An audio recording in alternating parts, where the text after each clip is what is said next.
Hello, hello. Hey, Joe. Thank you for the 16 months. That is much appreciated. Thank you, thank you. I should put that away. How are you doing? Hey, Popo Wing. Hello, hello. 2 whole years of laser data. Here's for at least 2 or 3 more for Borderlands 4. That's the goal.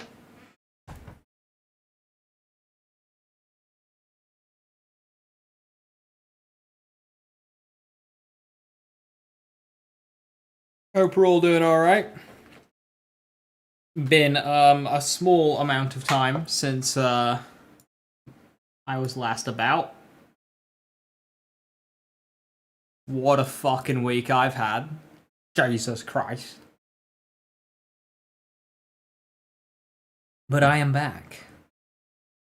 And ready to look into all this Harlowe shit that I have fallen behind. Because, like, yeah, I've got, what, 3 videos and then the skill planner. Like, this is going to take us a while. So I'm going to watch through all the videos, and then I'm going to go and look at the skill planner at the end. So that's I think, the best way of doing it.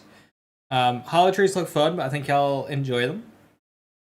Really hope there is a rare voice on activating our skill. There will be a Tron! Yeah, it can't be too common, otherwise it'll get annoying, but it needs to be in there. I have seen one of the skills has a bit of flavor text that just yells Traunt. So maybe if you spec that skill, it puts that word into a voice line. He's alive! Hey Viper, how you doing? I am alive. I don't really feel alive. I'm a bit better right now. There is still some tiredness, but I didn't feel alive yesterday. Rip to the brew, I know. I woke up. I knew I was lying there, and I knew I was like going in and out, and I'm like, yeah, my tea's getting cold. It's ready. I need to get up and, you know, finish it off. But, like, I was just so bound to this sofa. More time was passing, and then I fell asleep, then I woke up, I was like, yeah, it's fucked. I fell asleep again. And I just couldn't move for, like, 6 hours. Waking up, falling asleep, waking up, falling asleep. I just couldn't move. What time to get sent home? About 2:30 in the afternoon. So, like, 5 hours into what would have been a 14-hour shift. It was an agency chef that sent me home, so obviously he didn't give a fuck. He was like, yeah, mate, your health's not worth this fucking place. Just get out of here, go home.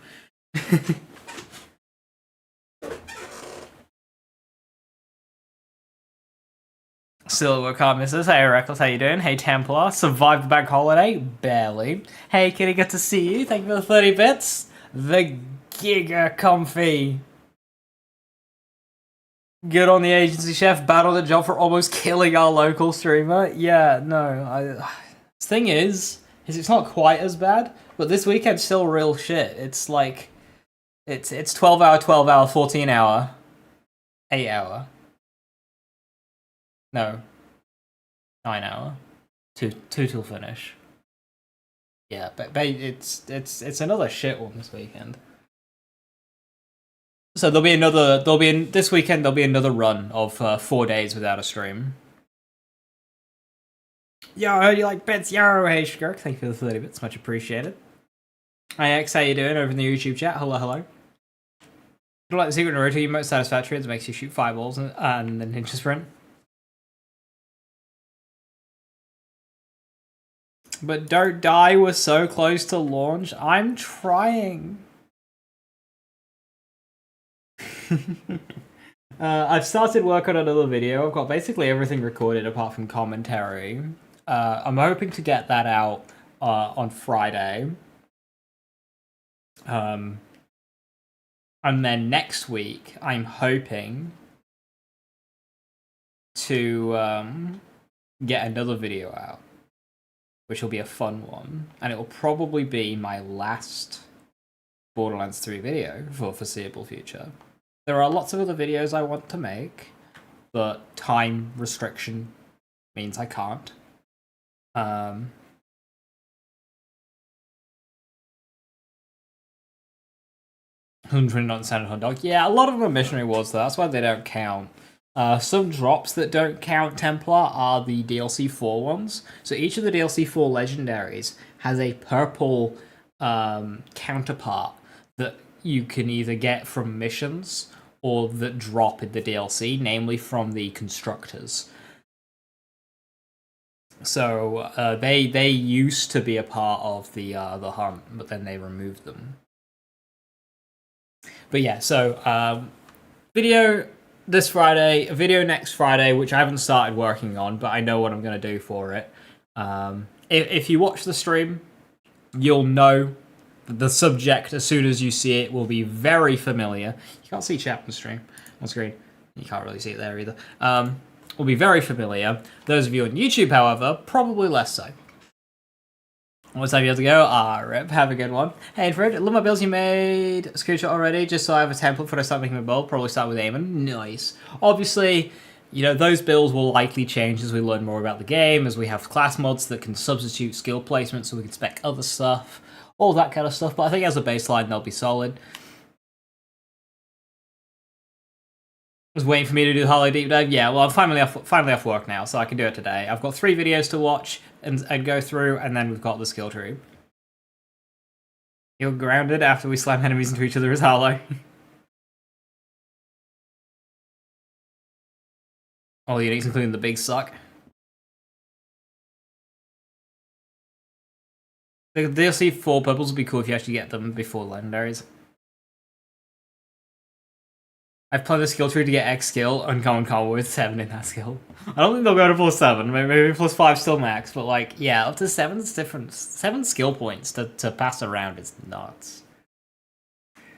What do you mean by that, Templar? Do you mean like giving you skills without points invested in the skill? Yes. Surprising no one, but we want the game. We want the game very much so. I'm to look at Purple's Cosmic Build 4 is going to be cool, and getting the enhancements better than we like. It'll be so fun. Yeah, it'll be tough to farm. How do I have the patience to not watch those 3 videos and take a look at the skill tree even off stream? Teach me. It's very easy. It's called being worked to death. And passing out on the sofa while your tea goes cold.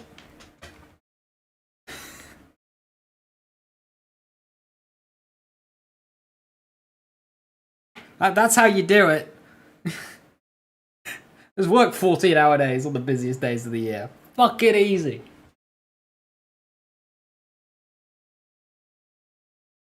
Food tea or drink tea? Drink tea. That's why microwaves are useful. You know, I could put it in the microwave, or I could just boil another brew. Like, we don't use microwaves here. I don't even have a microwave. I need to get one, but I don't have one. It was a thing that I was going to buy after moving in, and 1.5 years has passed, and I still haven't bought one. And it's just like, I don't need it.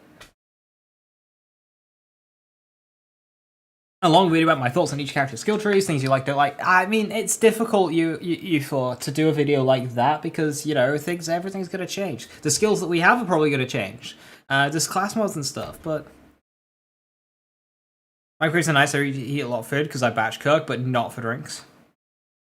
Just use a Malum fire pistol to shoot my tea. You see, we're thinking ahead of the game. Was your Harlowe video from before the... I guess it was like a month ago? I haven't covered Harlowe's skill tree yet, infrared. I know Jack... Harlowe was revealed at Gamescom, but I was getting fucked last week. Hey, Jim. Hey, Chris, hope I've been doing well. Well, we'll gloss over that one. I hope you've been doing well. In terms of which Vault Hunter I plan to start with, unless today changes my mind, it's very much looking like Vex. And I was actually looking over. It's every time I put a Vex skill tree together, it changes. There's so many good skills and not enough skill points, which is a good thing. But it's really funny how the gun build I have in mind with Vex could probably get away with, well, A, not interacting with the weapon attunement system, because I don't take any of those skills, and B, could probably get away with not using an action skill. Now, obviously, we use action skills because there's just no reason not to, but it feels like I could just get away without it. Like, my rep kit is my action skill index. We'll see how it goes. There's also some interviews to look at. I have no links for them, so if anyone can help me out on that, that would be fantastic. But apparently, according to who was it? I think it was Nick Thurston who was talking about lifesteal. Now, obviously, I'm quite doomer about lifesteal, but apparently the systems of lifesteal have been looked into and updated and changed to be not like it was in Wonderlands, but closer to that in that direction. So it wasn't just a one-point dump and go. Now, whether or not I believe them to have pulled that off remains to be seen. But it is a thing that they have actively looked at, so hopefully lifesteal isn't as ridiculous. And there's plenty of health regen skills and whatnot, so I'm cautiously optimistic regarding the damage model of this game. Not feeling the achievement system. Yeah, it's just constant weapon swapping. It's just like, eh. Forced weapon swap is me. Better remember my own name. Oh no, Skirk. Thank you, Joe.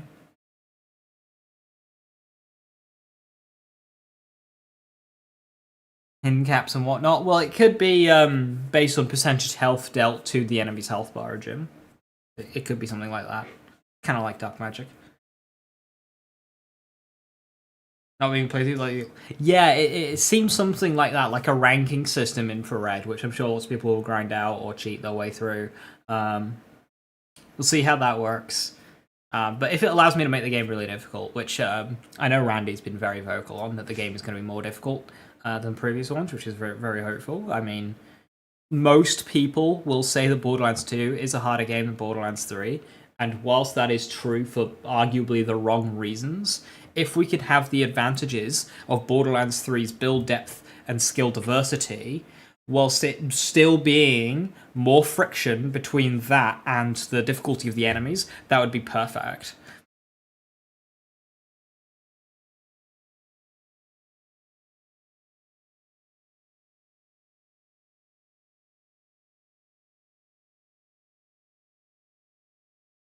Do I think Amara is weakest on Mayhem? I mean, provably, she does have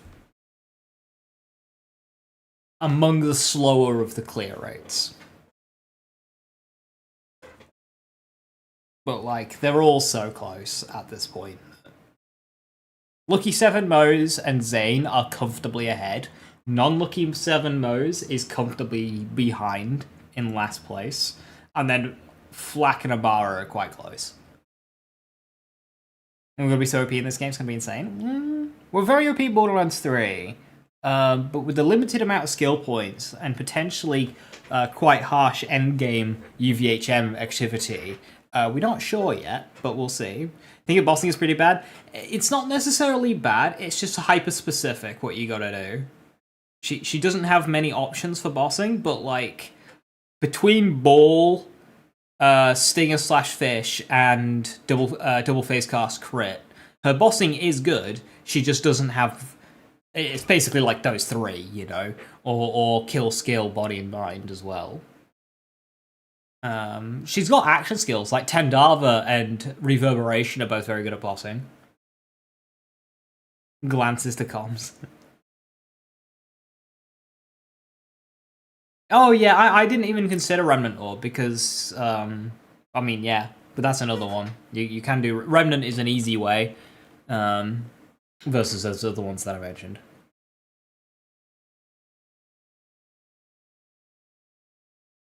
Yeah, everything I've seen so far about Harlowe Infrared is mobbing oriented, but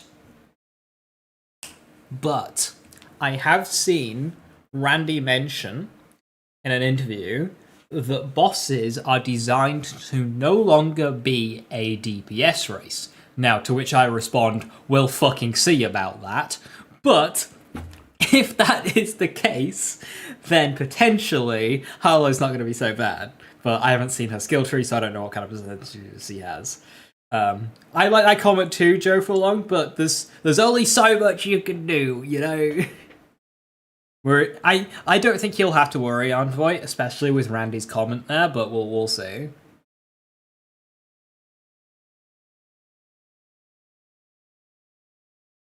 I'm gonna lay you Harlowe. Made it weird for Amara. Yeah, she didn't do melee very well. I mean, she did, but she didn't, and it's just kind of... Yeah, melee in BL3 is just really fucking awkward and jank, and... Is it good, is it not good? What do you count, what don't you count? It's kind of fucked. Not like Wonderlands, fucking melee in Wonderlands. Oh my lord, what a time. He's gonna be one-shotting bosses in day one. I'm gonna be keeping an eye out for the Proton Rifle.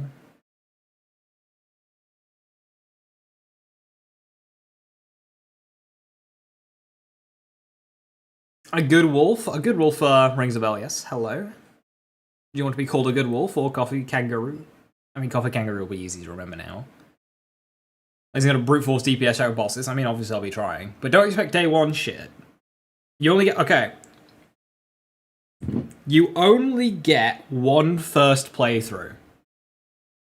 I will be doing, like, hundreds of ridiculous and broken playthroughs of Borderlands 4 with challenges and whatnot. But you only get one first playthrough. And it is becoming increasingly likely that my first playthrough will be with you guys on stream. So,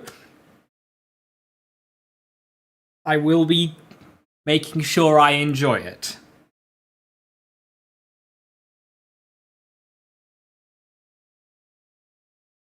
Not if you have amnesia. It's like action skill when you're using a gun, so it's different. Damage worse, and she has a lot. That's fair. Kind of similar to how ties works. Yeah, we'll see how it goes. The thing is, Joe, a lot of the melee stuff in this game has got a lot of range options. Rafa has a bit less, whereas like Eamon's just like throwing shit. So like Eamon will be fine. Yeah, there will be bosses you'll struggle to melee. I mean, the hands boss already looks tough to melee, but it seems like melee builds have got ranged options that aren't just like face puncher. The best rock to look at BL4 video, please. As much as I'm sure I could produce such a thing, because I'm very attentive to scenery, I feel like other people would do that better. I'm gonna be throwing runs, version 1 lies. Eh, we'll see. I know if there's spiders. Spiders aren't really a Borderlands thing, too. I mean, okay, they've had spider ants. I don't think we've seen spider ants.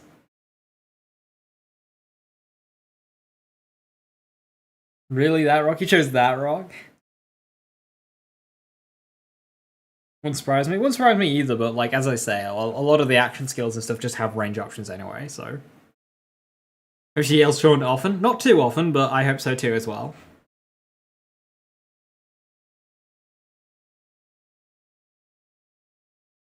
It's your first playthrough on stream with me on stream as well. Hell yeah, Viper.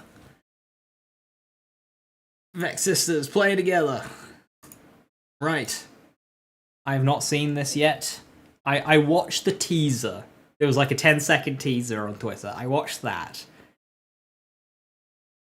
What if elemental damage screaming comes back? We'll see. Range piercing damage, yeah. So it seems they've thought of that. Right.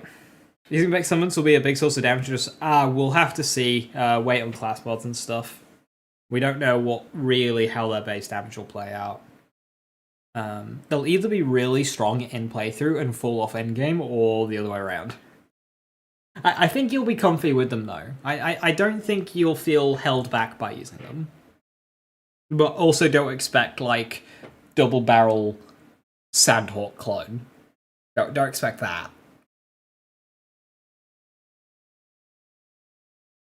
All I would say, go in with the expectation that they will be serviceable, but not carry for you. Don't expect to be able to place them and sit back and watch them annihilate stuff. I say you know, they are a large function of your damage, but you still also need to be contributing as well. Like, if it's 50% your damage and 50% clone damage, I think that's a fine split. So if you, of course, try and hold back and put it all into the clone, you might feel like it's quite sluggish, because you're just doing 50% of the damage.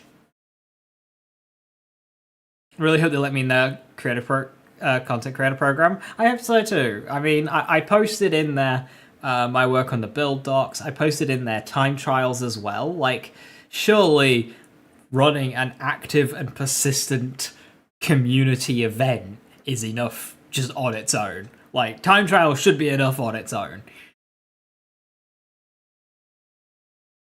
Now going to be auto bear? Ideally not. Wonder if class 1's going to be rerolled. I'm really curious how class 1's going to go.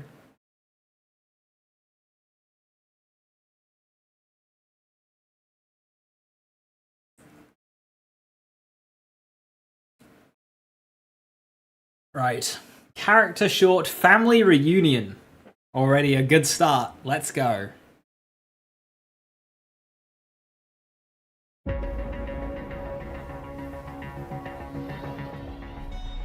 Convoy M84, this is Malum 1 Orbital Command requesting sit rep. Package is secure. 30 clicks out. Do you require additional escort? Wouldn't hurt. Negative, Command.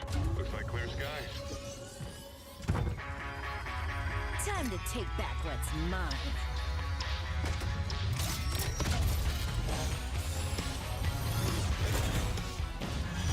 Now this is pod racing. Sorry.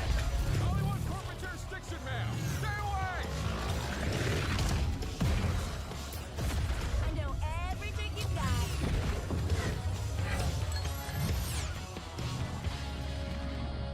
Malum 1's ecosystem is built on my tech.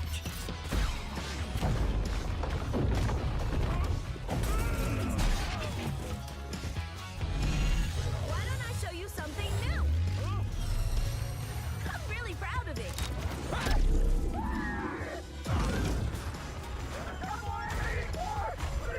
Thanks for your feedback.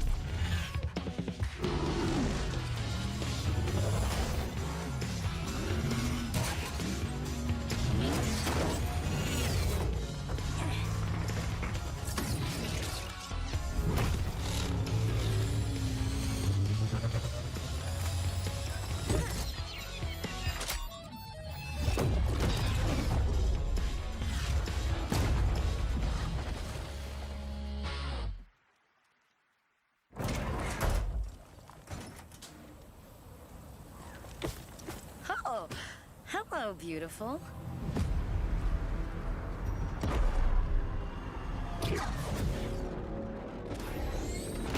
Front!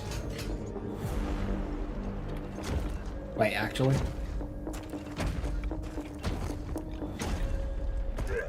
Hey, sis! Who is that? Danny? Danny's dead. It's Ephraim. Oh, hey, F. You kill him? Nah, vault hunters. Bunch of thieves. Not stealing if you made it, right? That's not how Molly Wan sees it. We doing this? Yeah, we're doing this.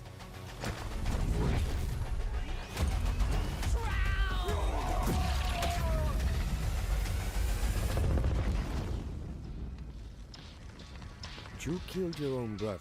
Oh, it's no big deal. It happens more than you think. Trons are competitive. We had to ban grenades at family events because of what's known as a funeral cascade.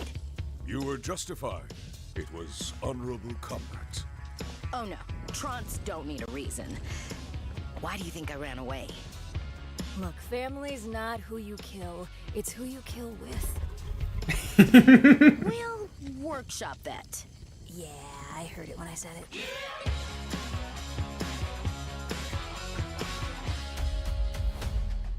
I'd say every trailer just makes me like Vex more. She says like one thing, it's like, yeah, I like this character.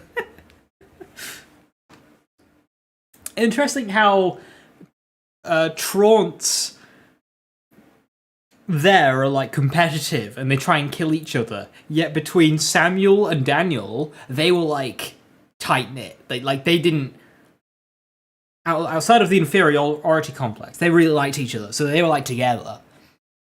But all the others are like trying to kill each other. She's the ties that bind character. Yes. Her traunt is kind of weak, but she said the thing. 3 letters believed. Yeah, because like when Daniel dies, and you find the echo, he's just like, I've got a whole family of ruthless bastards waiting to get revenge. Yet in that trailer, it seems like they were maybe revenge over killing them instead of them. You know, stealing the kill. Wonder how big the Traunt family is. I think there's at least like 3 named Traunt members that aren't in any of the games, like April and I forgot the others.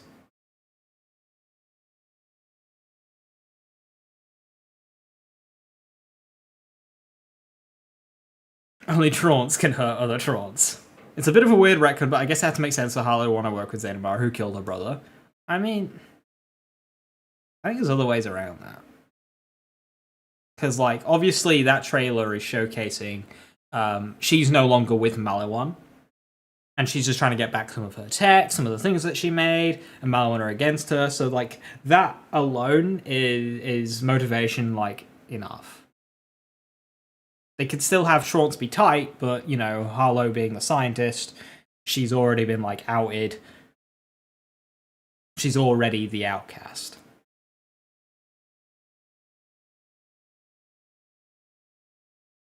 Every family gets to play so far tend to be very homicidal towards their own. Flint and Traunt so far, yeah, they are kind of repeating that.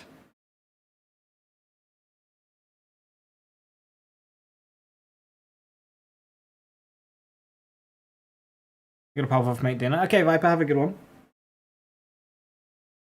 These guys are so much more personal. I guess they learned from Zane's success, yeah. Which, I mean, Zane was witty, which obviously goes very well. And you don't want every character to be witty, but they're doing a good job. Like, I actually think Harlowe is probably the wittiest so far.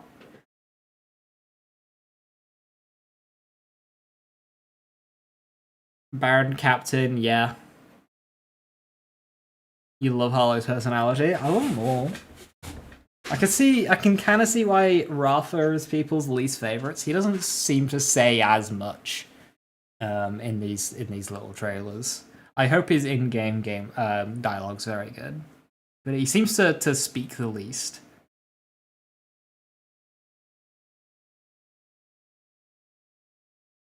Zane was definitely a joke for mini character, but sometimes every single line he hits just right. Oh, he's so good. Oh, I'm in trouble. Pondering starting with Harlowe beyond Siren, which BL3 felt like the easiest way to get to the point of the elements, fire element, corrosive. Yeah, that's fair. Like, just the 40% infusion, and then you used it already. Like, he had a lot of elementally locked weapons in Borderlands 3, and infusion just, like, punches through that. Of course, we got ASC 50s, but that was 2 months after launch. Look, it's the real Zane! I'm the fake! I'm the fake! I don't really feel like I have to go back to anything here. I don't really think we saw much.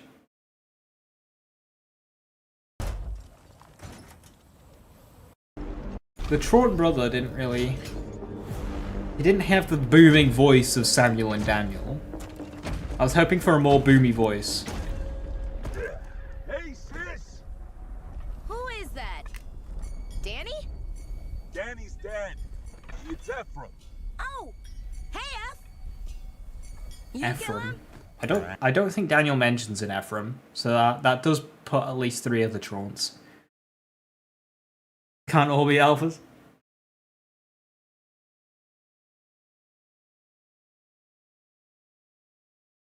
I mean, it was just kind of useful, Sam, for like farming. If you just got 2 elements, this is cool. It's like whatever. Like, especially on like the flipper and the beacon, very useful. Yeah, the dialogue did feel a bit muted. Yeah, Ephraim's new. He's not mentioned by Daniel.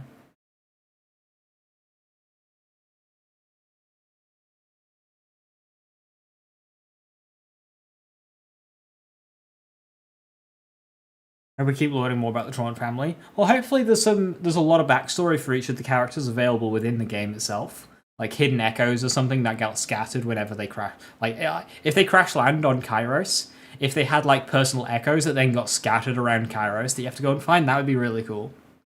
Gearbox has an E on the uniform. Danny, Harlowe, please listen. Okay, she's just like been in a car accident. Patient. Vex's backstory is kind of relatable but weak. Yeah, I like the idea that she was just some regular civvy that then suddenly turned into a siren and killed a bunch of people is like, oh, yeah, well, there goes that life. I guess it's fine. Like, that's... Not everyone has to be a superhero before they become a Vault Hunter, you know?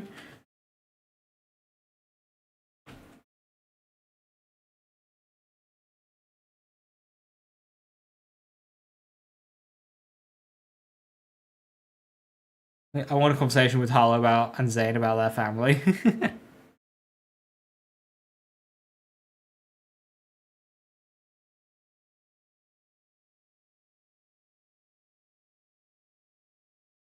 You thought Rafa and Eamon had the better origins? I agree with you there, absolutely. I was hoping to see a bit more of Harlow's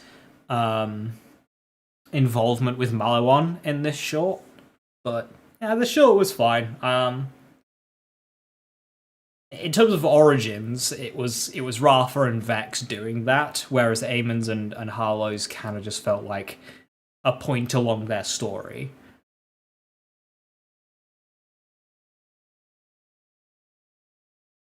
I was hoping for that to be more inside Malawan rather than her already being an outcast. But, you know, Eamon's short was just my favourite. Even if it wasn't an origin, Eamon's short was just so fucking good.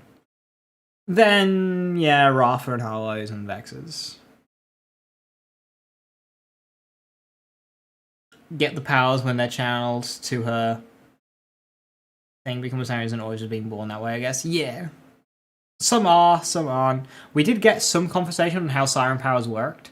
So basically, there can only be 6 sirens in the universe at once, and powers are a thing that persist.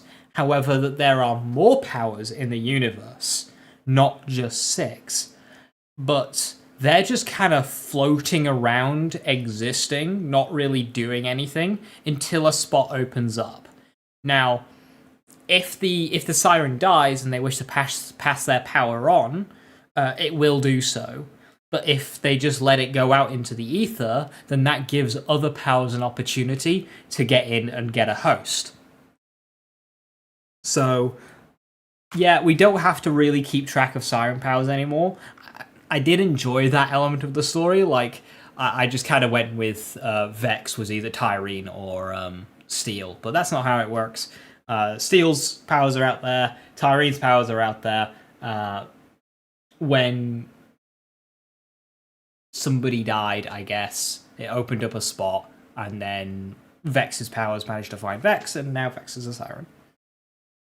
They usually manifest when they're younger. I mean, that makes sense during the development phase. Some of them are born with it if there is an open spot.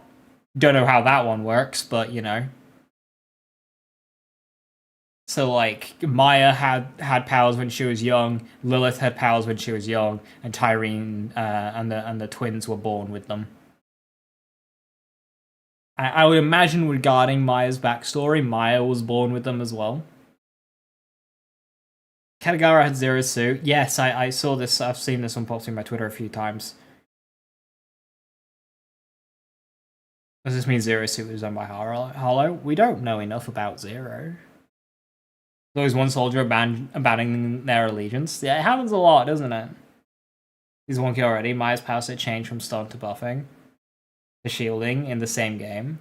Well, I always see it as it's the same power, just interpreted differently. So Borderlands 3 especially, adding in 3 action skills per character. So if you look at Amara's phase trance, she does so many things with it that Maya could do the same, only Maya spent so much time learning the phase locking, she didn't really incorporate that other stuff, what she could do with the power. So as soon as Troy gets a hold of it, he realizes, oh, I can do more with this. Because Troy's a character who already leeches, so the idea of funneling power in or out of somebody is already something that Troy is familiar with, which Maya would have never considered. This is 100% bollocks, but you know.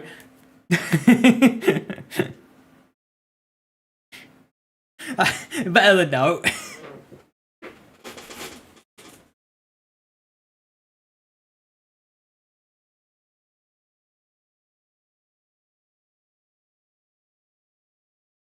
Was a buff for Thought Lock? Yeah, very well done. Yeah, Steel being a siren, she was never meant to be a siren. She was just kind of like an off thing, like an old model for Lilith. But, like, she's a siren. Deal with it.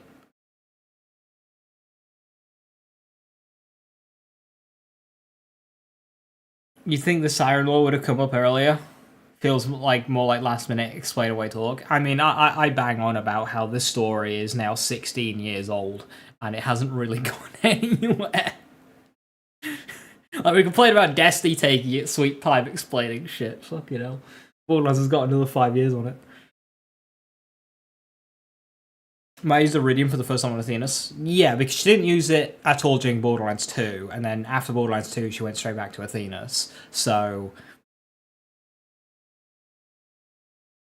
I mean, I just see it as Siren gets Siren power. They work it out. They kind of like grow into it, and then they realize later on that they can use Iridium to enhance them more. I.e., Lilith become a drug addict, Maya starting, ooh, I can get used to this, so I'll have to do more of that. Maya on the path to drug addict. Troy was just a drug addict beforehand, with Iridium, so yeah, we'll see. So with Pyramid Power Steps, we might never learn what Steel's power was. Oh, we won't.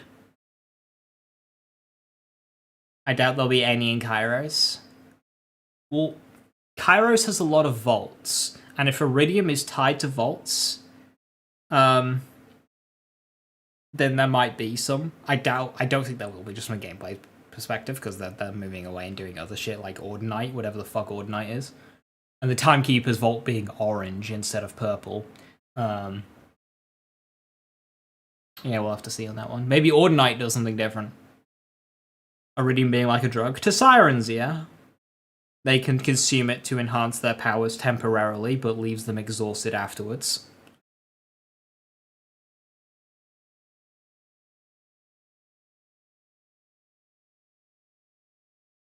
Somehow the vault activated them.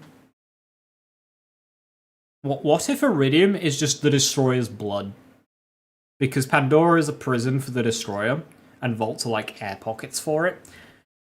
Like, what if, like, when we opened the vault and, like, battered its eye in Borderlands 1, which caused the Iridium scar across Pandora, what if Iridium's just, like, the Destroyer's blood?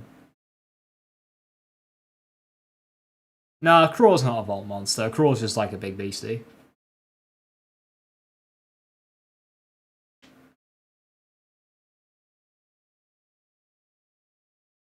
How did it get to other planets?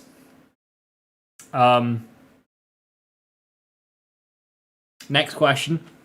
I mean, how did people on Promethea how were they able to look out the window and see Lilith teleporting Elpis away when they're not even fucking close to each other?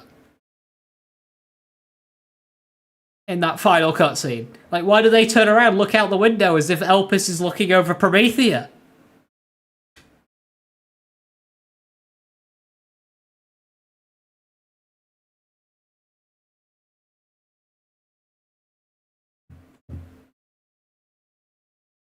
Three of the Iridium on other planets? Yeah. I mean, to be fair, every planet we find Iridium on has a vault on it as well. So that's why I'm making that connection, because vaults glow purple. Look, continuity is hard, okay?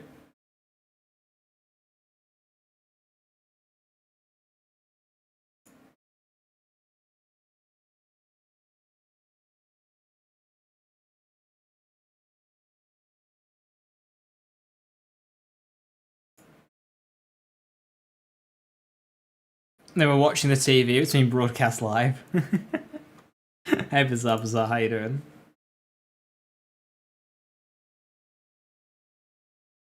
Right, so next we've got Harlowe's gameplay overview. So this is going to be the surface look at her action skills mainly, and her skill trees. So I haven't seen this. It's only 2 minutes, yeah.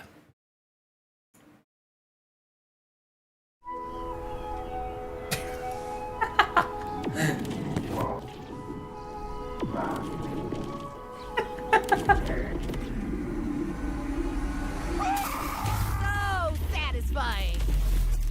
Yeah, I'ma take it to the top. Oh, I'm just getting started. Oh, that's the tool she stole in the cutscene thing.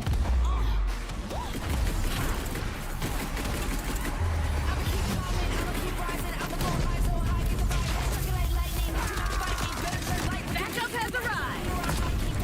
I am reborn.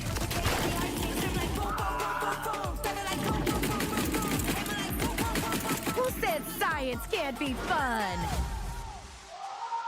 This is gonna take some cleanup. And I'll never fall. Stay right there.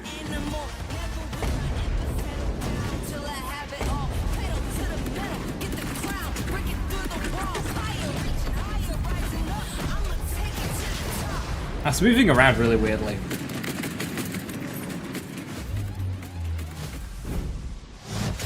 Oh, that's so cool! I know it's like a world event thing. That's so cool! I didn't realize you went up into the thing.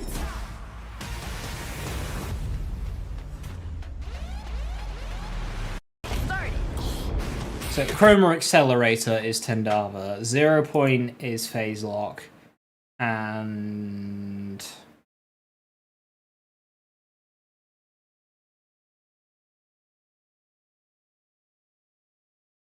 Flux Generator is Gravity Snare. We're fighting Halo's Forerunners, very similar.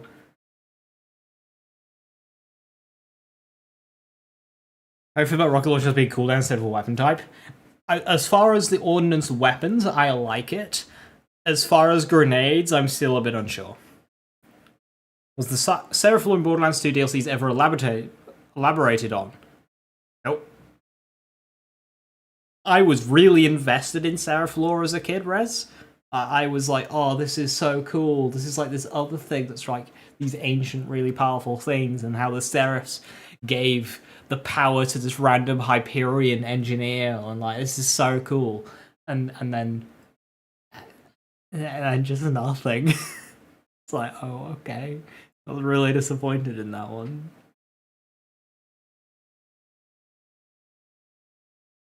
Gross but cool.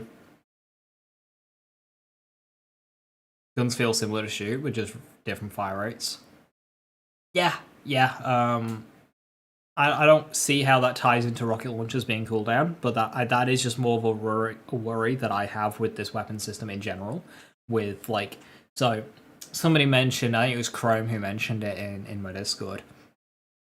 With every weapon able to get a TDO part now, if you don't like TDO weapons because you like reloading a lot, but you don't want to throw away your entire fucking mag, if you get a TDO part on a gun, it's kind of a dud for you. Like, where is the manufacturer uniqueness when every manufacturer can get every manufacturer gimmick? Like, the idea of doing Jacob stuff kind of feels irrelevant, considering my Vladoff, Mallow, and TDO Torg weapons can all do Jacob stuff. Because it just rolls with, like, a Jacob stock or whatever. Like, it's...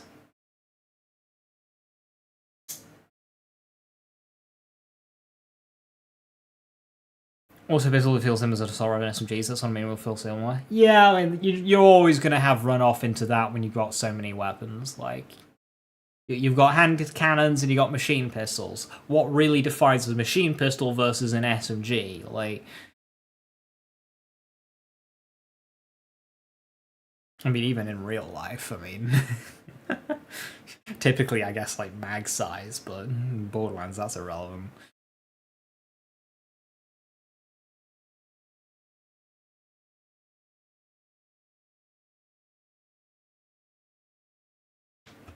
Yeah, I don't think there's too much for me to break down here.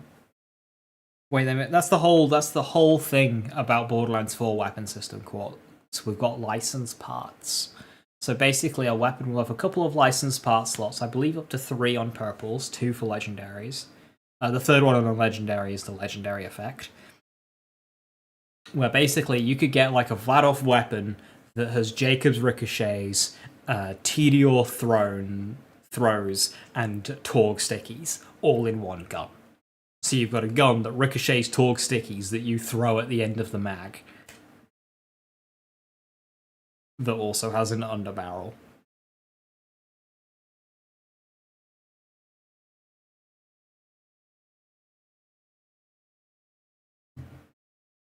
Yeah, Reckless. If you can get it to the point where you can spam heavy weapons and do a heavy weapon build, the same build with grenades will be like, whoa. But also, I mean, that's just kind of... I just kind of get that, though, Reckless. Like, say you do a full ordnance build with ordnance cooldown, that's your choice. Do you want to use heavy weapons all the time, or do you want to throw grenades all the time? Cool, you're just doing shit all the time. I imagine heavy weapons will, at best, get like 80% uptime. Grenades, you could probably do a bit higher. Mostly a size thing? Yeah, well, that's irrelevant in a video game. Or throw knives, yeah, exactly. Like...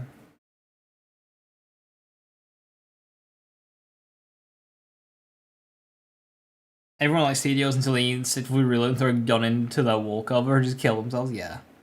Like, with something as gameplay changing as a Tediore reload, that really puts me off licensed parts. Oh hey, I finally got my, like, very high-rolled whatever weapon, and oops, it has a Tediore part! Oh, I don't want it anymore! I also don't want every weapon to be fucking Torg stickies, either.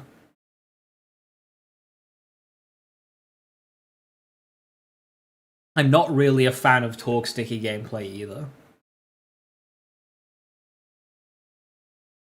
Maybe not Coffee, because it might need the manufacturer to make that type of weapon.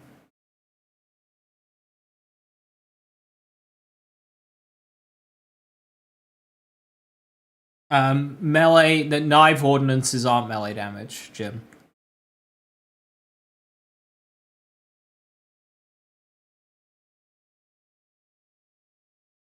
But, like, put it this way. What knives do is they give you movement speed. And what does melee gameplay really like? Movement speed. To get from enemy to enemy. So, if I'm spawning lots of knives to increase my movement speed, to get me to the next enemy, to spawn more knives to increase my movement speed, that's just kind of gonna work. Same here, Desmond, same here.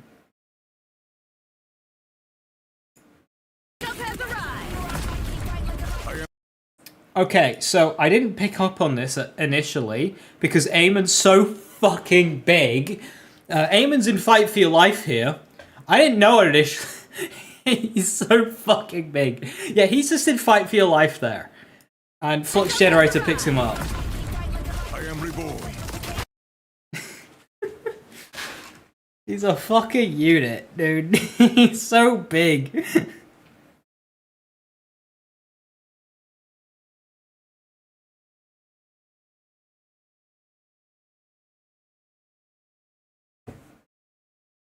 Two Rays to Res? Yeah, it makes sense. She seems to be like very team-oriented. But thankfully these team skills also just have enough just stuff to make it not feel like a team skill exclusive.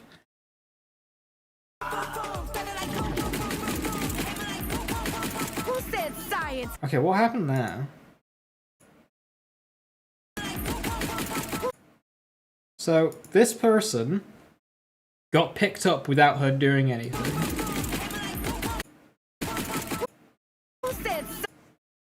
So it looks like it goes from enemy to enemy.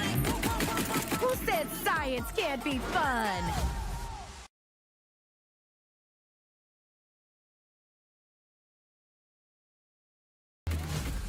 This is a world event. So they go up, they destroy the core, and they bail out. Totally worth it. And it crashes. If that's how it works in-game, and it just crashes down, I wonder if they've got fixed locations for that, or we'll get some incredible jank moments.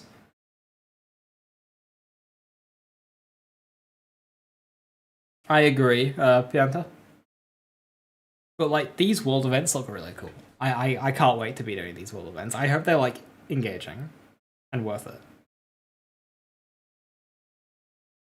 I've recovered most of the way there. I'm still a bit achy, but I've got 2 more days, so.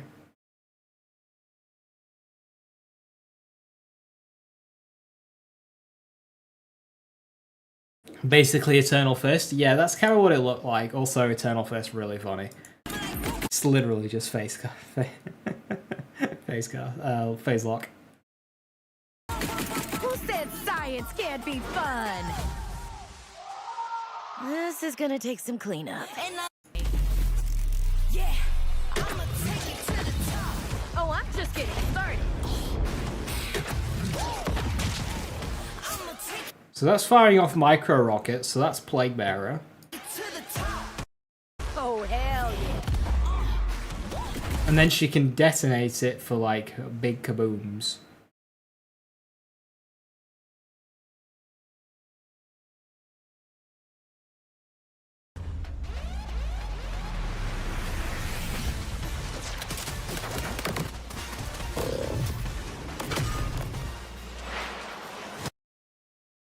Gilded Glory.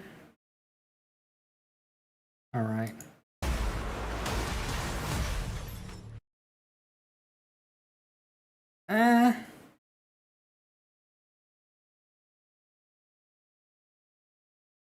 I'll probably end up getting that just for weapon skin.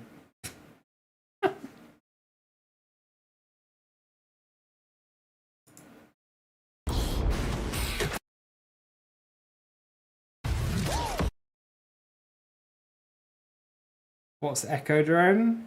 Echo Drone, so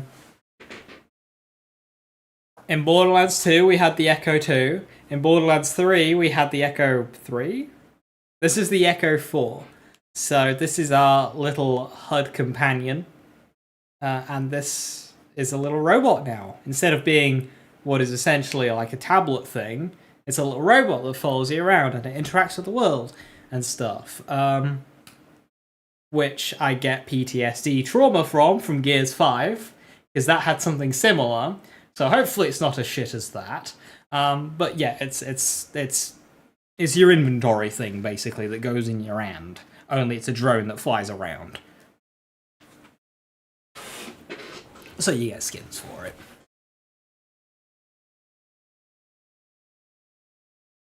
I'll give you 2 elements saves farming time. Yep. Hyperion Shield seems the worthless one. The thing is, Hyperion Shields aren't worthless. They're really good. They can increase your damage and make your survivability much higher. They're good. They're just really good. Where you went wrong there, you was I played Gears 5. Yeah, that is where I went wrong, wasn't it? I like Gears. I liked Gears 4, so I was like, oh, cool. Follow on from that story, and I get that shit. Alexa with arms.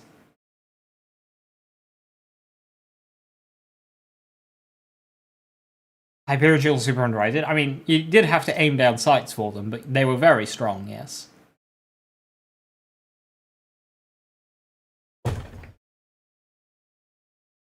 Like, in terms of non-uniques, Hyperion Shields are used way more than, say, like, Vlad Thunder Barrels.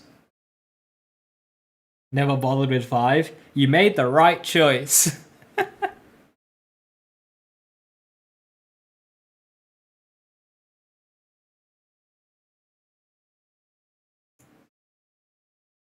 Alright, next one.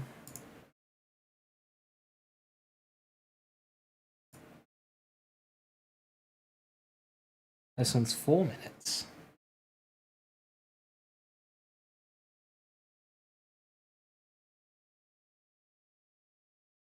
I basically second shift. I'm just not sure if they didn't scale super well. No, they did. Like, if you use guns with good gun shields, you'd notice it. Like, the amp on a Brainstormer Reflux, or the amp on a Kibsworth, it's noticeable. And then, of course, you've got Smog. And then in Arms Race, they're busted in Arms Race. And how do they give more damage? Because they had abilities. They weren't just shield, like on the Damned. They could reflect bullets, they could amp your shots. Like, if you get shot, your bullets now do more damage just for taking hits on the gun shield. So if you aim down sights and you've got enemies shooting at you, you will now just do more damage.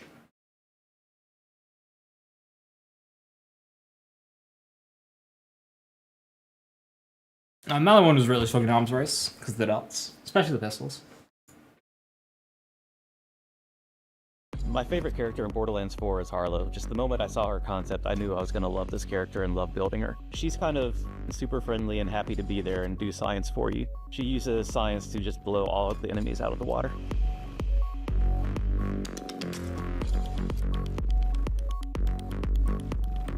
Harlowe's Cosmic Brilliance tree is all about affecting the battlefield with her Flux Generator. This action skill throws her Flux Generator into the environment, and any enemies inside of it become automatically entangled, sharing all damage they take, dealing constant cryo damage to everything inside of it.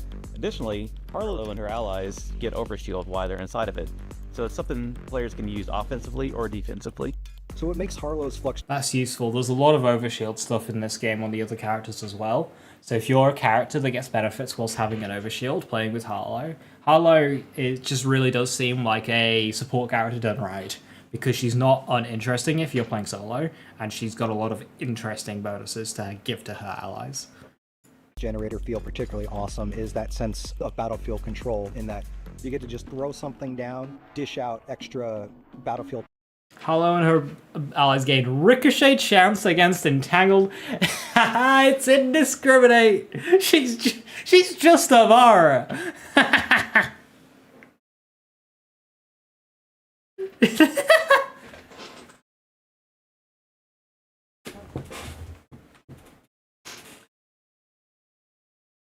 If entanglement stacks, that will be interesting, but I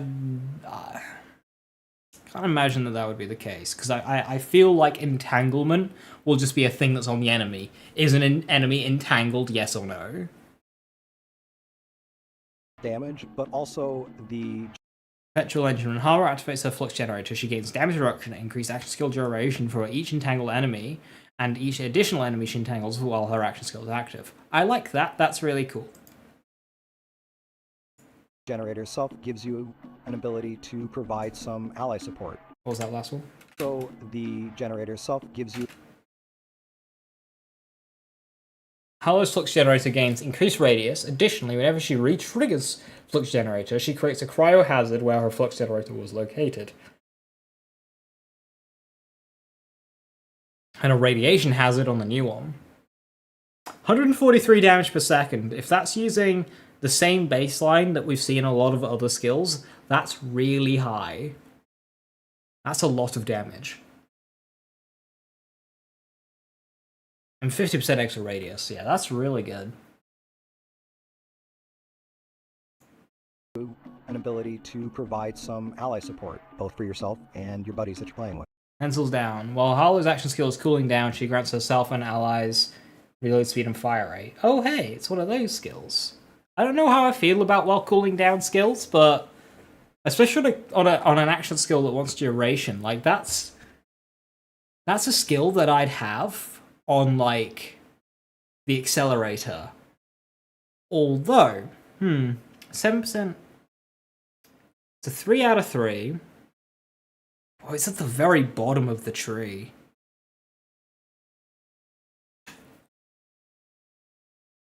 But a 3 out of 3 for 21% fire rate and 21% reload speed is very good points-wise. Like, if you get there, you probably want that skill.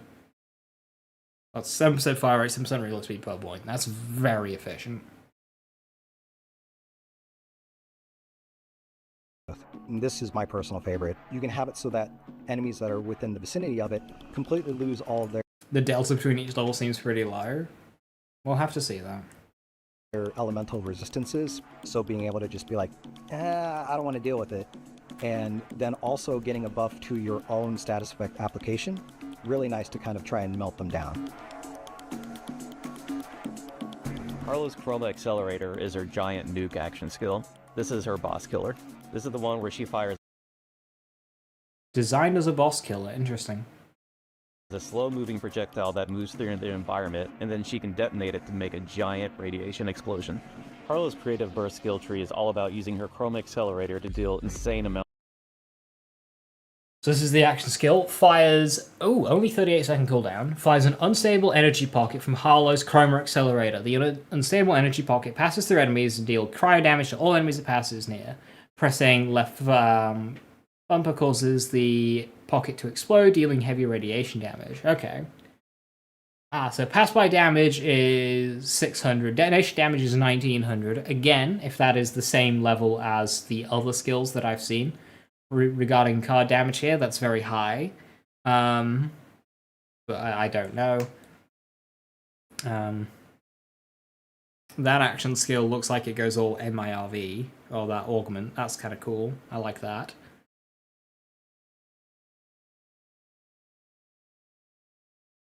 Depending on how much cooldown is, this will be very similar in spammability as like Phase Slam.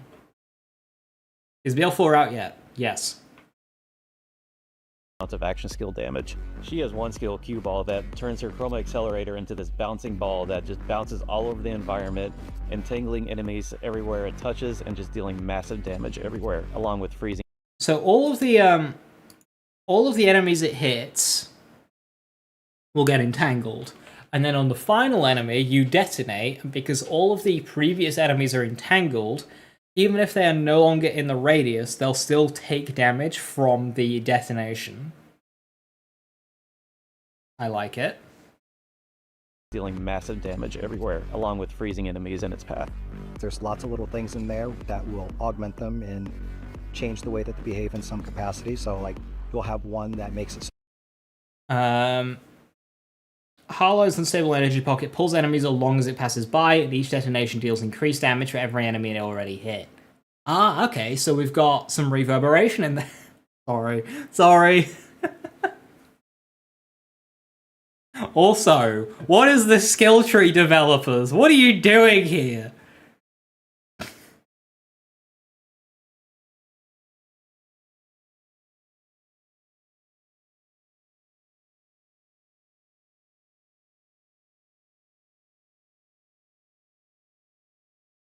So that as it passes through enemies, it'll actually drag them along behind it, which is kind of neat. You can have it where you can extend this. Gains increased state's effect duration, 12% per point. I'm not too interested in that, but I'm sure it'll be good. 242 skill points, easy. Restoration through causing... I think that's for this tree scorch, because there's 98 in blue, 53 in green, so that's already more than 103. Radiation damage. It'll also allow you to... For every enemy her action skill damages, Harlowe gains increased gun damage when her action skill ends for 14 seconds. That's 5 out of 5, 10% per enemy damage. That's 2% per point, 5 stacks. 10% per point if you're getting the most out of it. That's good. Depending on what enemy density's like. 14 seconds is healthy. To buff your gun, you can get faster refunds so that you can use it more often as well. Harlow's Seize the Day skill tree is all about using 0 point to control the battlefield. It can do everything from making massive singular... Alright, this is the phase lock. The phase grasp skill tree. So this is like the one that I'm going to end up maining in like 3 months. To draw all the enemies together, to slamming enemies down and creating giant cryo explosions to freeze enemies, or it can even slow down enemies as you critical hit them. Harlow's action skill 0 point is where she can bubble and...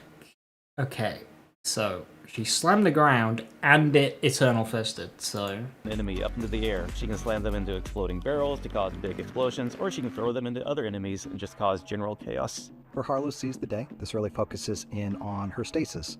Augments that you can expect to find in here will allow you to do things like ricochet shot. Whenever Harlowe shoots an enemy with a gun, bullets ricochet off that enemy. In stasis, if Harlowe critical hits an enemy, then that enemy becomes entangled.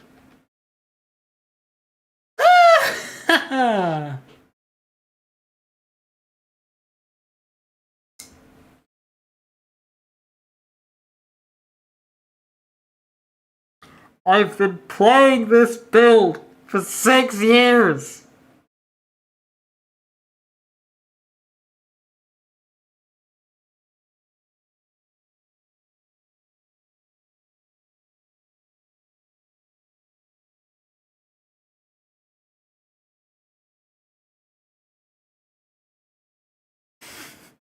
I've played these games before.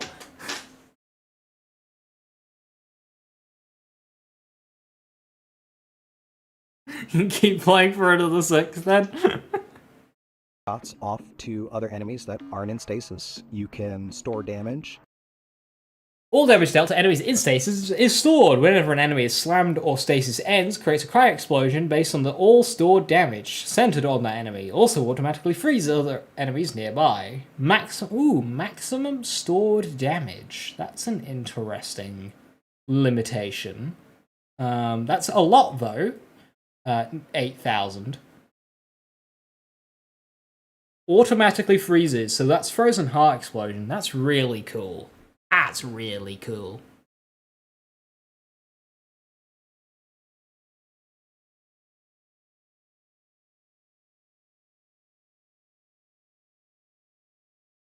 See, if I were to guess, that's Eternal Fist.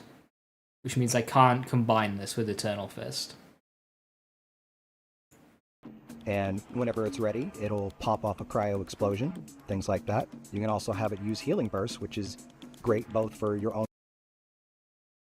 Whenever we entangle an enemy, we gain 5% health regeneration. Is that stacking? Or is that... It's a tier 1. Is that per enemy entangled, or is that just... I mean, as far as I'm concerned, that's... 5 out of 5, 5%. So is that 1% per point? I mean, I guess that makes sense. Just flat 5? Yeah, I suppose it is a tier 1. If that was 5% per entangled enemy, then that would get pretty nuts. Survivability, or when you're playing with friends, keeping them up. One thing that I particularly think is really cool about it is when you kill an enemy, it will continue to bounce around to other enemies in the area. This does make it so that the duration on each of those bounces is a little bit shorter, but it's still really cool to see it bounce around and like capture enemies and keep that effect going. I feel like every time we make a player character, there's always something we have to leave behind that sticks with me and I want to bring into future games. In Borderlands 3, I had to design an Amara skill to where she runs up, puts an enemy in phase grasp, and then kicks them into other enemies. We couldn't really do that in Borderlands 3, but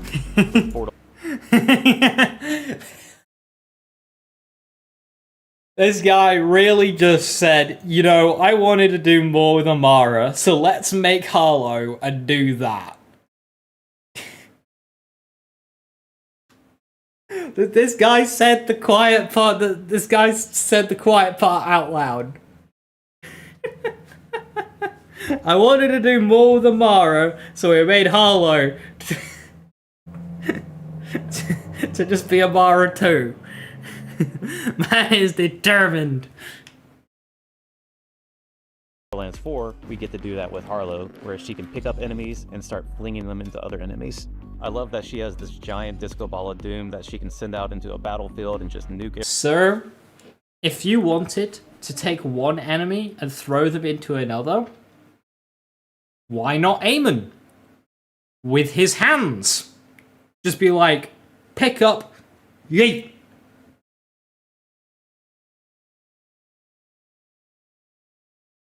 Everything. I love that she has the flux generator that she can throw on the ground and either help her allies or debuff all the enemies. And I love her skill where she can bubble enemies into the air and then start slamming them into other enemies. That's something I've always wanted to make a character do in the Borderlands universe, and I finally get to. So satisfying. He's so happy with this. This is great.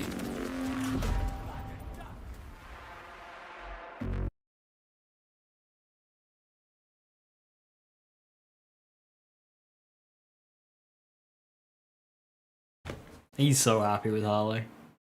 That's cool. That's cool. Yeah, I could see why people are raving about this character. It's also why I'm not too interested in her immediately, but I know that I'll be playing her a lot down the line, because, like, she looks great, but she just doesn't interest me that much, because most things I see just make me go, yeah, that's Amara. That's just simply Amara. She even has Samsara.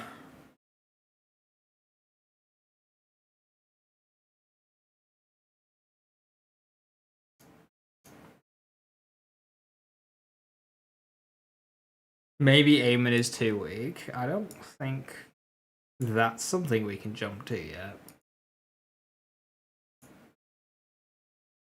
I think there's a chance that he is the weakest, but I don't think he'll be weak.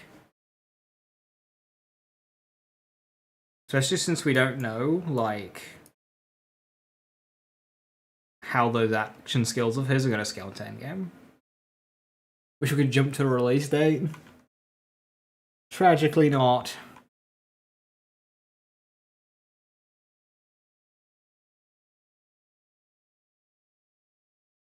Harlow's overtaken Rafa in order to play. He should be the one throwing people. Oh. Guy's built like a brick shithouse. Did you watch his character short? He is fully capable of throwing enemies into enemies like D&D style, alright?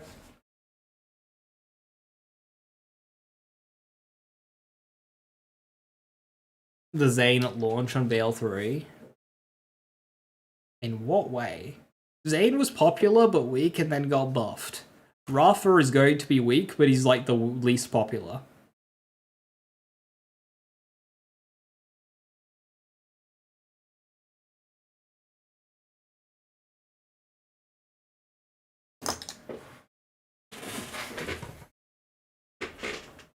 Did I say play Vex first? I'm leaning that way, yes. Every time she gets a little bit of a character bit in one of these shorts, even if it's just one line, it just makes me like her more.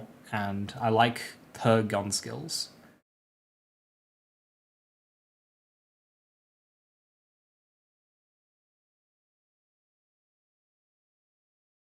See that Vex quote from Harlowe shot on her shirt?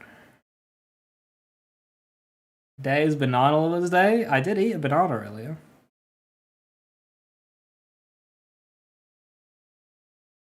Family isn't who you kill, it's who you kill with. See, they didn't like that. Even Vex was like, yeah, I didn't sound good, but like, I like it. I set stone with Eamon. I wanted the big hammer things. Right, let's start with Cosmic Brilliance. Whenever Harlowe uses her action skill on enemies, those enemies become entangled. Entangled enemies share a portion of gun damage and skill damage with all other entangled enemies. 7% of damage dealt, so that's not that much. Interestingly, that specifies gun and skill damage, not melee and ordnance.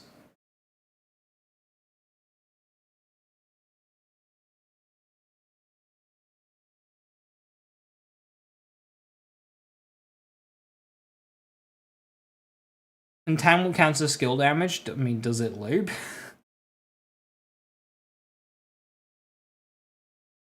I can't imagine it looping. Because that just means it'll just get infinitely small, but it'll do infinite damage. Oh, that's 7%? Right, okay. Because, like, we've played these games before. Reverberation.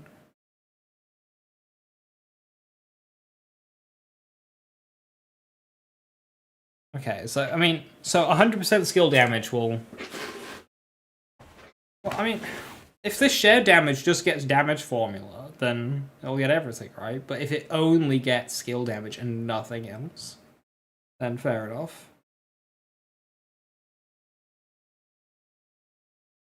It won't get gun damage, Sam. Obviously, the starting damage will, because you're shooting your gun into an enemy. So say I hit an enemy for 100 damage with a gun. And then I have 100% gun damage to make it 200 damage. The shared damage at 7% will now be at 14 damage. The base damage will be 14 damage.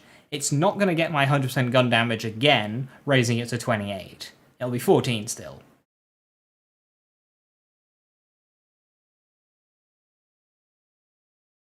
It won't get gun damage.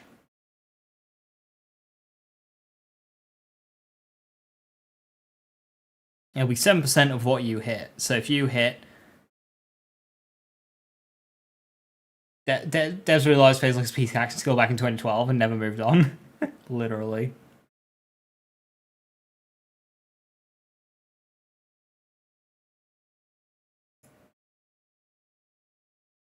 That's called double dipping? Right, yes, it is. It does happen a lot.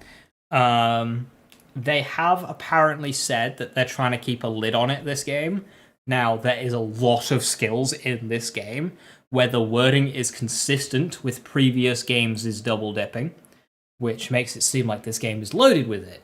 But then for a dev to come out and say we're trying to keep a lid on it makes me think that they're using the wording, but it's not how it works in practice, which means that they're fundamentally changing a lot of like standards that we are used to, and that we can't fully trust the wording on skills. Provided what that dev said is accurate, which devs have said inaccurate things in the past, so have to wait and see.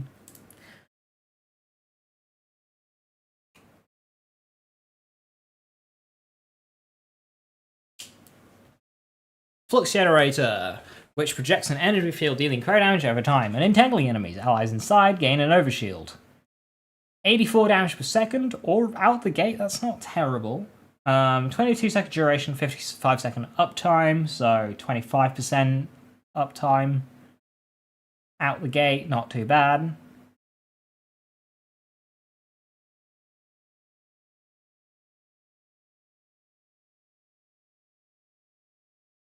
Tier 1, Mains Hum. Harlowe gains increased maximum shield capacity and increased maximum overshield capacity, so immediately with the shield stuff. Personal observation. Harlowe deals increased melee damage, and her melee attacks gain a chance to entangle enemies 6% up to 36%. That's a very bizarre skill. Action at a distance. Whenever Harlowe applies a status effect to an enemy, she gains a chance to apply that status effect to each entangled enemy.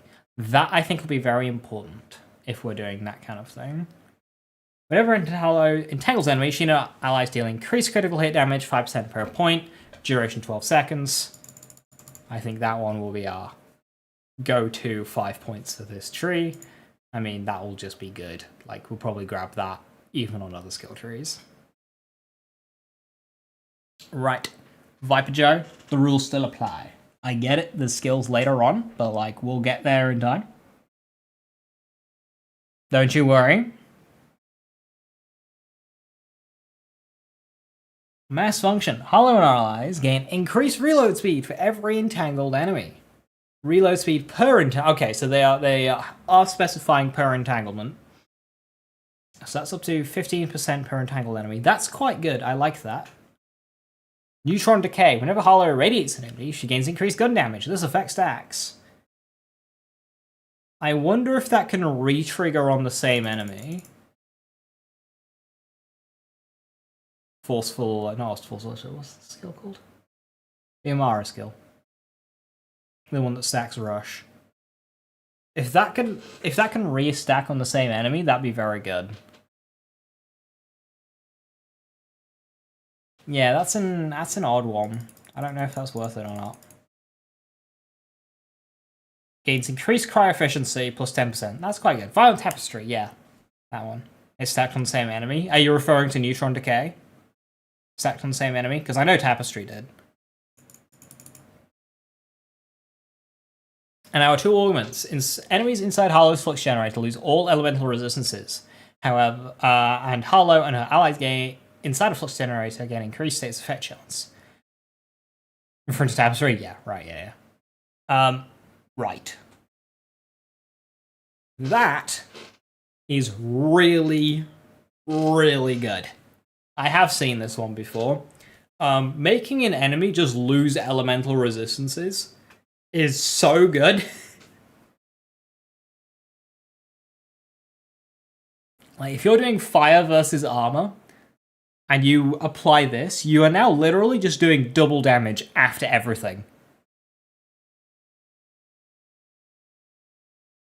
Just double damage. That seems very fucking good. Yes. Amara had this, but it was a capstone.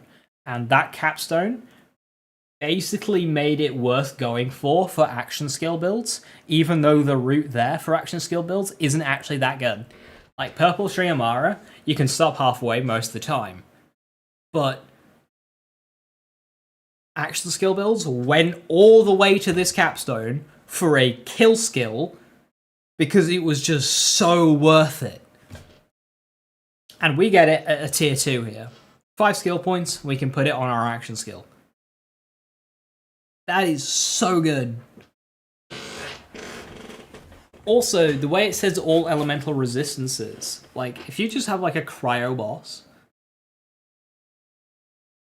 suddenly an Aemon can do cryo stuff against it.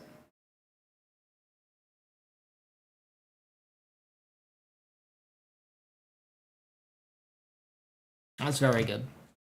Blue Giant. Aha, yes, this one. Flux Generator gains increased radius. Additionally, whenever she re-triggers Flux Generator, we get a cryo hazard. These hazards seem pretty good. 61 per second. Right, okay, so that's very different to... There's a different baseline. Okay, so we'll go off of this one. 61, that's alright. Nothing too amazing, but that's pretty good. I'd probably personally go with Mass Ejection, but that'll be good for general mobbing gameplay. That one's more for bossing, I guess. Welcome to Cryo Aemon. First thing you need is a friend playing Harlowe. Creative Overflow. Harlowe deals increased gun damage based on her overshield. The more overshield she has, the bigger the bonus. Yeah, okay, cool. You get overshield with Flux Gen, so up to 12% per point. That's really good. It just kind of popped into my head there, Viper. In terms of Borderlands 4 time trials, Borderlands 3 time trials didn't have this, but I want to reintroduce co-op. The rule will be the same as before with Borderlands 2. No repeat characters. So if you do 4-player co-op, it will be one of each character. BL2 had 2-player, 3-player, and 4-player. I'm thinking only doing 2-player and 4-player, and not doing a 3-player one.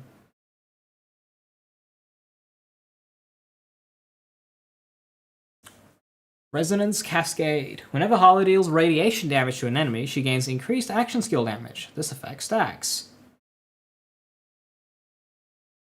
5 stacks, 3%, 15%, up to 45. That's quite good. That'll apply to Flux Gen, that'll apply to Entanglement. Affirmative Reality. Whenever Harlowe shoots an entangled enemy, she and her allies restore a portion of her action skill cooldown. So, Entanglement lasts for 12 seconds. So the first 12 seconds of our cooldown will get 1.5% back per shot. Does that have a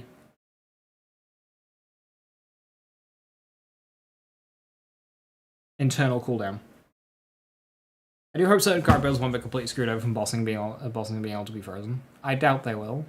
People will make out that they will, but I'm sure there'll be plenty of opportunities to work around it, even with a fully dedicated cryo build. And honestly, if you're going to make a fully dedicated build on an element in a game that has, since the very first installment in 2009, been around using multiple elements to deal with multiple health bar types, maybe you should come to expect that you might get a little bit walled occasionally. Maybe there should be an expectation if I put everything into one damage type in a game that very consistently has enemies that resist damage types. Maybe we should factor in alternatives to those scenarios within our builds. Because you know it's coming. The only thing getting screwed over is you yourself screwing yourself over. I will never, ever, ever defend somebody going, oh, my bloody elemental build gets screwed over by an enemy's elemental resistance. Like, no, you screwed yourself over. You knew this was coming.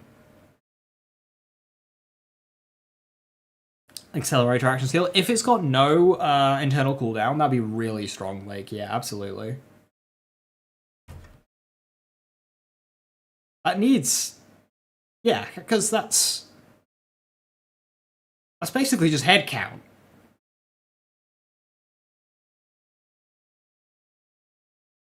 Whenever Harlowe freezes an enemy, she receives a stack of 0 point. Wait, that's confusing.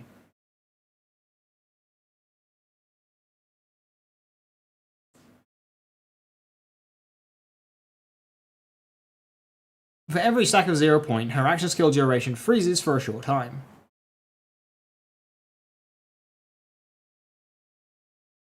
That's cool.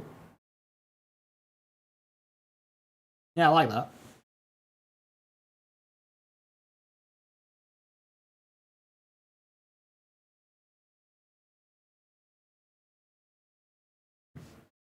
Right.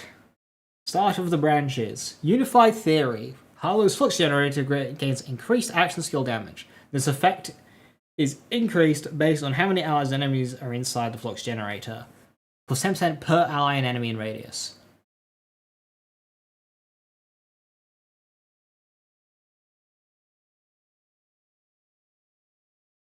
Yeah, that's really good, especially for mobbing. 0 point. I mean, at 5 it'll be, what, 4 seconds?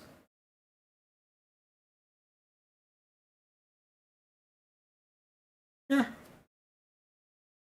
Let's see why that'd be good. You can only freeze so many enemies though. It's not like re-triggering an element with cryo. You can't refreeze enemies typically. Tell Harlow's gonna swap augments and plunge. Yeah, you know how we're always swapping elements on Amara? Sorry. Nuclear Winter. Oh. 6. Nuclear Winter Harlowe build. Whenever Harlowe and her allies are inside Flux Generator's radius, they deal bonus cryo damage whenever Harlowe and her allies relieve the Flux Generator's radius. They instead deal bonus radiation damage. Okay. Do they have to be in the thing to begin with? I guess so. 25% bonus element.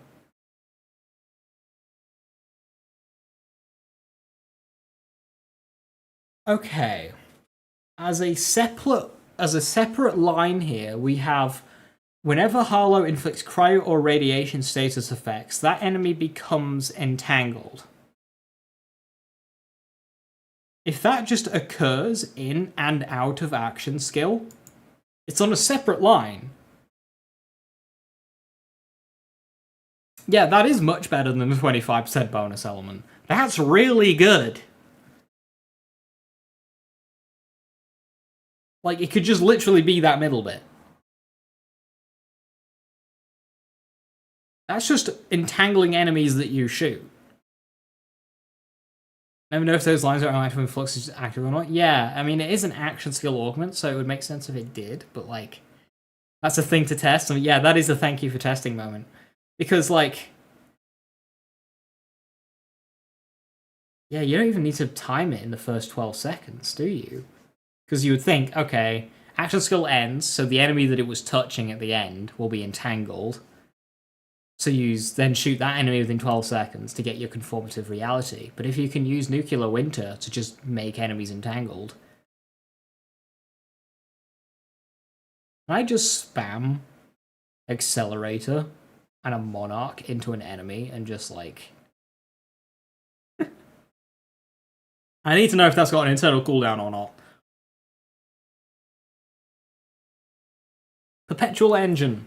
When Harlowe activates her Flux Generator, she gains damage reduction and increased action skill cooldown for each entangled enemy, and each enemy she entangles while her action skill is active. Okay, that's cool. Yeah, that along with Absolute Zero will give you insane,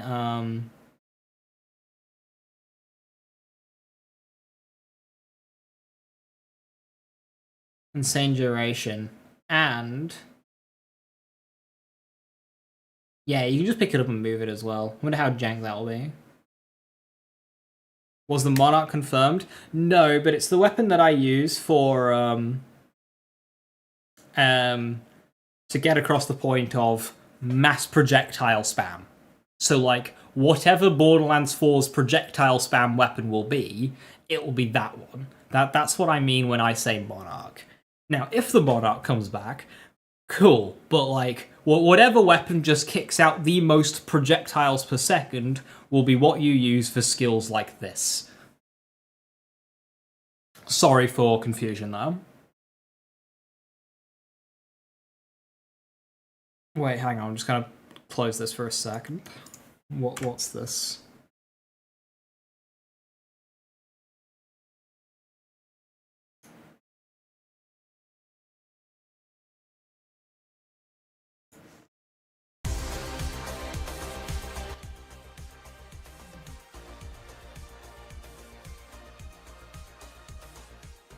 We always do bring back previous Vault Hunters as NPCs. We want to follow their story. We want to know what they're doing. We don't want to let them go either. But we do have to make choices. I mean, Zane works well with everyone. He's fun to see riff and banter. And so having him banter with our Vault Hunters was going to be a joy. In an effort to ground the characters that are returning into this world, we really wanted to explore faction design that are integrated with these returning characters. He has kind of adopted and integrated in with this struggling faction out in the desert. Vault Hunter, you're with me. Fair enough. Just Zane ore farming for a little bit.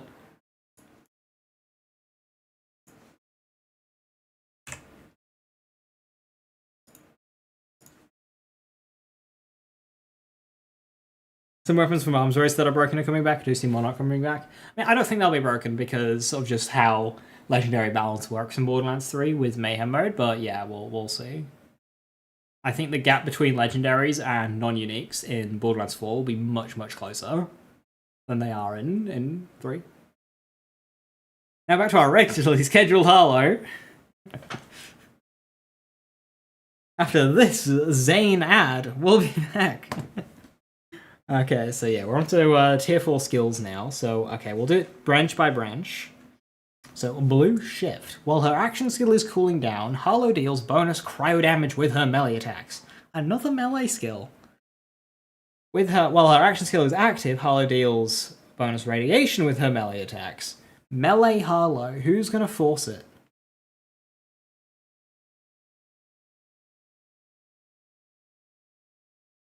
Who's gonna force melee Harlowe? That's 10% per point. That's very good. That is just a high value skill. This is with United Theory as well. Decoherence. Harlowe deals increased damage with all sources to entangled enemies. Enemies inside of a flux generator take further increased damage. 8% per point.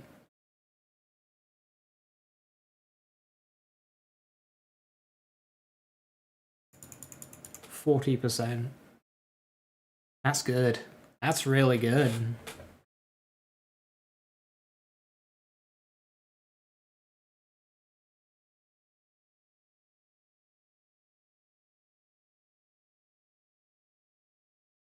Left Ranch is missing a 1-pointer tier 6 skill.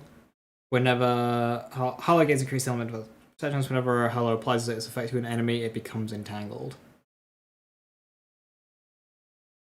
Oh. There, you can skip out on Nuclear Winter.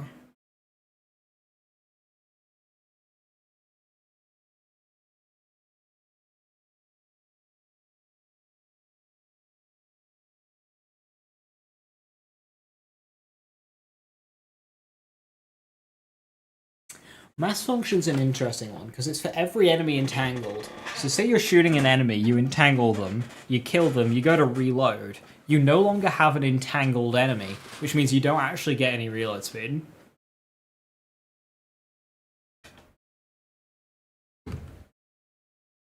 I feel like it might end up being kind of forced, Abby. Kind of like, say, like a melee Lilith build.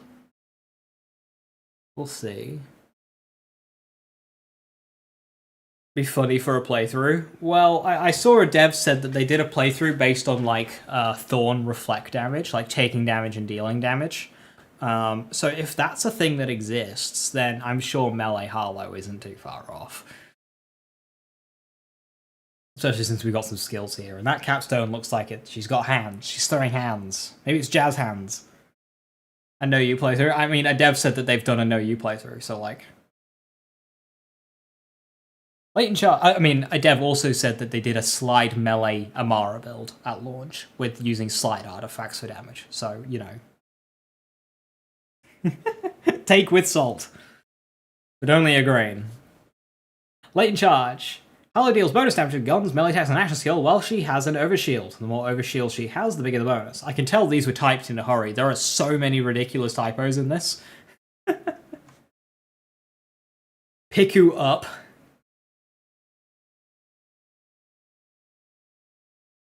While she has an overshield. They type this one in a rush. The more overshield she has, the bigger the bonus. Up to 10% per point. These two alone are just like chonk damage.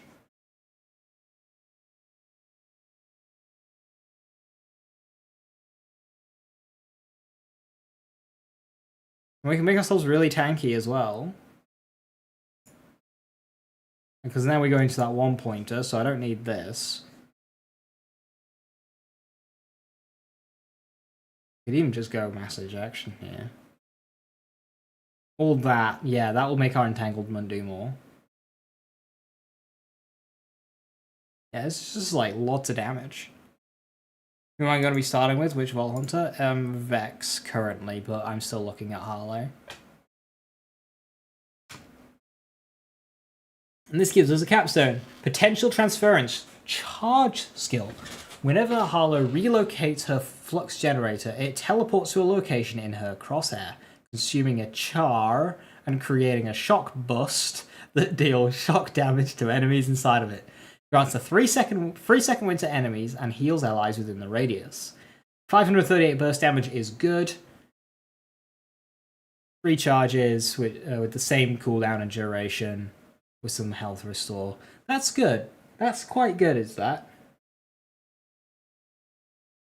And if we're going this tree, we're likely going to have access to this, because I think these two skills are just worth it. Doesn't matter what you're doing. Between Decoherence and Latent Charge, they're just both going to be good. Lightning Bolt! Lightning Bolt! He's just waiting for the fixes? Yeah, that's fair. Alright, Viper, have a good one. See you later. Enjoy the D&D sesh. Into the Nuclear Winter Tree. Gamma Ray Burst. Whenever Harlowe re-triggers her action skills, the next shot fired from her gun... Deputy Harlowe! Drains her shield and deals bonus radiation damage based on the amount drained. Ooh, up to 50% of maximum shield capacity. So that is going to be stronger if you have more shield capacity from Main's Hum, and if you've got overshield, maybe. I'm not really sure how that would work. If it drains them both. But yeah, if you're re-triggering your action skill a lot, so say if you're using like 0 sum, or 0 point, whatever it is, blue tree, to spam your action skill a lot, with conformative reality, that could be very, very good. Harlowe Certainty Principle. Harlowe gains increased gun handling, which is further increased with every enemy inside, 10%, 13% per point. I mean, okay. Annoyingly, I have to take one of these to progress in this branch. Jaunt. Press and hold. Inserts.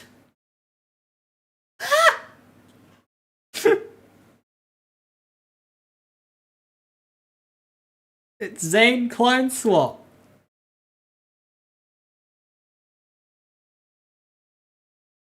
The fact that it's a hold kind of sucks. I like Clone Swap on a press.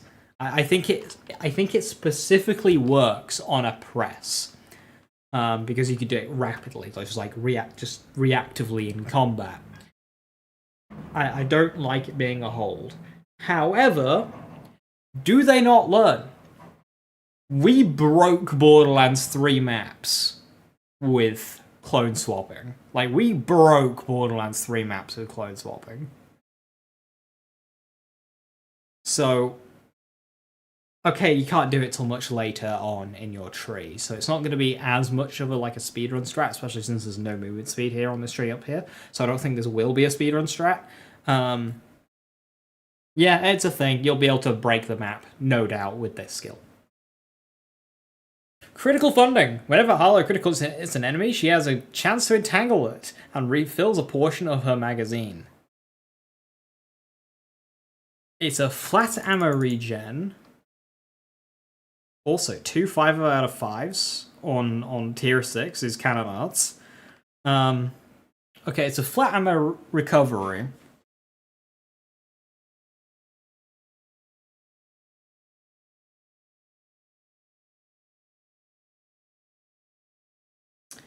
Chacney, 15%. Wonder how much that goes up per point, because no shot that goes up to like 75%.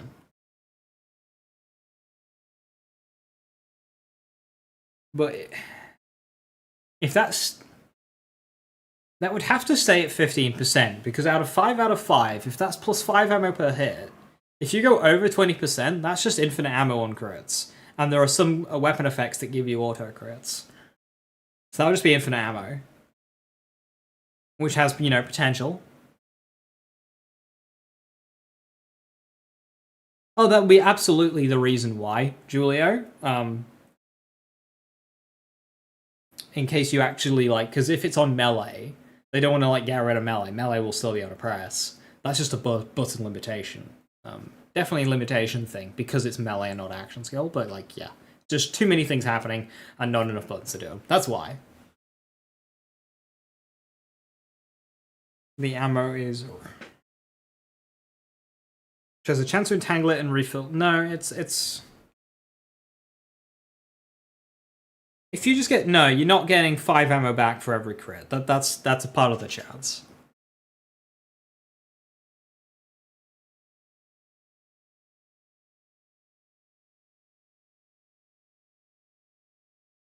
Oh, is there a skill here, Hunch? Oh no, exposed core, right.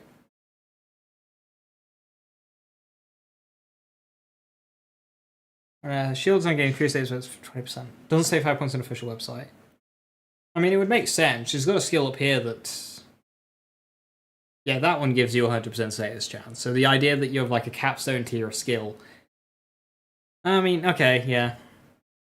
Yeah, the fact that you've got a capstone tier skill also taking you to 100%, I can see that happening. Meltdown. Critical hits with guns deal 8%. Oh, that's really good. Oh, this green tree is already looking powerful.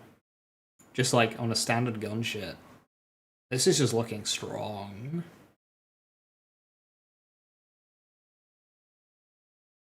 Violent Horizon. Occasionally shoots radiation projectiles at nearby enemies outside of its radius. These projectiles radiate an enemy. The flux generator drags them within the radius. That's really cool. Retrigger. Flux generator creates a singularity burst that drags in enemies and increases action skill power. The cooldown has gone up from 55... 52 on that one. That one goes up to 60, but also increases the duration.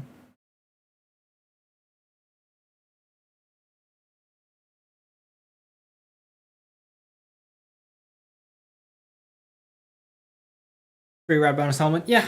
And if you're using coronal mass injection, that means you don't have to suffer the negatives of radiation versus armor as well. So that is again just another 8% per point damage, which we already have 2 here and here. This already is just chunky damage. Harlowe is looking pretty strong. I'll need to do some number totting up before I actually settle on a character at this rate. There isn't much quality of life here, though. I mean, okay, everything that I've chosen so far is damage. Damage, damage, damage, damage, damage, damage, damage, damage. I've only chosen damage. How have I managed this?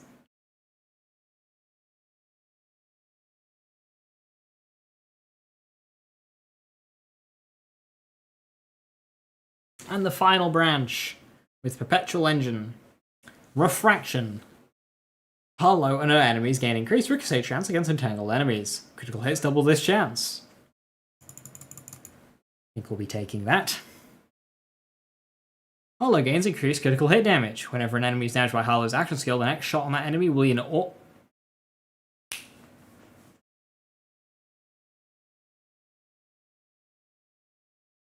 Oh.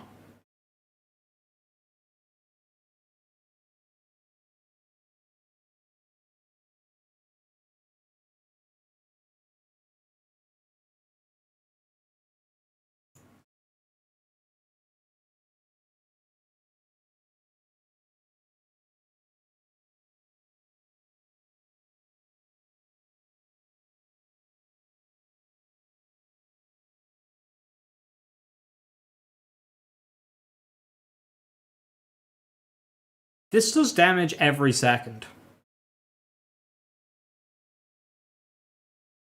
Now, does it... So, okay. Borderlands ticks damage, and it says damage per second. But it often ticks faster, just on lower quantities.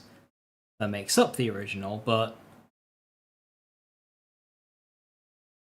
ticks are still quicker. So... I mean... all I'm seeing here is Hellwalker Harlowe. Which means... Hellzerker is back.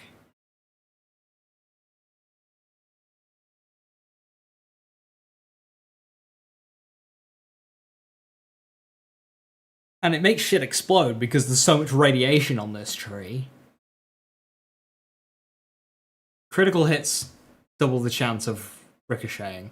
Goes up to 30%, 60% for a ricochet. Yeah, that's really good. Oh, I don't like this. This is making me want to play Harlowe first. Acceleration. Harlowe and allies gain lifesteal against entangled enemies. Cool, cool. We'll probably want that, actually. Just because I don't have any fucking defense. Whenever Harlowe's action skill damages enemies, restores a portion of our shield.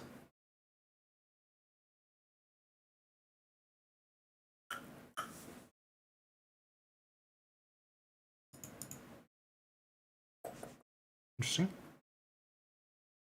Group study. Harlowe spawns a Halo sidekick for each ally instead of her flux generator. Halo sidekicks automatically fly to each ally and hover near them, granting increased gun damage, fire rate, and reload speed. Overload Harlowe sidekick to increase their effects. The effect stacks while overloaded. It drains faster.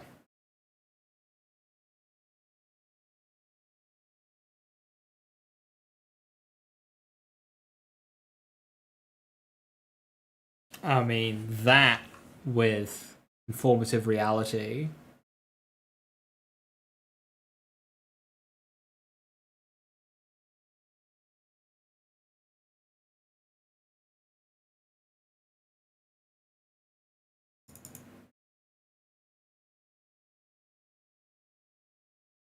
While Harlow's action skill is cooling down, she grants her and her allies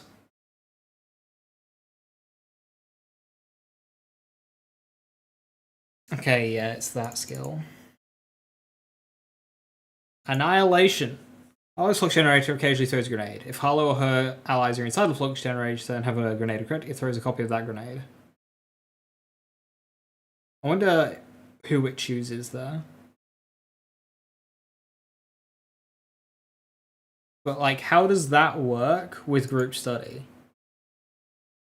Because that is specifically a flux generator thing, but it's right next to the capstone that changes flux generator.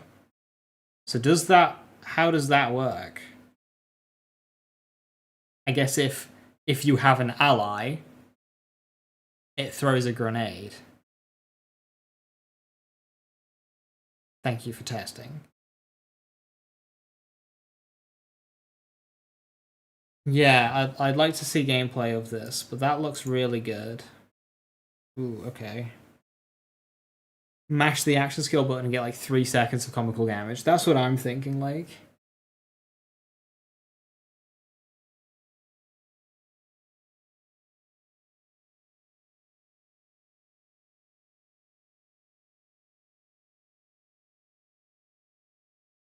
It's got 25-second duration, so can you just mash it?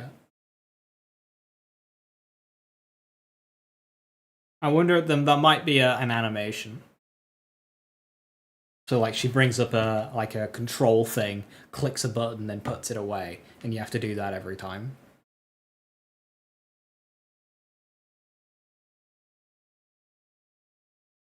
I think with Group Study is in the side tree that has skills which activate her action skill does damage. So it does the bonus damage gained from Halo count action skill damage. It doesn't say it's weird, yeah. Yeah, whenever our action skill damages an enemy.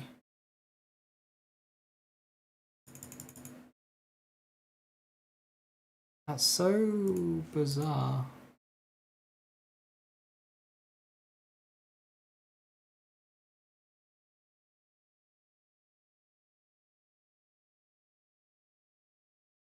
So that'll work with group study retriggering.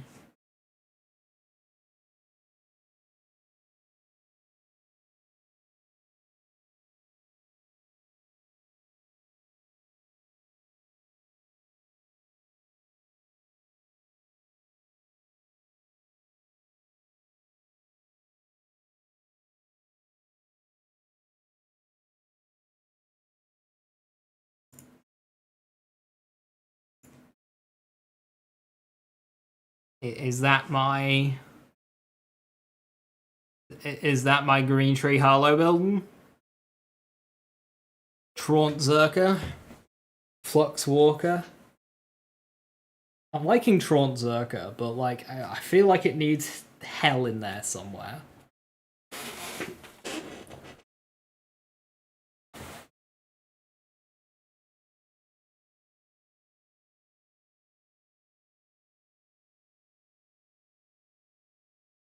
Because if this is going to be... If this is going to start as a Hellwalker build, people like Hellwalker. See, I'm thinking Helltraunt. But I also feel like maybe not very good. But like, that's what I thought, boom. Helltraunt. Because like, okay, so... That's like the grab, right? Hellwalker... Harlowe build. Hellwalker Harlowe. There's alliteration there. I wonder if we can do anything with that. Anyway, so that's the grab, and then it just goes into using other weapons. Like, take Hellzerker. Started as a Hellwalker build, but Hellzerker's not a Hellwalker build, it's just a gun build. Hellzerker. Well, I mean, there's nothing to indicate Zerker here anymore, but like... That is a name that I use for builds.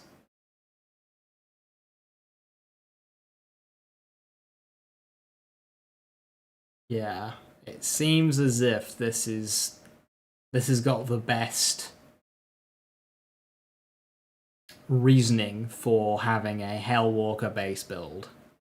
And it's also the Amara character. So if I am going to re-bring back Hellzerker, this is definitely the character. But I need to work on that name.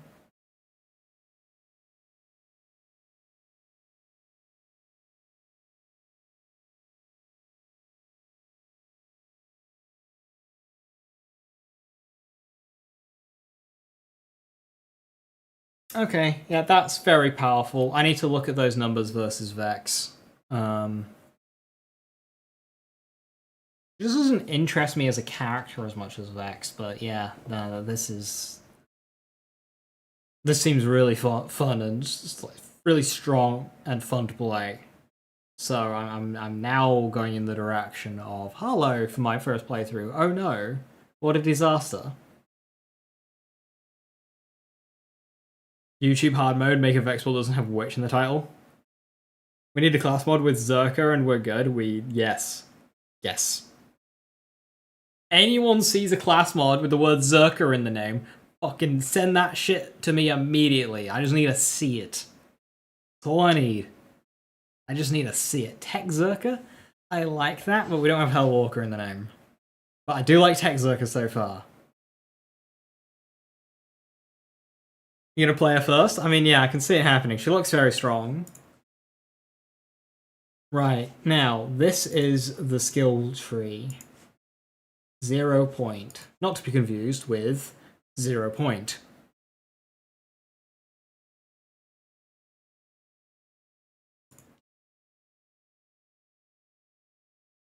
But Harlowe's making... She just looks so good, like... She just looks really strong. Press action skill to use Harlowe's Halo Accelerator to place an enemy in stasis for a duration. Enemies immune to stasis take damage instead. Pressing an action skill, again, causes the enemy in stasis to be slammed into the ground in the direction Harlowe is facing, and creates a small explosion. Re-triggering stasis has a cooldown. 1.5 seconds. Okay, so you can repeatedly slam them, it seems. 10-second duration, 30... Ooh, that's a long cooldown for a grasp action skill. But I mean, you know, performative reality. I feel like my enjoyment of this character entirely depends on how confirmative reality works. Quantum immortality. Whenever we entangle an enemy, we gain health regeneration. 5% per point. I like it. After triggering or re-triggering an action skill, we gain gun damage. 6% per point. I like it. Oh shit, already tough choices. Harlowe gains increased action skill cooldown rate. 5% per point. It's terrible! We'll probably use this depending, but like... That's literally just Restless, which is terrible. 5% is not enough. Gain critical hit chance with all skills. This chance increases with every time Harlowe entangles an enemy. It stacks. 3% per point, 10 stacks, 30%. Oh, that gets really high.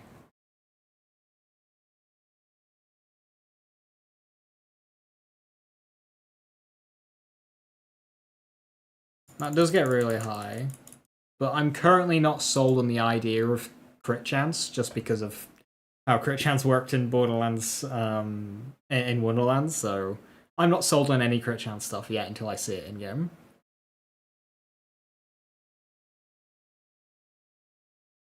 Strange Attractor. Whenever Harlowe shoots an enemy with a gun, bullets ricochet off of that enemy into all enemies in stages. If Harlowe critical hits an enemy, that enemy becomes entangled. You see, this is very early in the tree. I can modify my build for this to incorporate 0 point quite easily and still gain like good benefit out of it. Yeah, I don't need group study, which means I can skip this part. Or we get refraction and excited state. And then go into blue tree and grab some of this shit. Peer review. Whenever an enemy enters stasis, spawn a homing rejuvenation projectile that targets Harlowe or her allies once the enemy is timed killed or status ends.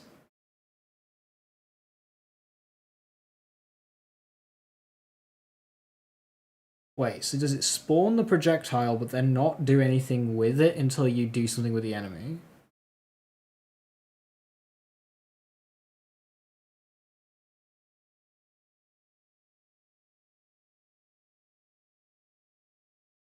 The rejuvenation projectile grants decreased action skill duration rate and increased action skill rate for a duration. That is a very confusing way to word that. What do you mean duration rate and rate for a duration? That is a very confusing way to word that. I get it, but like, come on. I don't have dyslexia, but many people do, and they're gonna have a hard time with this one.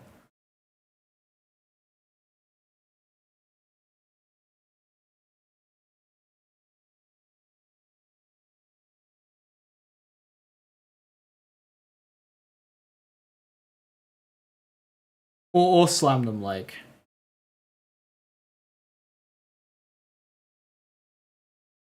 Making action skills drain slower seems useful. Yeah, it's really, really good. Increases the action skill duration, basically? Yes, it does. But instead of increased action skill duration, it's decreased action skill duration rate. While also giving you action skill cooldown rate for a duration. So funny. I'd be very good with charge skills. So if there's something in here to make this a charge skill, then that'd be really, really good. The skills in this here. Whenever Harlowe triggers or re-triggers an action skill, she gains increased fire rate, 6% per point. That's very good. Negative entropy. We gain increased gun handling. This effect is doubled. Don't care. Periodic table flip. Gain increased elemental damage, status effect application rate, and cryo efficiency. 4% per point. Co-op with a Harlowe player ought to feel really good. Oh yeah, I bet this game changes dramatically when you're playing with a good built Harlowe. Ripple effect. Kill skill. Whenever Harlowe kills and entangled enemies, automatically entangle a nearby enemy. Very good. Very, very good.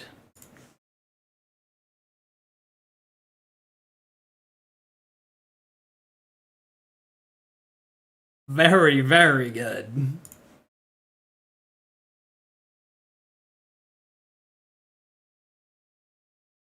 Precision engineering. 10% critical hit damage per point. 2 coolant for schoolant. Whenever Harlowe deals cryo damage, she gains increased action skill cooldown rate, 7% per point. Very good.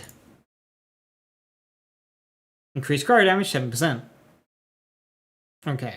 Well, I'm overspec'd, but like... Tier 3 is very good. Tier 3 is very good.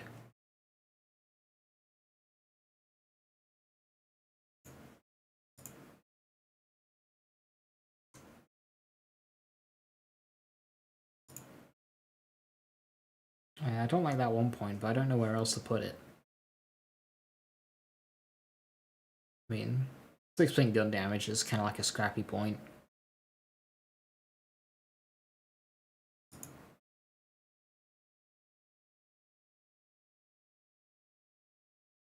Alright, we get some more augments. Wildcat destabilization. Entangled enemies take bonus radiation damage from entangle. Whenever Harlowe deals radiation gun damage to an enemy, restore action skill duration.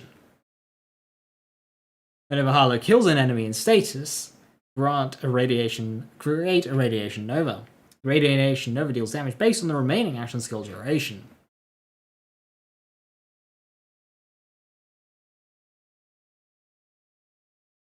Radiation damage, nova damage, 111. That's quite cool. Cold storage. All damage dealt to enemies in stasis is stored. Whenever an enemy is slammed or stasis ends, create a cryo explosion based on all stored damage centered on that enemy, and automatically freezes other enemies nearby. So that plus absolute zero is quite cool. Because yeah, you slam, cryo nova to freeze enemies, you freeze your duration with absolute zero. Slam comes off of cooldown 1.5 seconds later, which is within the 4 seconds of absolute zero, allowing you to slam again. And if, yeah, it allows you to slam again, freeze more enemies. So if there's enough enemies, you can just keep this action skill going and just keep slamming.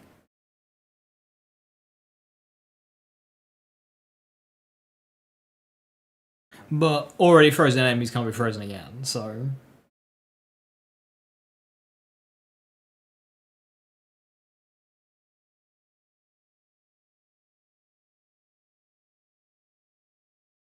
Inertia. Whenever an enemy Harlowe has in status dies, a new enemy is automatically added to status. When this happens, Harlowe action skill duration resets.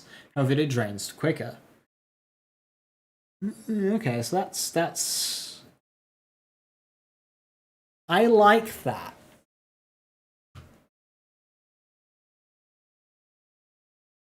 Okay, presumably... Okay. I like that a lot.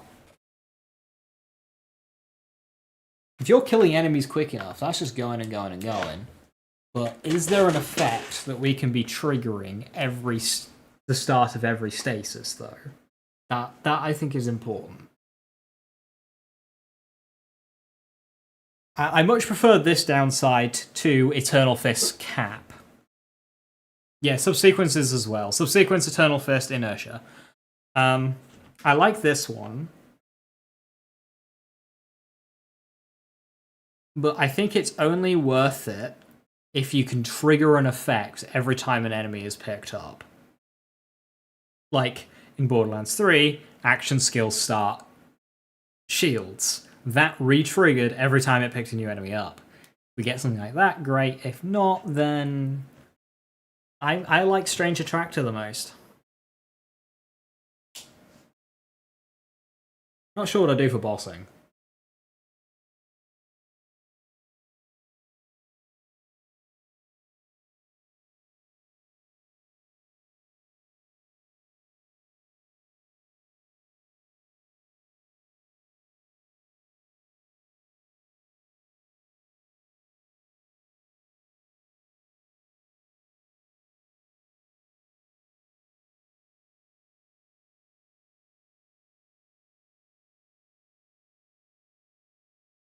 Hey Casper, how you doing? Hope you well. Right. Left branch, Concurrence. Harlowe gains increased action skill duration for every entangled enemy. Cool. Whatever, 3% per point per... So that you're probably going to want to entangle enemies before using your action skill. Otherwise, you've got no real way to benefit unless it does it retroactively. Force of Will. Whenever we crit... Ooh, Daze is back. Daze that enemy. Daze enemies having decreased movement speed and attack speed, daze and stack. Oh, that's really good. I like that a lot.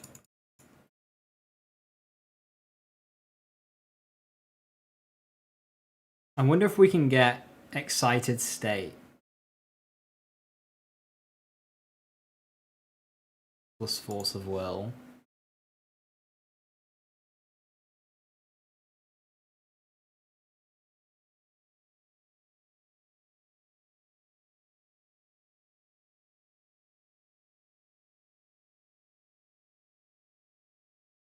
Hey Emily, how you doing?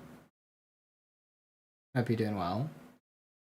Killing an entangled enemy restores a portion of Harlowe's action skill cooldown and duration. That's good. Whenever we daze an enemy, she also entangles them. Crits to entangle, which gives us 8% movement speed per point. So that makes us fast.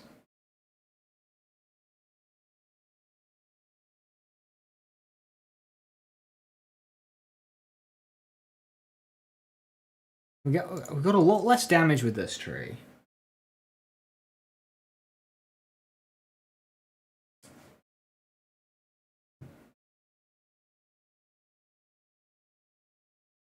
Falling Bodies Capstone. Action skill places an additional enemy in stasis at the cost of action skill duration. When it ends, automatically slam all enemies straight down. I like that one.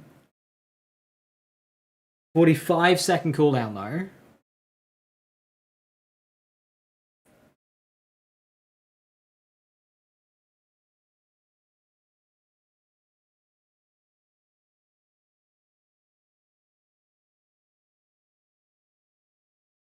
Stun lock. I like that one. Whenever Harlowe critical hits an enemy, she briefly puts that enemy into stasis. Interestingly, this form of stasis lasts for a short duration or until the enemy is shot again. Cooldown 10 seconds. So it seems like shooting the enemy again is not affected by that cooldown, and the cooldown starts once the stasis either wears off or the enemy dies, i.e. it wears off. Okay. The more I'm looking at this, the more I just don't really know how to build it, because I want to do 0 point, but I also want to do Excited State. But Excited State, I don't think will work too well with 0 point, unless you slow your gameplay down too much.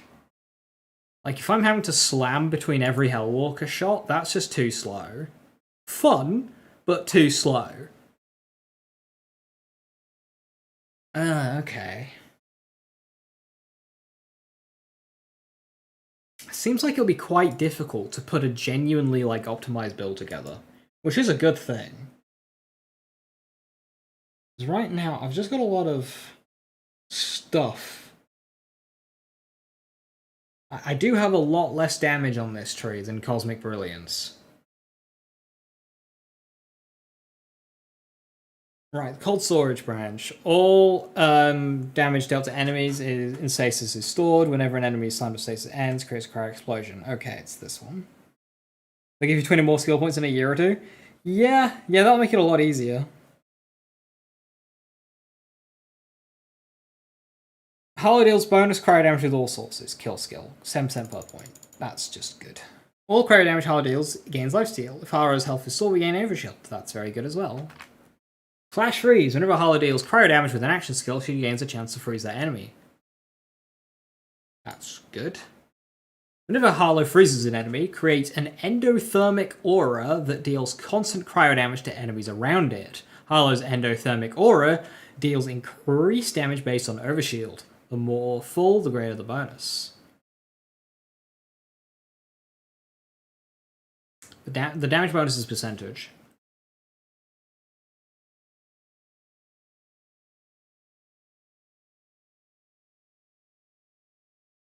Right. This is mine. No one else is allowed to use this, but this is the aura farming Harlowe build.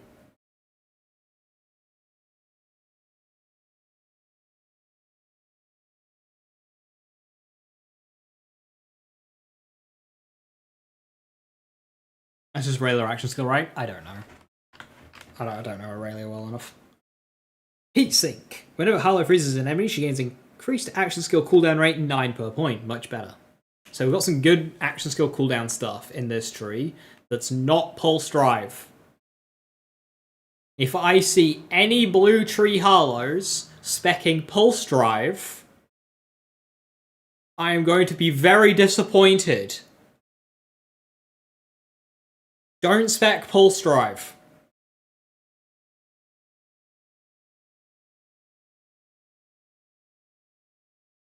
Don't do it.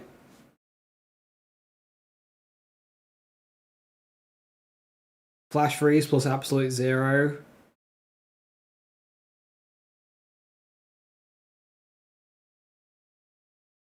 Plus Flux Gen.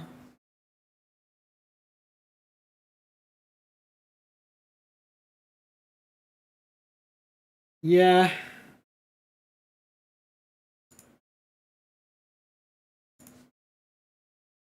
Yeah. You can replace Flux Gen as well. Amazingly, it's just kind of looking like Flux Gen is my favorite of the action skills here. Like, I'm preferring Flux Gen to Phase Grasp, which is good. But the advantage of 0 point comes from the skill / lack thereof department of the organic component. Phase Lock and Phase Grasp, picking an enemy up and holding them in place for easy crits. I mean, that's why it's so good. Flux Gen doesn't do that. Then again, Flash Freeze don't fucking need to, does it? Hopefully skills aren't bugged. Hopefully as well. Fucking, what is it? Superior Firepower on Mose.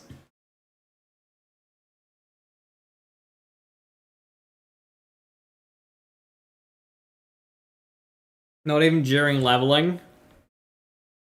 Nah. Nah, I wouldn't. I mean, you maybe could during leveling, but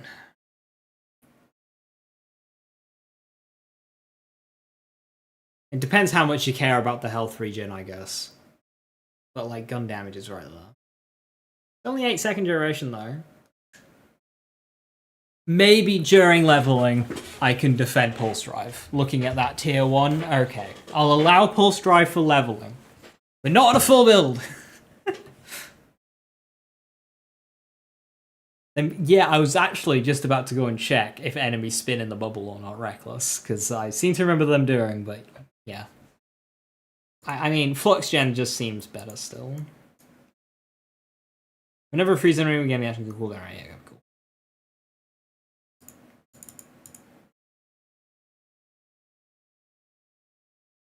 This gives us Cold Plunge.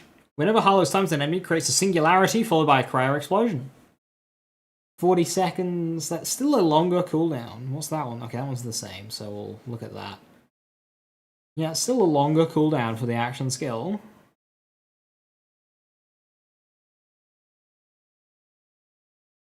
To Jacob's great scope and failing. Nice. Triple point. Whenever we deal non-cryo damage to an entangled enemy, she deals bonus cryo damage to that enemy.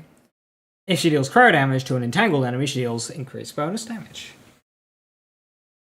15% bonus element or 30% of cryo damage dealt. Okay. So triple point is a skill that allows you to do cryo stuff without using a cryo weapon. However, it is better if you do use a cryo weapon. So, if you are married to cryo guns on Harlowe, I can't knock you for it, like I can with Zane. Disappointing. Oh, that seems good. 30% damage, so if you've gone here, then that's good.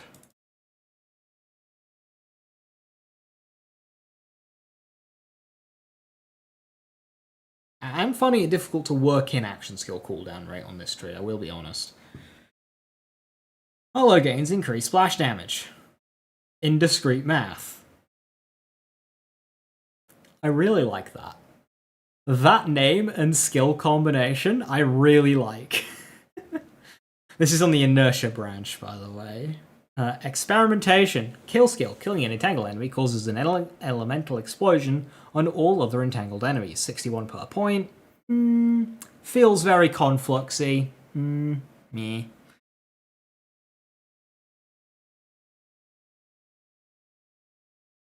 If you freeze them, bubble them, if they would still swim. I don't know.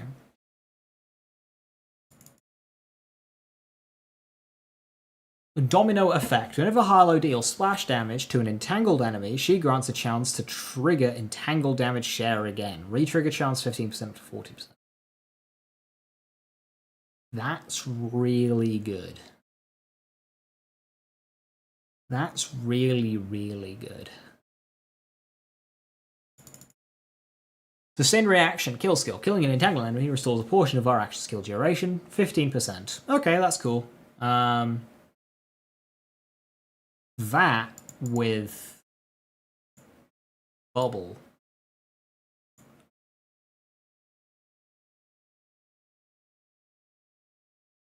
Once we get some level caps, a blue-green share will be really strong. Now this is before I've even looked at Red Tree.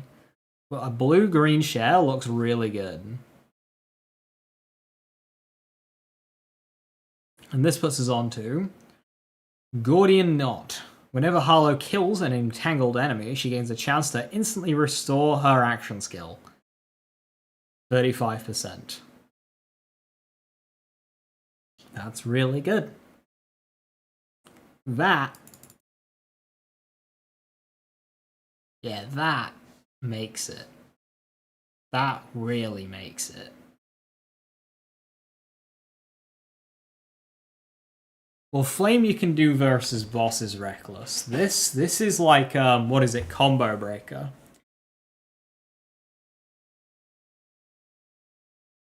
It's a mobbing setup, not bossing, but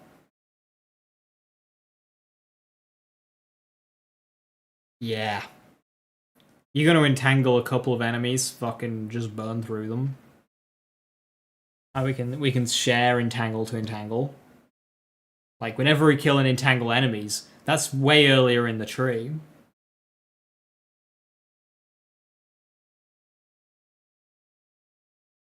A 3-point cooldown and then a 5-point. Where's your 3-point cooldown skill? That's duration.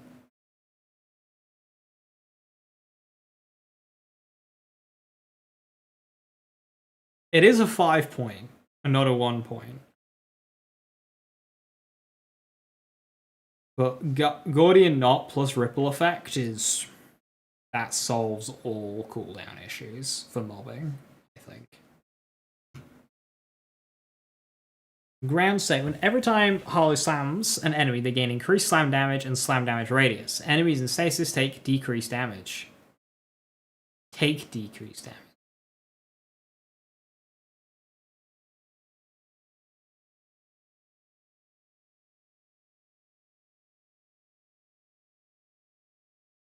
Why? I mean, this is just a tree that makes me want to go no capstone.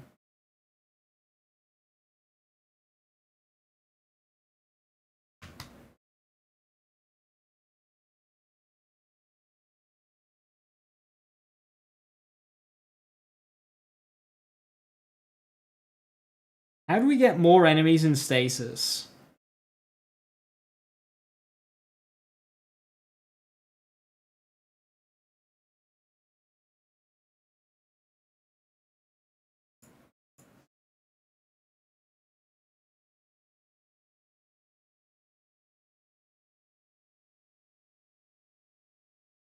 These ones use it for other action skills.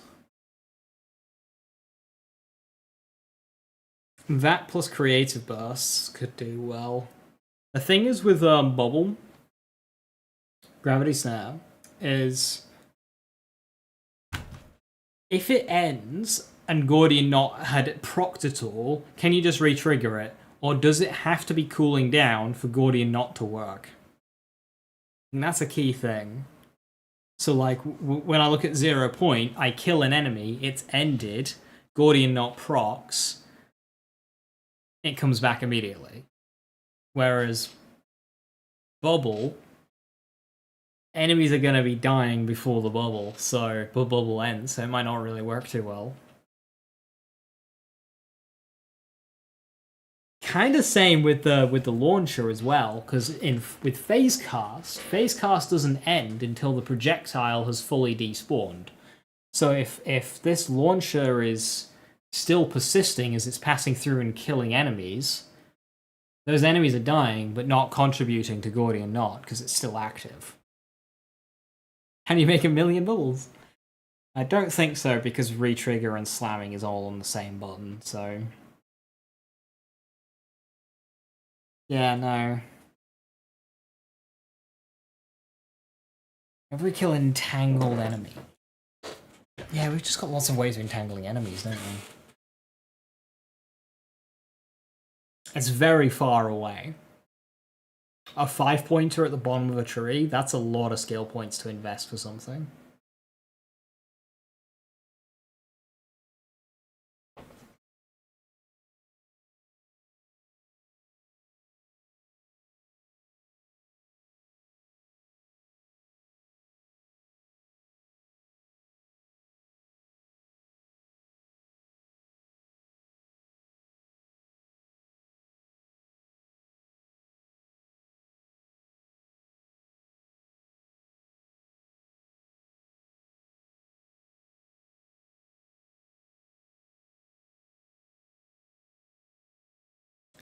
Yeah, okay, so...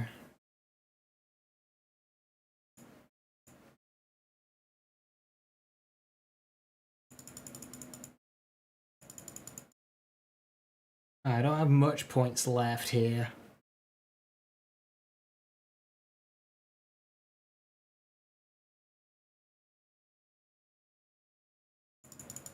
I can get some absolute zero. Only 1.8 seconds though. I only get Blue Giant, and I do get Mass Ejection here. That's good.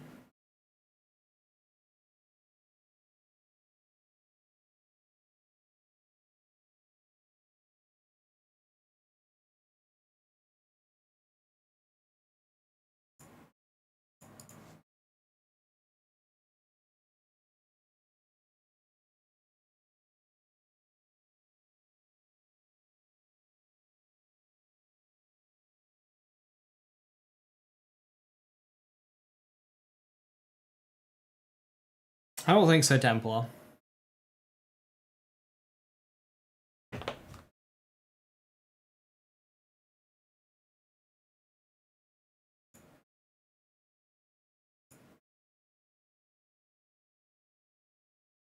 Trying to work in Gordian knot. It's very tricky. Into, you know, not green tree action skill. Definitely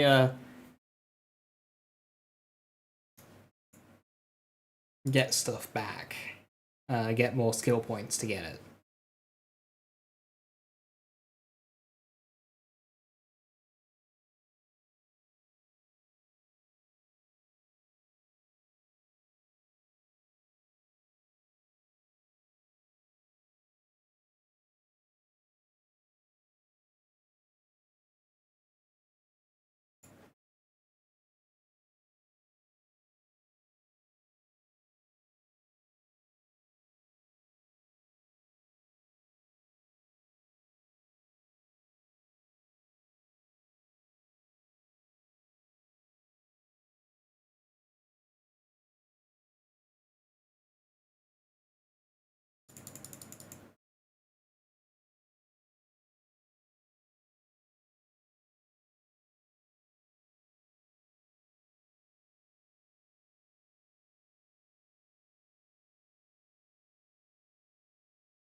Hmm.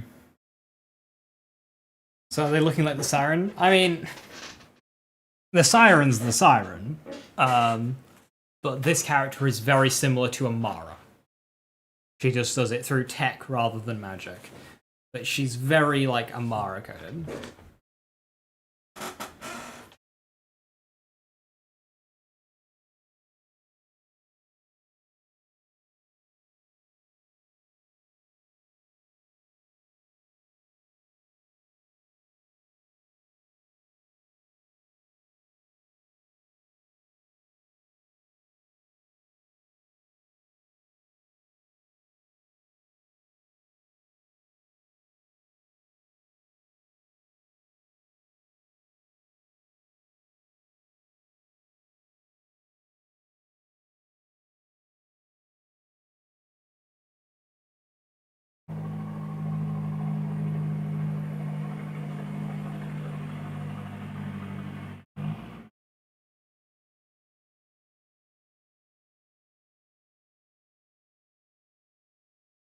Yeah, just looking through all of these.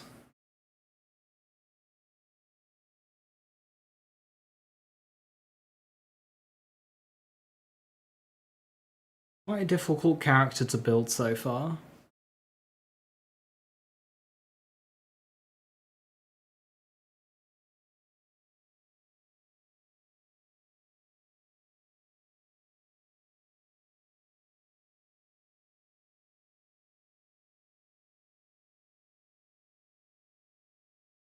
Harlowe doesn't get ordnance time so far. Yeah, there's a lot of, like, utility ordnance, but yeah. Which skill looks the strongest? I mean, I haven't looked at Red Tree yet, but Flux Generator is looking like my favorite so far. But I'm just trying to work out how to... I like the idea of running both trees here, but I'm just trying to figure out how to best do that.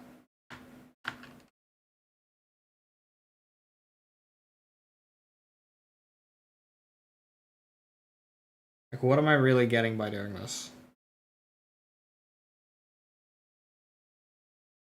Over just going all in on one tree. Like, I like flash freeze here. I really want to incorporate it, but I'm just not seeing the value in doing so.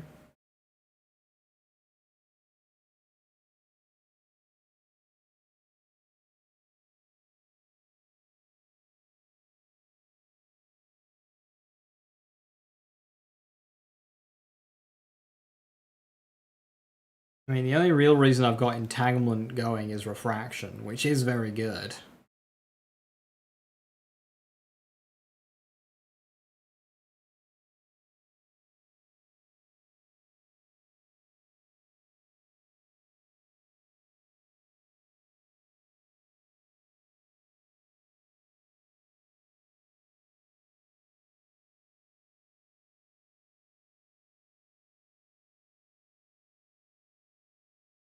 Wait for the level cap increase. Yeah. I mean, I think this is cozy. What I have here. But it is very mobbing centric.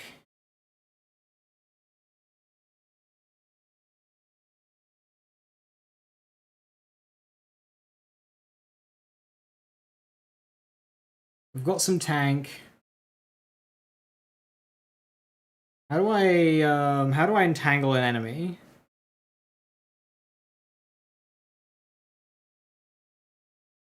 Without my action skill.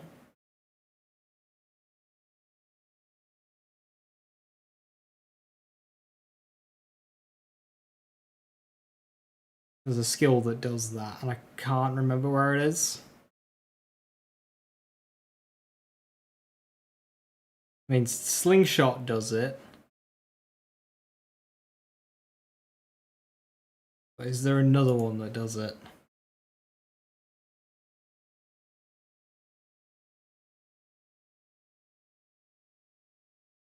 Ah, critical funding. Yeah, I want that. That entangles enemies. I mean, I've got good flux generator uptime, so I probably won't need it.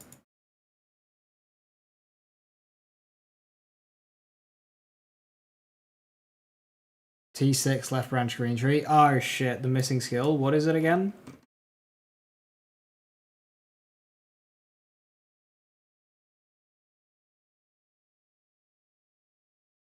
Elegance increase status effect chance whenever apply status effect to an enemy becomes entangled. Right, yes.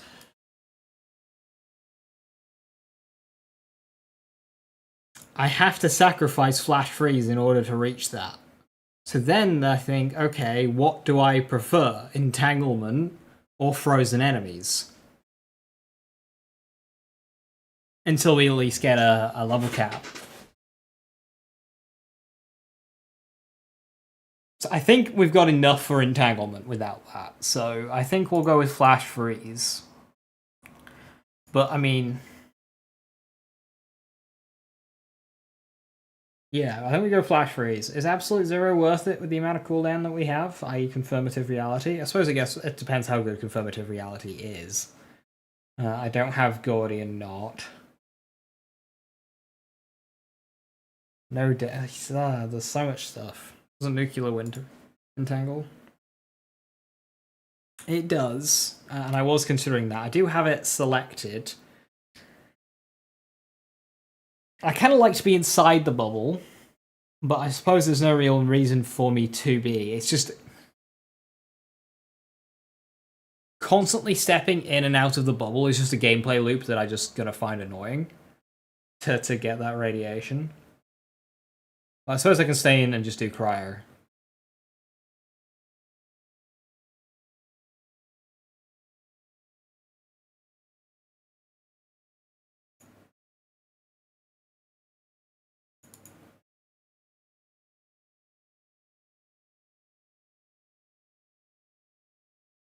Yeah, okay, that's kind of what I've got there. A 28-21 split, no capstone. That's if I want flash freeze. If I don't want flash freeze, then that gives me a couple more points to play with. I can reach group study.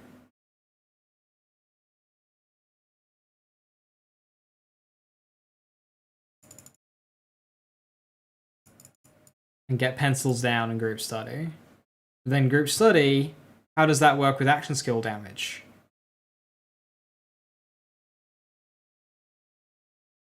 If I still get Nuclear Winter, then it's fine. No, because that's not even action skill damage. Oh, that's...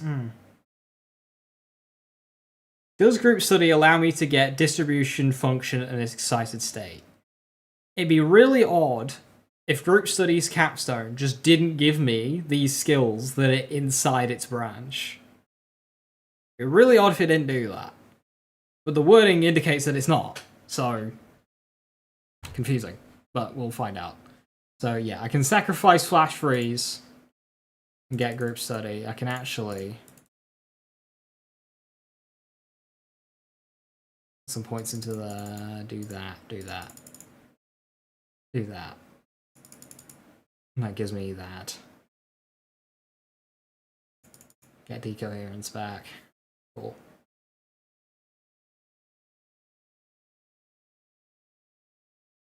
Because I don't need absolute 0 anymore.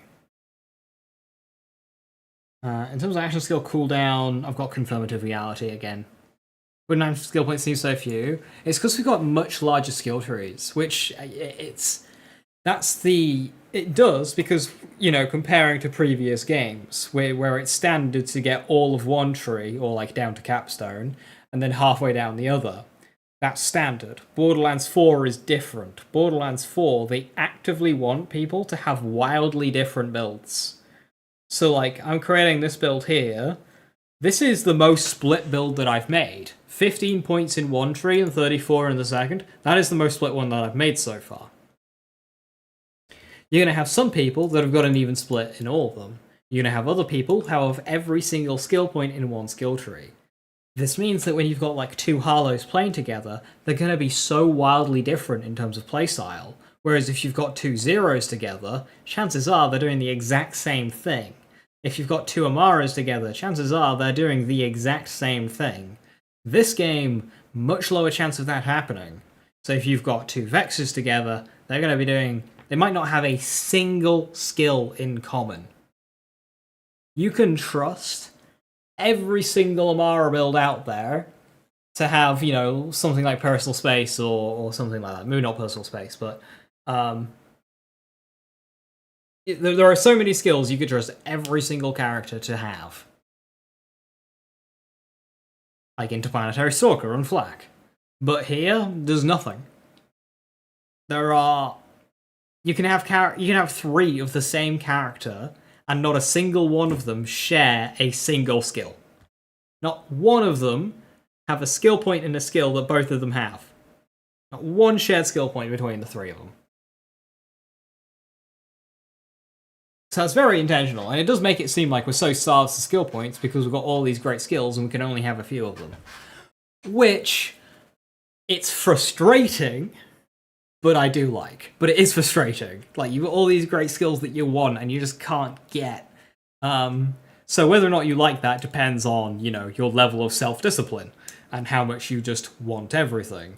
And I think if a infinite skill point glitch emerges with this game, it will be very, very popular.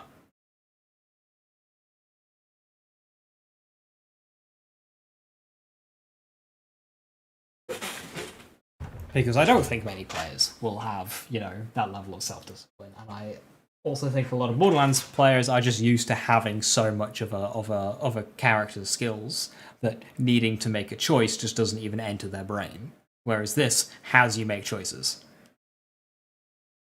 Frustrating, but it is nice to... Yeah, I mean, it's nice just to have the variety in how people are going to be playing these characters. Like, the way I'm playing Harlowe is going to be so different to how the next person plays Harlowe. And whilst on an individual level that kind of sucks that you can't have everything, on a global level, that's really good and healthy for the game. I want to shoot giant pride ball at people, that's enough. Oh my god, I love that. Pride ball. I love that. The giant pride ball. I've not seen somebody describe it as that, but that's amazing. And even then, Templar, like, you give me 20 skill points here, great, I can max out that branch. It's not going to do much. The gay blast also works. The gay bomb. I think it'll take a lot for people to adapt. I mean, some people just won't. Some people, I can foresee it now, will just not play this game because of it. They'll drop it as quick as they dropped Borderlands 3. Because, I'm a power fantasy, I can't have all the skills. And because the game's a little bit more difficult, and because you need to be a little bit more attentive to your build, they'll drop the game really quickly because it won't have the power fantasy. It will have the power fantasy, it just won't be as readily available. Hey, Quest, I think you're saying what I've been thinking when I'm building these. A lot of my builds feel worse when venturing out of my main tree. Yeah, so I have a lot of builds that are 49 points in one tree. Now, I can force it and have like 5, 10, and And I do realize it works out a little bit better if you just kind of like dip at the start of a tree. But yeah, it is very like all in one tree. But it is different. Even just messing around with the trees on max roll is so fun for you, so much better than previous games. I mean, yeah, there's a lot more to the builds, isn't there? There's a lot more stuff that you're not getting, which means there's a lot of choices you're needing to make, so it's going to be a lot more involved for people who like that. I'm waiting to copy a YouTube build and complain about lack of build diversity. Especially early on, because, like, so what will happen is somebody will find an easy way to clear all of the game's content, so everyone will latch onto that and call it overpowered, when in reality it's probably not even top 5 or potentially even top 10 powerful things that you can do. It's just that as soon as one powerful thing pops up, everyone will congregate on that quite quickly until some time passes and we start branching out again. It's not the best, but just the first, exactly. So I think there might be some complaints regarding build diversity early on, but I don't think any of them will be accurate. I think it'll just be a case of people not experimenting enough yet. Because this will be a complicated game. This will take us a while to completely figure out. So any kind of, oh, this is OP, or this is underpowered, unless it's egregiously so, untrue. Just not a thing. It'd be easier to find something that is truly OP, but like, I don't think any of this will be truly weak. There'll be ways of making it good, like there is in Borderlands 3, but, you know, it'll just take us time to figure it out. First meta gun isn't the best a year in. It's not even the best at the start of the game. We just haven't discovered the rest yet. Have I signed up for the creator program they're doing? Yes. I've put in my time trial stuff, so I figure hosting a persistent community leaderboard that's been around for 12 years should be enough to just get me in. But, you know. I also did put, because there was a box that let you have you put in any other creator programs, like for other games and stuff. And I said, yeah, I was in the original Gearbox Borderlands stream team in 2019. Then I was in Next Makers, so like, I've been around. How dare you use logic in Borderlands? Yeah, we're not allowed to do that, are we? Get all my opinions from one person? Don't do that. Unless it's me!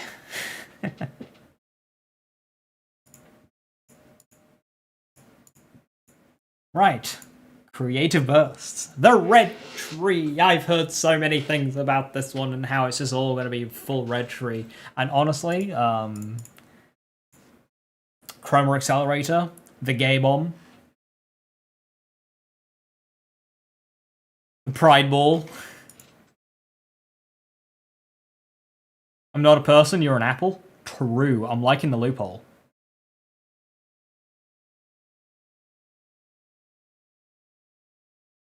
Right, Chroma Accelerator. Fire an unstable pocket, energy pocket, from Harlowe's Chroma Accelerator. The unstable energy pocket, the UEP, passes through enemies and deals cryo damage to all enemies that it passes near. Pressing action skill causes the UEP to explode and deal heavy radiation. Okay, that immediately gives us both elements. The big volatile skittle. So that will go well with Flash Freeze. 38-second cooldown is very healthy. Pass by 269, detonation 807. Compared to the other characters, that's really good. That detonation damage compares to like some of Eamon's harder hitting skills, like the spears. Taste the rainbow. Taste the frozen nuclear waste. Okay, Cyclotron. 4% fire rate per point. No, thank you. Increase shield capacity and shield recharge rate, potentially. PPE, I like that. Fuzzy math! It's different, though. That's not fuzzy math. 10% status chance. I've currently not seen a reason to invest in status chance unless dots just are simply strong. But I've not seen any, like, ability stuff with it.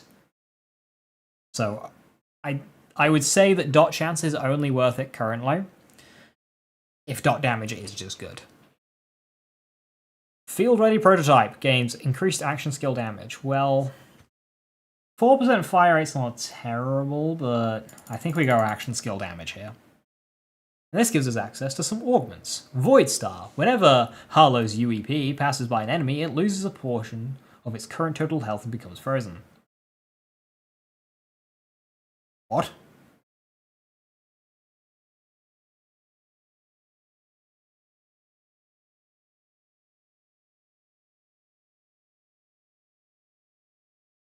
It just freezes shit.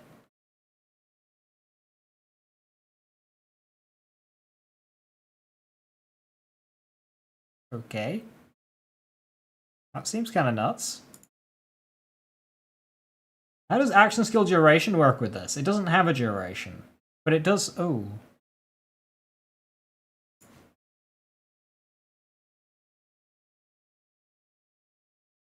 Does this mean it starts cooling down whilst in flight? Because if... No, because you use your action skill button to detonate it. I think we're just missing out on some wording here. Just an auto enemy loses 30% and freezes her. Well, I mean, I don't think it's that good because it has a max health range 673, which I think means whatever comes first. Is it 30% of the target's health or 673 damage, which is not as much. So I don't think that will be a 30% health loss. I think it's just a 30% health loss maximum. But in reality, it's just an extra 673 damage, which is kind of nuts considering its pass by damage is 269. So, like, does that just triple its damage? This is so confusing. Is that just double, triple its damage, or is that...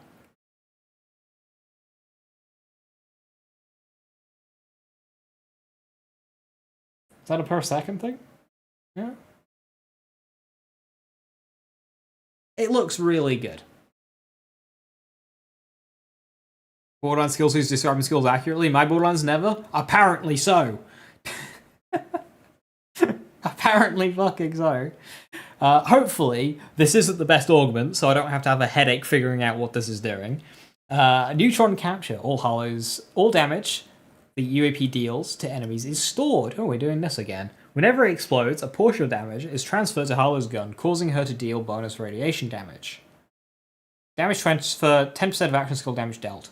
This one doesn't read a cap. The other one...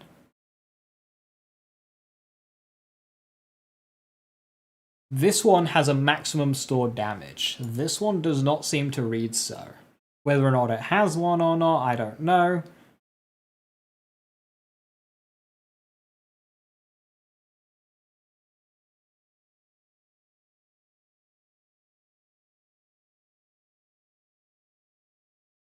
%10 of action skill damage dealt, which means the bonus damage here is a flat number based on the damage of our one-hit kaboom action skill. That's B shield. Is that not just simply B shield then? Because it's not based off the damage of the gun, it's based off the damage of the action skill, which means that to deliver this, we want pellets per second. We don't want damage out, we don't want DPS. No, it's not like Revolta at all, Templar. Because Revolta is a percentage of the gun's power, which means it doesn't matter whether you're using a one-shot sniper rifle or a Monarch. Your damage is going up by 200% for both. But because this is taking the damage of our action skill, it is not related to the damage of the gun. Which means we want projectiles per second, not damage per second. So we can, if our action skill does 1,000 damage, we're damage transferring 10% of that. So we're now doing 100 damage on top of whatever our gun is. So do we want to add 100 damage to a sniper that does 500, or a machine gun that does 100? We either increase our sniper by 20% or our machine gun by 100, like by doubling it. So like you want projectiles per second here. You don't want DPS. This is a B shield or a Buffmeister. That looks hella wrong. It does. If that wording is accurate, and it's just going to take the damage of your action skill, you just put that on a machine gun, and away you go.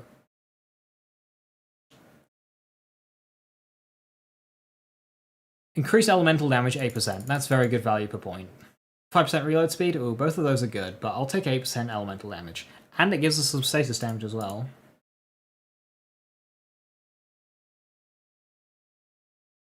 Test subjects. Whenever Harlowe applies a status effect to an enemy, she gains increased cooldown rate. 7% per point. Alright. Whenever we activate or re-trigger an action skill, we gain increased movement speed. 6% per point. I kinda like it. Whenever our shield breaks, she deals radiation damage to all entangled enemies. We gain an overshield equal to the amount of damage dealt this way. 16-second cooldown. Dot duration, 24% per point? Or is that 8% per point? That's very good. Increased rad damage by a further 7%. So that'll go additively with elementary. I think I might go with get up and go here, depending on what we can do with action skill cooldown. That's got a duration of 12 seconds. Right. This gives us tier 4, this gives us some augments. Whenever Harlowe kills an enemy with UEP, and when she kill and entangle... Wait, hang on. Kills and entangle enemies will refund a portion of cooldown, 20% per killed. I had an aneurysm trying to read that. She kill and entangle enemy. I think that's just when she kills an entangled enemy. That's good. That's good for spammability if you want action skill stuff. So neutron capture is good for gun stuff. Field research good if you want to spam the pride bomb. Special purpose magnets. Or kills or entangles. No, because entangle is just hitting things with action skill damage. Or your action skill. So I don't think, because then that'll mean that'll just refund your cooldown every enemy it hits, which is a bit ridiculous. I think that is very specifically kills. Anyone kills those entangles, or when she kills an entangle. No, I think it's got to be her. I think it's got to be her. Whenever she kill and entangle enemy. Yeah, I think that is just her. Special magnets. Harlowe's unstable energy pocket pulls enemies along as it passes by. Detonation kills increased damage for enemy already hits. That's quite cool. That's good for damage. So we've got spam ability. We've got damage. I mean, okay. We've got whatever Void Star's fucking doing. What if you have 4 Harlows on a team together? Well, thank you for testing. Containment breach. Whenever Harlowe's unstable energy pocket detonates, it splits into several smaller, faster-moving, unstable energy pockets. That's good for mobbing, then. But so is that one. Okay, so I think...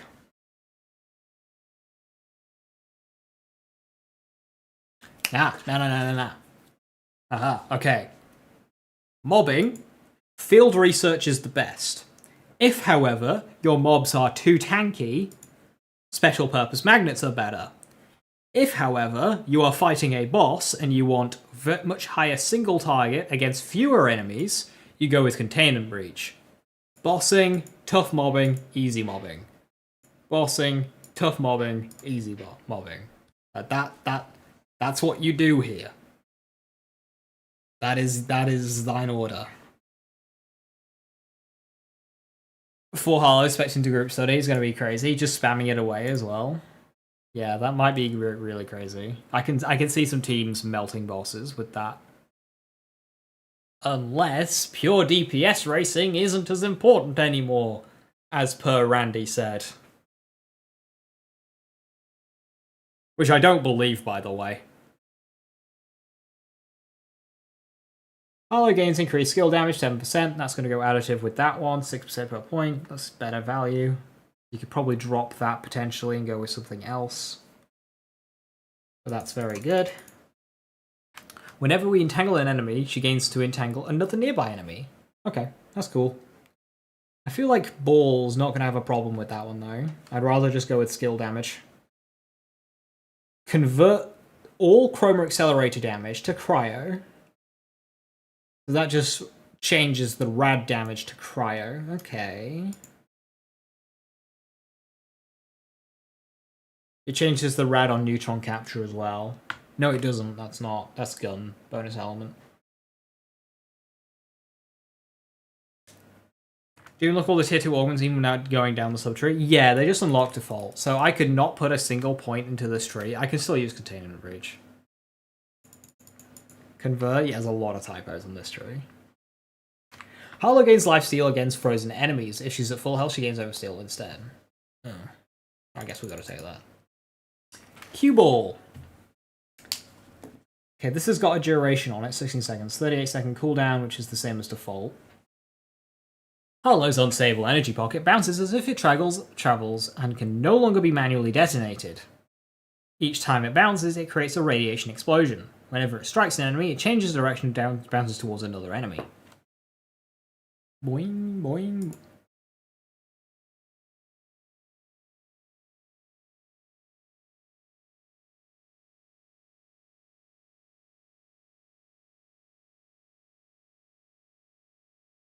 I don't think each explosion is giving us Containment Breach. So what I think we do is we do special purpose magnets with Cue Ball.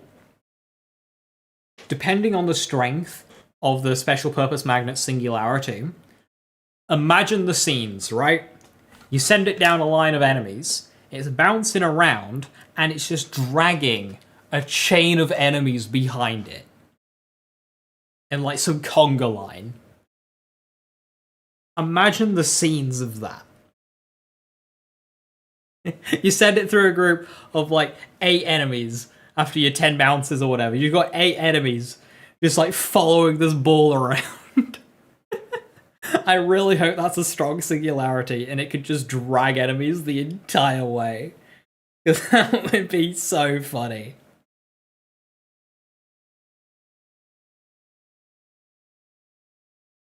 Also seems like an easy way to get field research.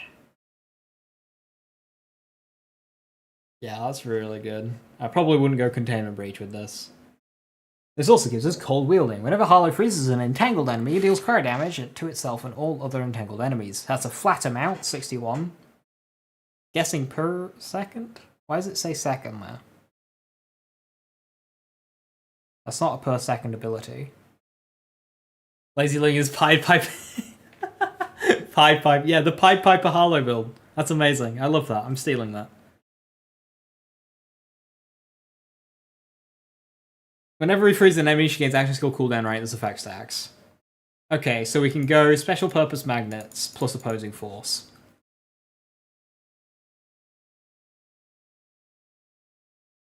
Duration 16 seconds. That's got a duration of 16 seconds, so that kinda works.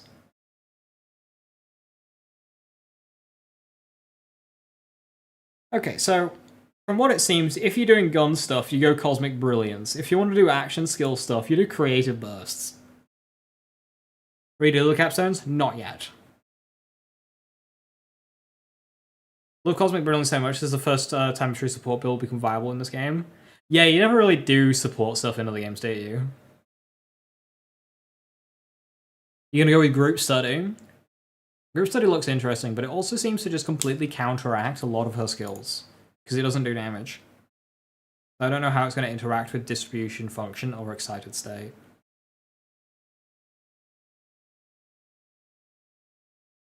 Okay, Cue Ball magnets just seems way too funny.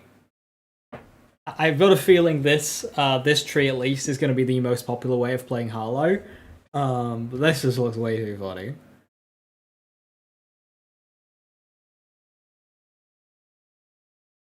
Middle tree. Harlowe gains increased radiation damage and radiation chance. Right, so we've got 8% elemental damage, 7% radiation damage, and 12% radiation damage. That point. Fucking hell, Harlowe.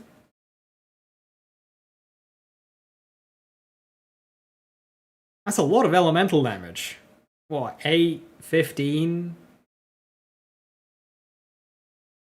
27 per point? Or per 3 points? But I mean, 27% is basically where a Borderlands 3 character caps out. Yes, Templar. If it's the dot damage, it will say the damage over time damage, or like burn damage, or corrode damage.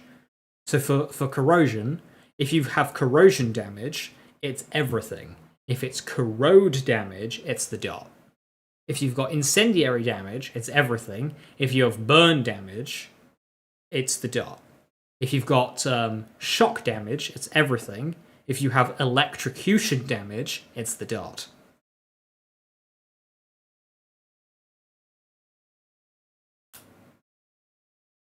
There's a skill that replies to those points, and it seems that those aren't set up like that in the max roll trees. Cold Iron requires at least 1 point and carry the 1, but here you don't have to do that. I imagine causing disabilities in plant trees at launch.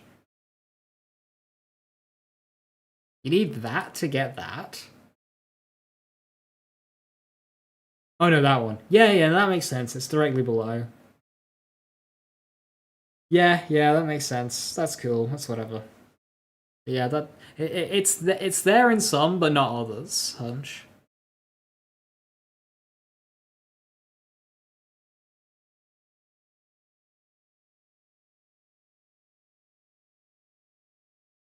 They still deal group damage and proc the skills with the flux generator, even when using group study. Do you have gameplay of that, Cloudwind? Like is there somebody with recorded gameplay of group study so I can see that? Because that's really good to know. Thank you.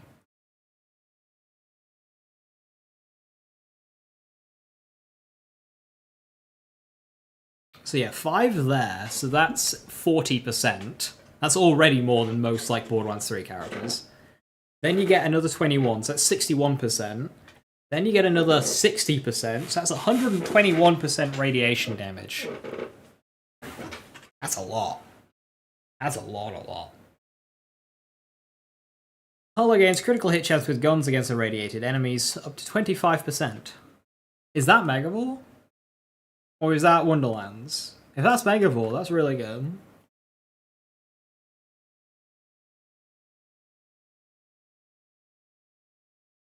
So a dev specifically said that it works. That's really useful. That's enough. Thank you, Cloudwind.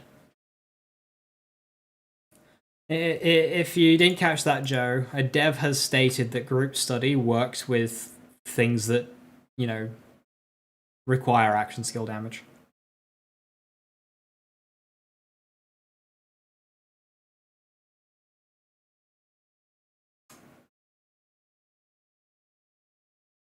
Okay, let's get Megavore. Fissile Launcher. Whenever Harlowe damages an irradiated enemy or an entangled enemy, shoot a radiation dart at another enemy. 123 damage per dart. Cooldown 2 seconds. So it's 80 damage per second, which is alright. Harlowe deals bonus radiation damage to entangled enemies. Okay, well that's just simply better. So we'll just do that.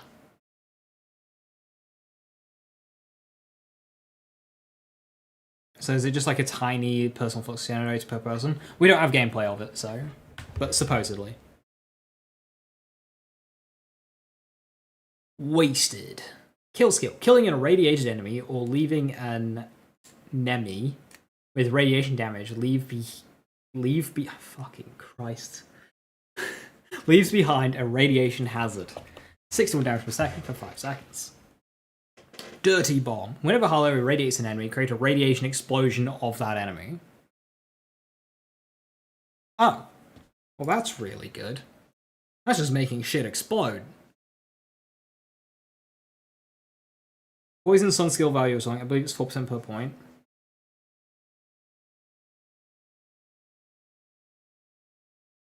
Had a class mod buffing it in the... Oh, right. Fantastic shout. Like 4% per point makes a lot of sense. I think I still take it over Fissile Launcher, but radiation to other enemies. Yeah, I think I still take it over launcher, but that makes a lot of sense.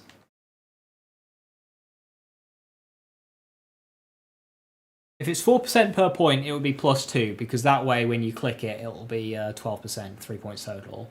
So 1 point plus 2 class mod. You can post links, Cloudwind. You won't get bopped.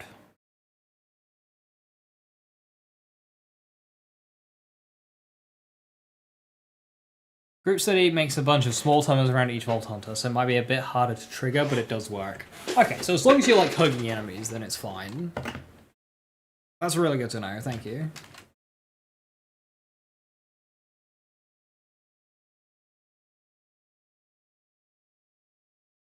Demon Core. As Harlowe's unstable energy pocket travel, it shoots radiation darts at enemies.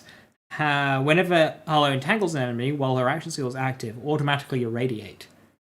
Automatically irradiating, okay. So that means it'll just be proccing Dirty Bomb.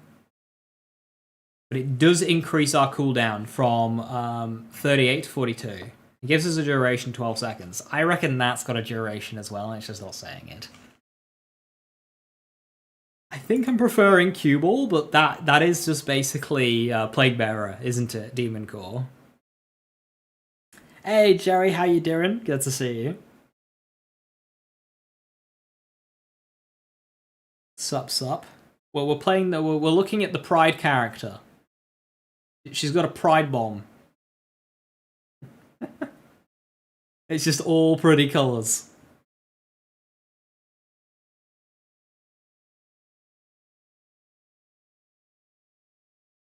Just like that effect you've got on your message. Does that cost money? What's that Twitch animation? No idea. But if it meant that I got money, thank you. Hell yeah, queer bomb. Yeah, we've got Pride Ball, Gay Bomb, Queer Bomb. A Chroma Accelerator. I'll throw up some gameplay. Hang on.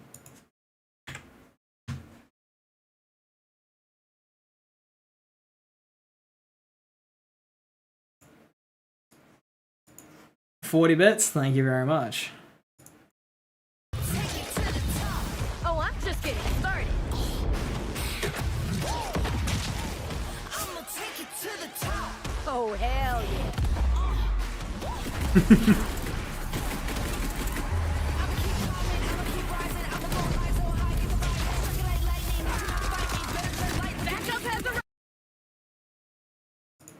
It's great. Where is it?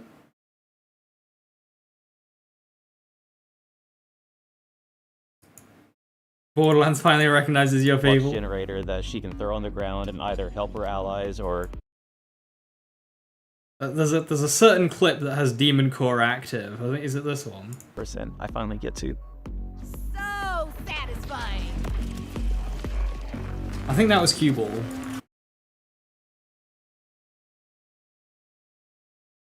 Let's see on that video. Yeah, there is Demon Core active. Are we joking, or did woke culture make it to Borderlands I didn't look?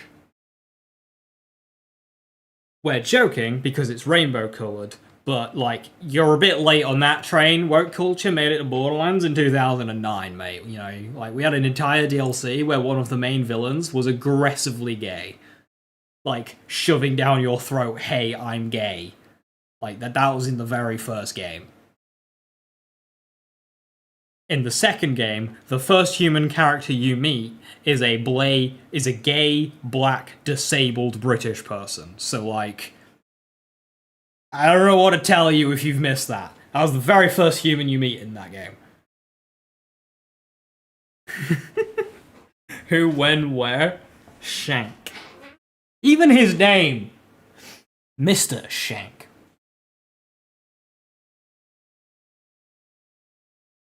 Every bit of dialogue from him is just Pride Month. Shit's been queer year round, baby. And yeah, Hammerlock, you know, gay, black, disabled, British. Literally 250,000 queer characters in this game. There's so many.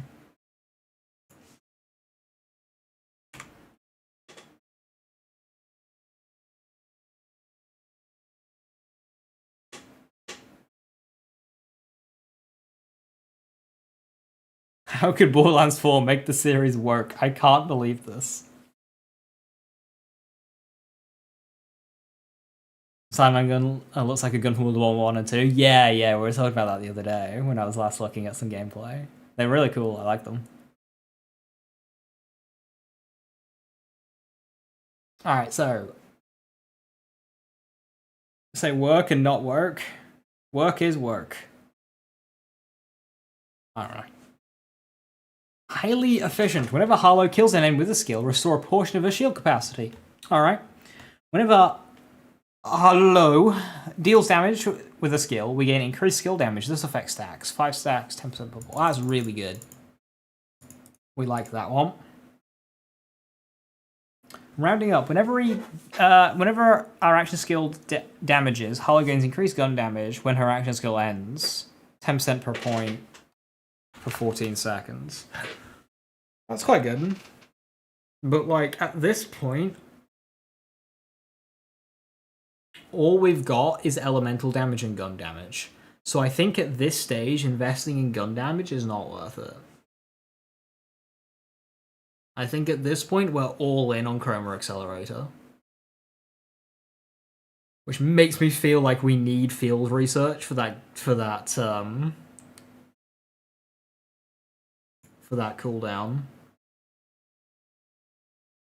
Opposing force will give a lot of cooldown as well, but I think field research is definitely the play here. Then again, it's got a duration of 16 seconds.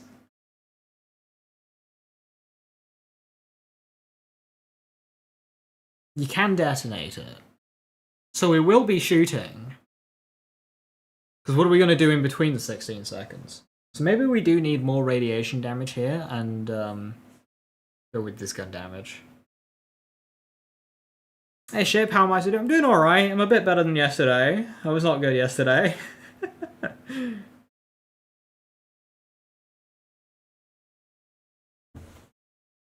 To not make Borderlands 4 work, clearly they haven't been paying attention to past games. No, like, Reckless.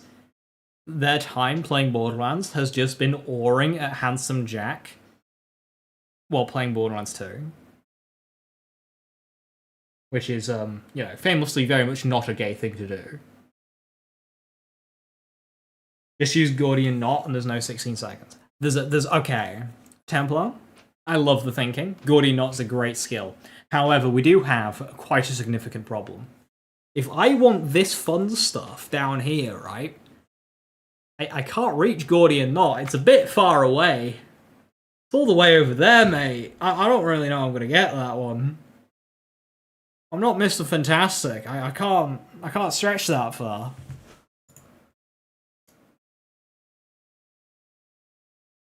I feel like a green tree is the only one that focuses on gun damage. Seize the Day has some of it. Not necessarily gun damage, but dealing damage with her guns, because her action skill doesn't really do damage itself, so you're kind of like stuck with gun damage.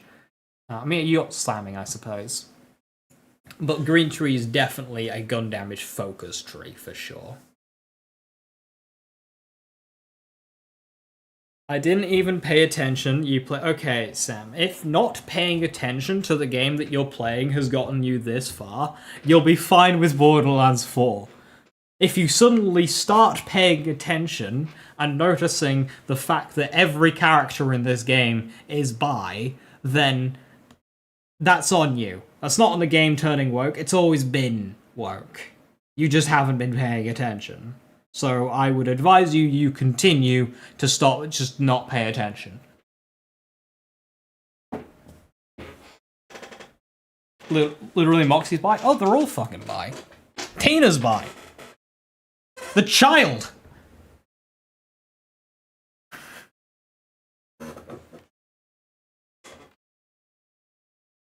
Now you probably can't unsee it. Oh well. What a shame. The only straight guy was Roland, and they had to whack him.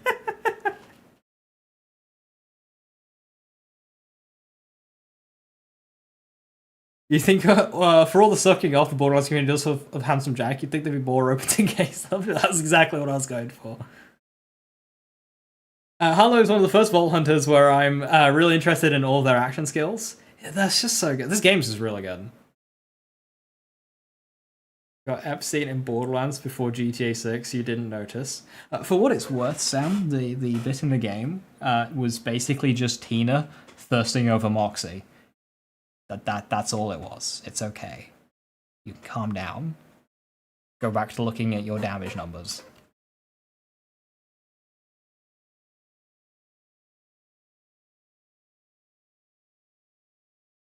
Eureka! Whenever Harlowe enters Fight for Your Life, she throws a free unstable energy pocket at an enemy. If there are enemy. Okay, 40-second cooldown. I was going to say, that's really cool. Just throw a free action skill at an enemy when you go down.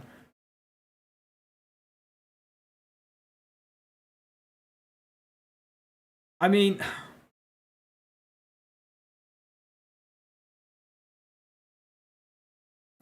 I'm not a fan of Fight for Your Life saves on long cooldowns, but that one I'll give. I like that one. That one's cool. Even though it doesn't save some save frames. Also, I guess we do that just to get down the tree. And this gives us the Shattering Light. Deal with the time it makes it sound like she's very excited that it's a free action skill usage. I mean, wouldn't you be excited? It's a free.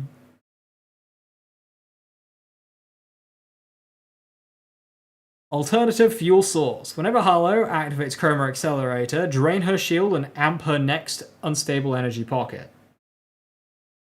Ah, that's annoying. That's really good. I didn't want that to be good. But that is good.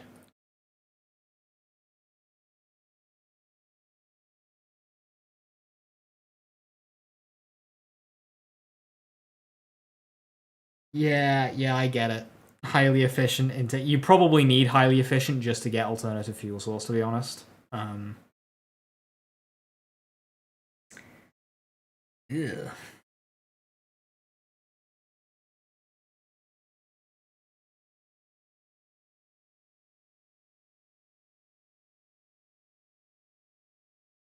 Yeah, Harlowe definitely is the change capstones and augments on the fly character.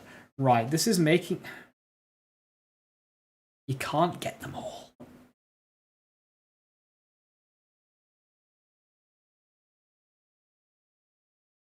You can get them. Aha! Have a good one, Hutch. See you next time. Borderlands 4 Talk is making you a little sick. You won't be able to play it. Outdated console. Oh, that's a shame.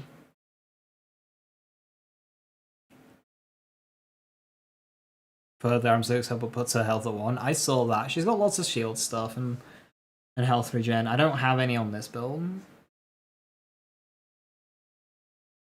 Yeah, this build's a bit glass. This build's very glass. Holy shit.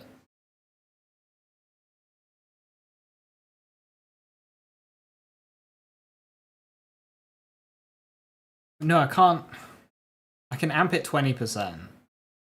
Melee Overdrive. Harlowe attaches an unstable energy pocket to her fist and slams it into an enemy in front of her. 30-second cooldown. That's fun.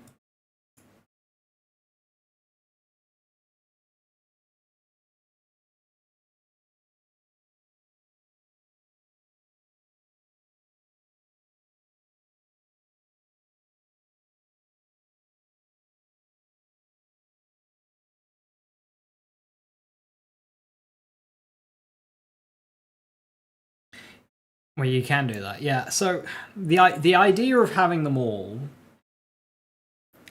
is I want Demon Core for bossing, Cue Ball for mobbing, but then I also want Amp. But I can't have Amp because it takes too many skill points. I get 1 point, which is nothing. I want the 50. The Shattering Light. Charge skill, Chroma Accelerator gains a charge as Harlowe keeps it ready for a duration. For the duration of Chroma Accelerator until all charges are used. Holding action skill ends Shattering Light early and refunds a portion of the cooldown for every charge remaining. Fires a fast one that consumes a charge. I don't understand that one. It's got a long cooldown on it, 50 seconds. With a longer duration.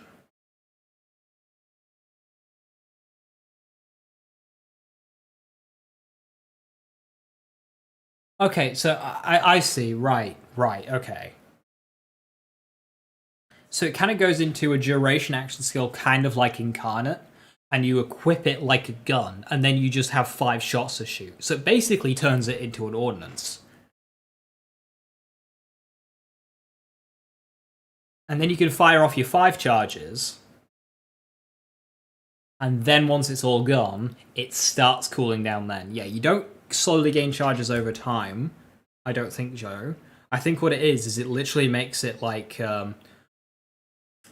does it, Lake? Because this wording makes me think it's turning it into Incarnate and not Apophis Lance.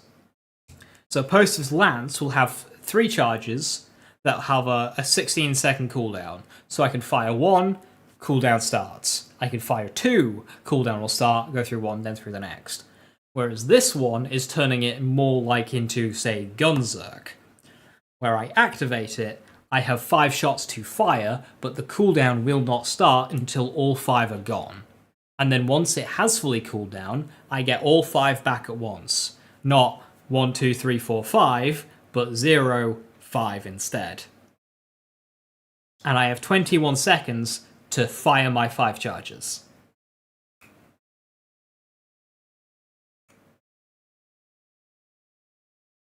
Yeah, no, I don't think that's the case at all, Joe. So I have my 21 seconds to fire my 5 charges, or I can end it early. Then once it goes away, the action skill ends, I get my 50-second cooldown.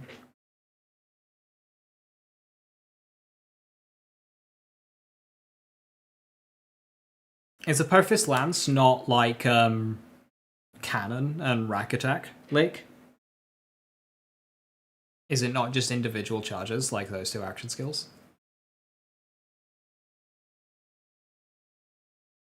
There's 3 types of survival skills: shield capacity, shield synchro sword, lifesteal over shield skill. I mean, that's kind of... You've kind of summarized most of the characters there. You activate Lance and then get the charges? Ah, I see. Right. Okay, then yeah, my mistake. You have to use the charges during that duration? Right, okay.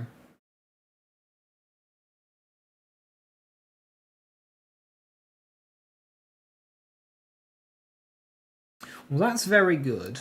Damage 400.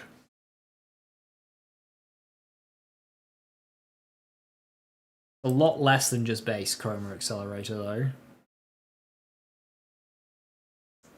I'm not a huge fan of it. I mean, Demon Core Containment Breach just seems like so much fun for bossing. Yeah, as good as I think Alternative Fuel Source is, I'm not seeing it.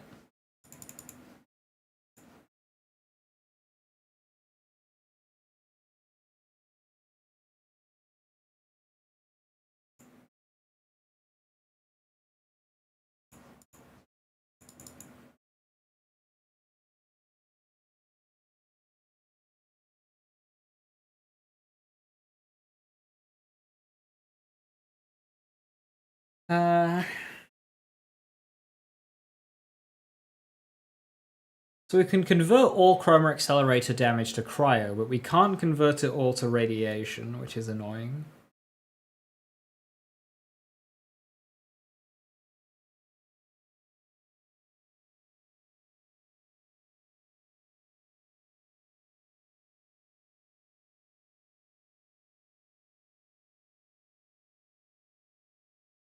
Yes, I've got all in on action skill here. The boom at the end does rad, right? Yes. Now, Shattering Light doesn't say which element it uses.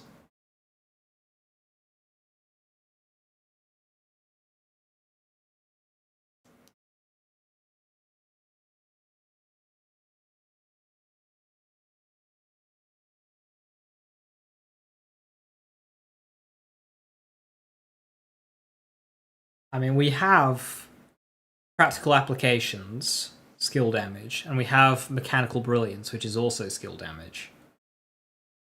I mean, I could sacrifice Eureka. That one is only when we're damaging an enemy with a skill.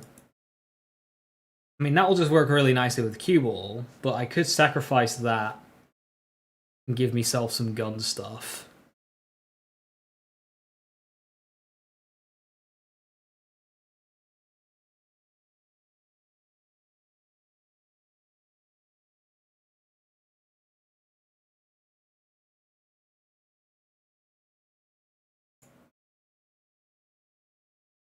I think that'll depend on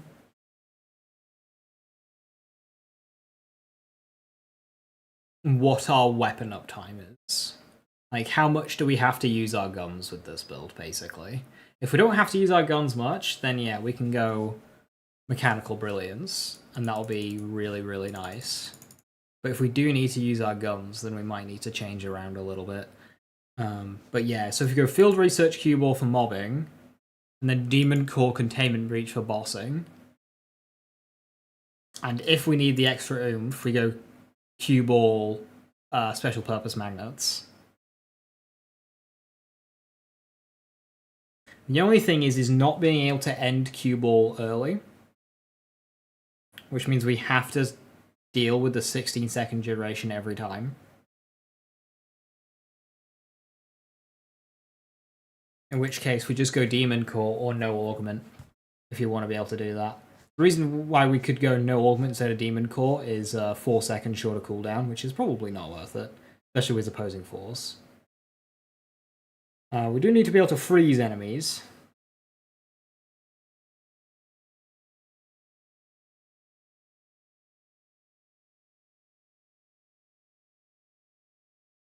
Hoping cue ball is good for that.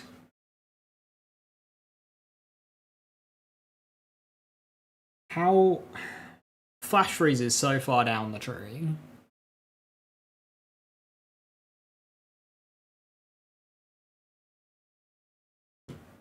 Flash tree potentially makes this very spammable. I'd say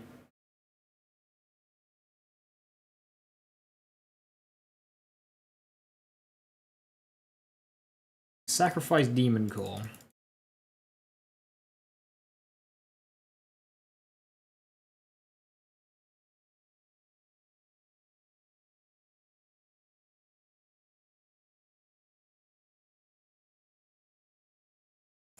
Get some health regeneration.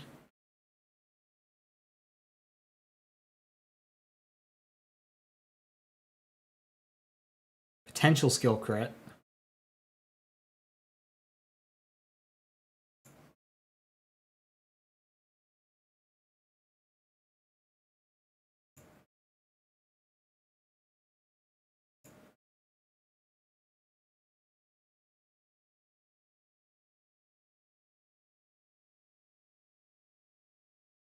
Ah, it's not going to be enough.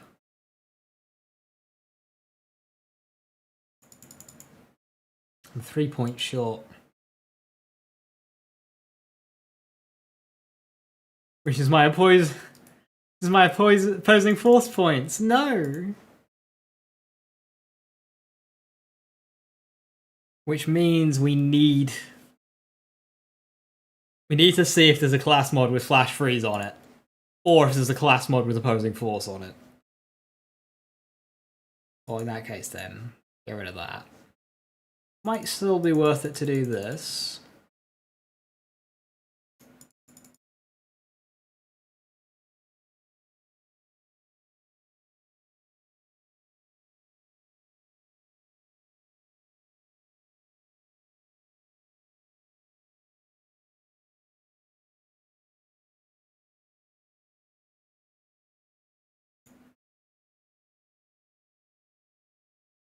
So that gives us some health regeneration. And then we can still take Dirty Bomb. Take 3 points out of red damage chance skill. Put where?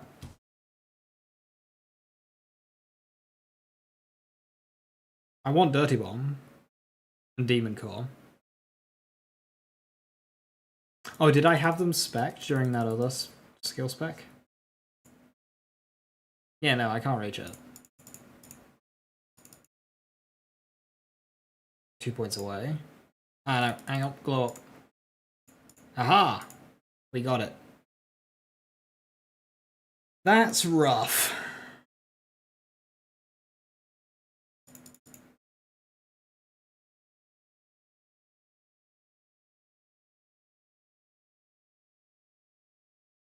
That does limit our bossing potential quite a lot, just for the sake of flash freeze.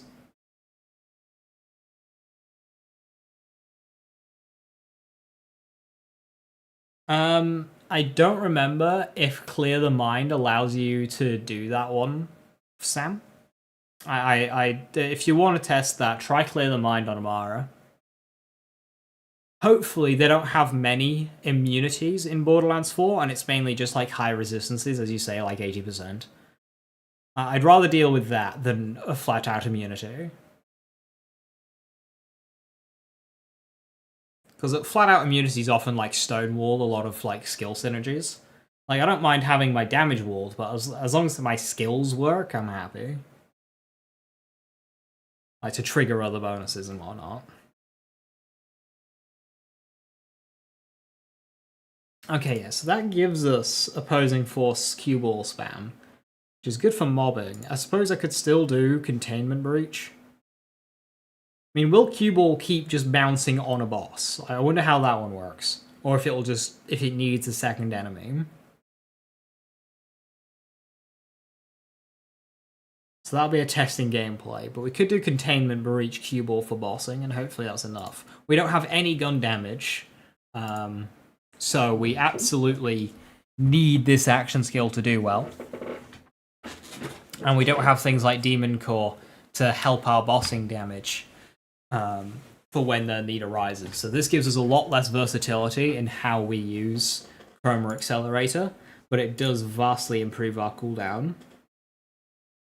Which means we don't need field research, we go with special purpose.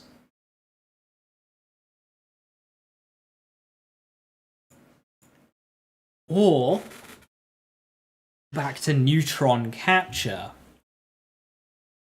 Because if we're able to do a bunch of action skill damage, we get 12 seconds of essentially dealing our action skill damage through our gun. So we could potentially even sacrifice movement speed and go with cyclotron to improve that even more. 8 seconds of 30% movement speed, we could get rid of that. It makes us slow, but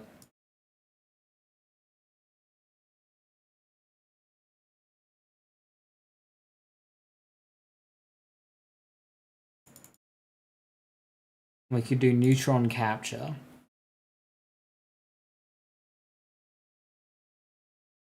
Shots in singularity. Yeah.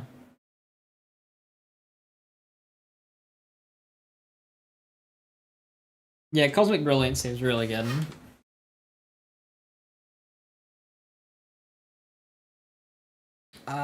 People are saying that this red tree will be like OP, and I saw somebody earlier say week 1 nerf. I don't think that's the case at all. This looks very good, but I'm not seeing OP here. Nothing here is, from what we've seen with other characters as well, nothing here is screaming overpowered. But it does look very fun. Mainly because I think there's just too many holes in this gameplay. Like, this tree's got very little survivability. If you need to survive in a boss fight that you can't just immediately kill, you're gonna need a lot of player skill to get you through that. Also, I think it's gonna be really reliant on you nailing the skill uptime, because without it, you're gonna be very weak compared to what you could be doing. I do think Cosmic Brilliance will be delivering the better performance early on, especially on boss kills. But I think this in mobbing will just be, like, very easy. I think this is going to give us easy mobbing, but I don't think it'll be overpowered. I feel like I'm going to nerf it quick. I'm not seeing the vision.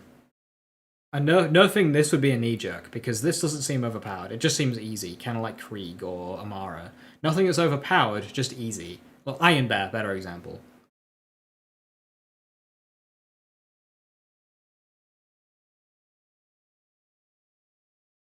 Taking 100% of resistance of enemies and bosses is crazy. It is crazy. It's really good.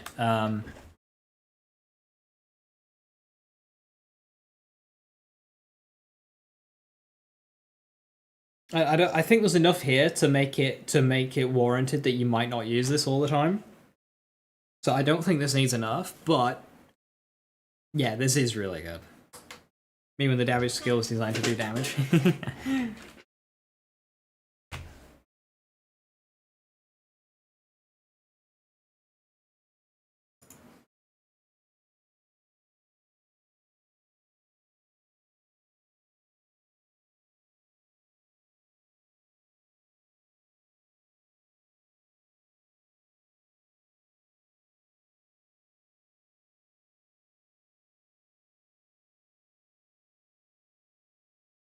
Yeah, I'm not sure where that Randy interview is. But there's one in text form. I know those are videos that you posted. There was one in text form that showed regarding boss approach. I tried to ask him on Twitter, but he didn't reply to elaborate. But if bosses aren't just DPS races, this kind of action skill build will struggle a bit. Even if we go Demon Core. Or Shattering Light. I think this kind of build will really struggle. And that's where Cosmic Brilliance comes in. Harlowe's enough mobbing potential without specking super hard into it? Absolutely. So I'd much rather build as much as I can for single targets so I don't hit a wall on bosses. Yeah. I reckon because of the seeming popularity that I've seen of Harlowe's Red Tree in this last week, I reckon a lot of people will hit that wall just like they did on Amara. In fact, I was watching a live stream, a hunt stream, somebody was on their final item. And they said, I feel like on Mayhem, Amara can't kill Hemo well without the Guardian Angel. That was their belief, that Amara just couldn't deal with Hemovorus without a Guardian Angel. Now, this is very much wrong. But there's a reason they think that. And that is because, in order to deal with Hemovorus on Amara, it is a bit more specific in what you have to do. And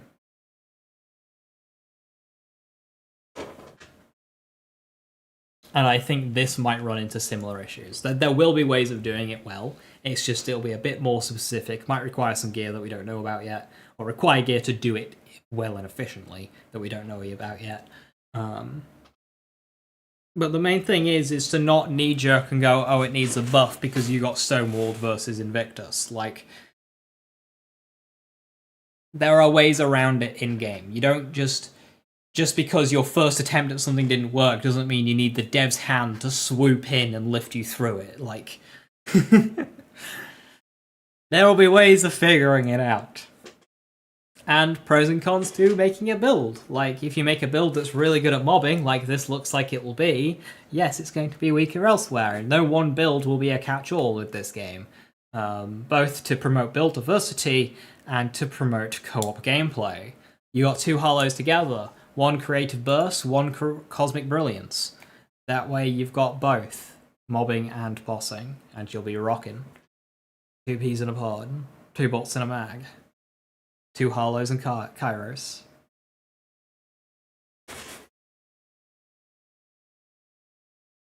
Class mods are going to play a big role in how strong each action skill is going to be. It's going to be, yeah, we don't know much about class mods. We've seen one class mod that basically gives us an amp thing on alternative fuel source. Do we have lifesteal on this? Yes, we do. It's only against frozen enemies, though. We do have flash freeze. So we can use that amp to get our health back very quickly, but we don't have much in the way of shield restoration on this spec. We do have quantum immortality.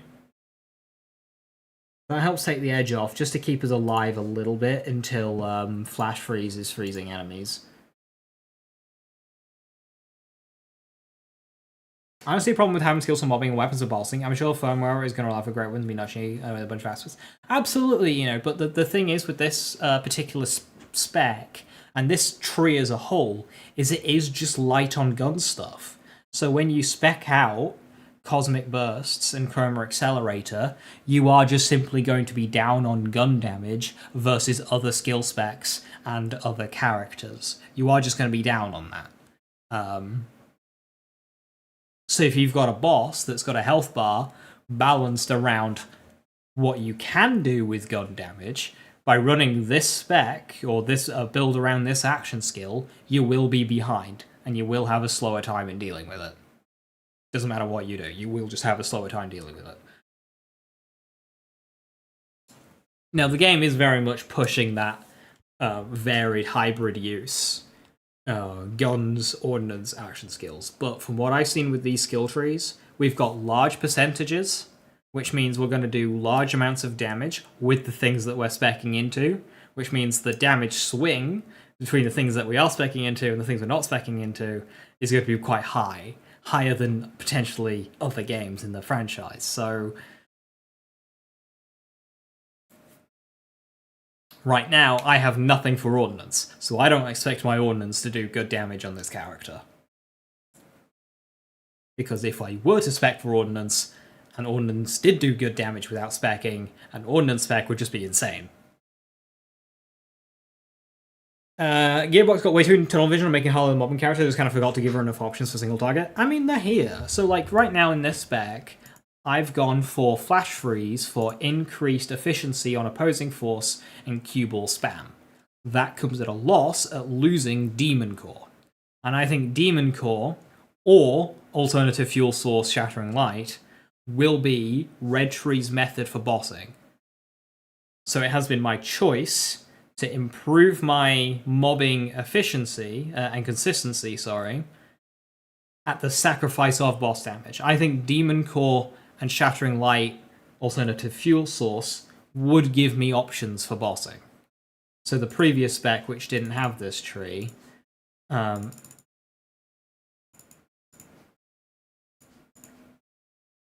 had Demon Core, which will be better for bossing.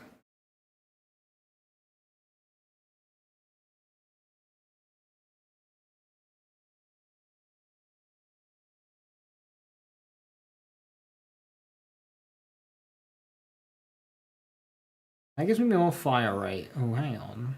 I might be able to do something here.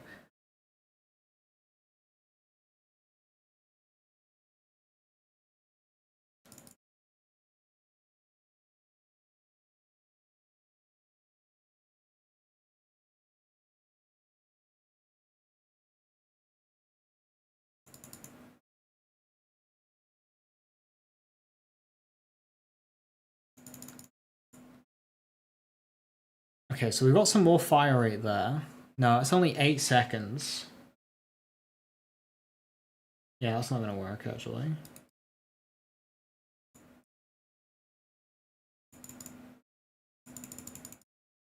I mean, what we do have is neutron capture for bossing as well.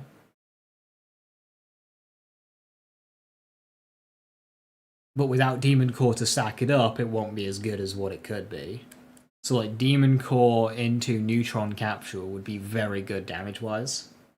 Or just Contain and Breach if you want Chroma Accelerator to do the damage itself.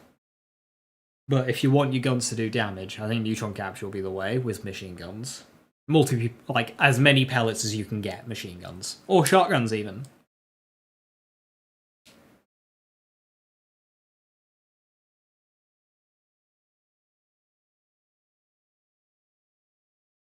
Not really sure how that would work with shotguns, actually.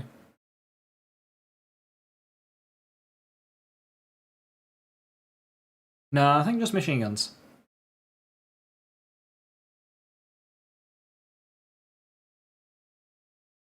I don't get why characters like Maya or Harlowe that are 0% melee characters, but they give them like 2 melee skills. Well, in Harlow's defense, she's got a lot of general damage boosts. She doesn't have much in the way of gun damage, but she has melee damage. She has global damage. We've got... where is it? Yeah. Bonus elements, elemental damage, bonus damage, melee attacks, bonus damage up to damage dealt. Like, we have a lot of general damage increases that will apply to our melee. So even though we don't have many skills, we do have a lot of general damage increases, which will make melee not shit. But it is kind of weird, absolutely. And QED, that's not a melee skill. Like, that's basically just giving us an extra charge on Chroma Accelerator. That's what that's doing, yeah. Because that's not going to scale melee at all. That just gives us an extra charge on a different button. Yeah, this right branch looks really good. I'm just not finding it as interesting. But having both charges and QED... Is that blue tier 1 only melee? That one, mean green? That one's just melee. But that gives us a little bit of formula variance for melee. If you are doing a melee git build, you will probably spec this. But on the way, you also have square efficiency, which can help.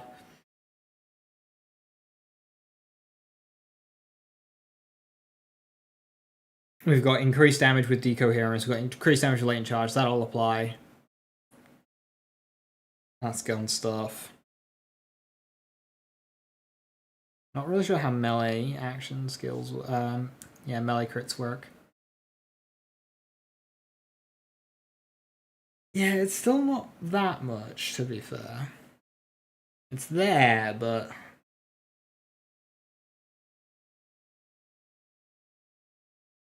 100% chance on a cooldown instead of just a chance. I mean, at 36%, no, 30%, 5 points, 30%, at 1 melee a second, that's on average your 100%, oh, 90%, over 3 seconds. So your cooldown's got to be low. I can see that. Punch to entangle, yeah, instead of more of a spammy approach. Blue shift. Yeah, that's 10% per point. That's very good.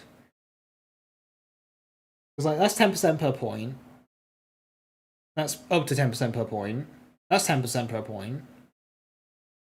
That alone there is 150%. That's a bonus element. These two are damage bonuses. So, like...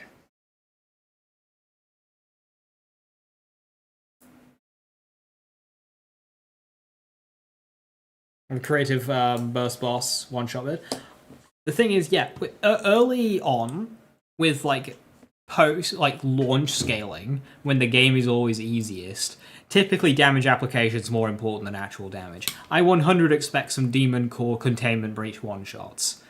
Once we start needing more damage later on, that's when I think Neutron Capture will start becoming more important. But until then, 100% Demon Core Containment Breach, with Mechanical Brilliance and whatnot all stacked up, those two will absolutely annihilate early on, I reckon.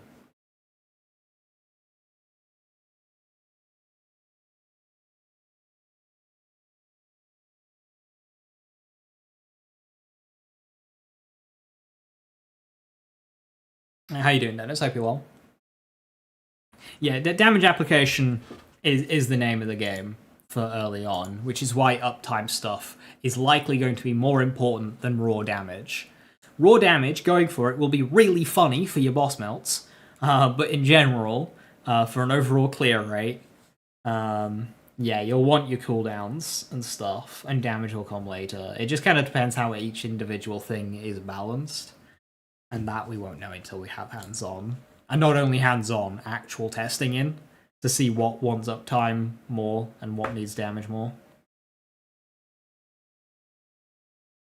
Chroma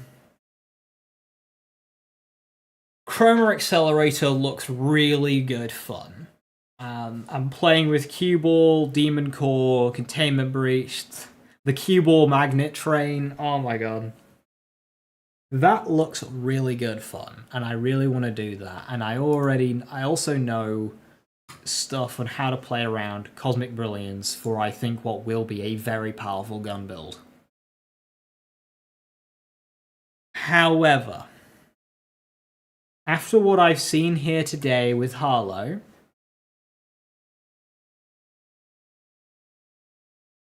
I think I'm still on the Vex train. I need to compare numbers, specifically Cosmic Brilliance versus Incarnate.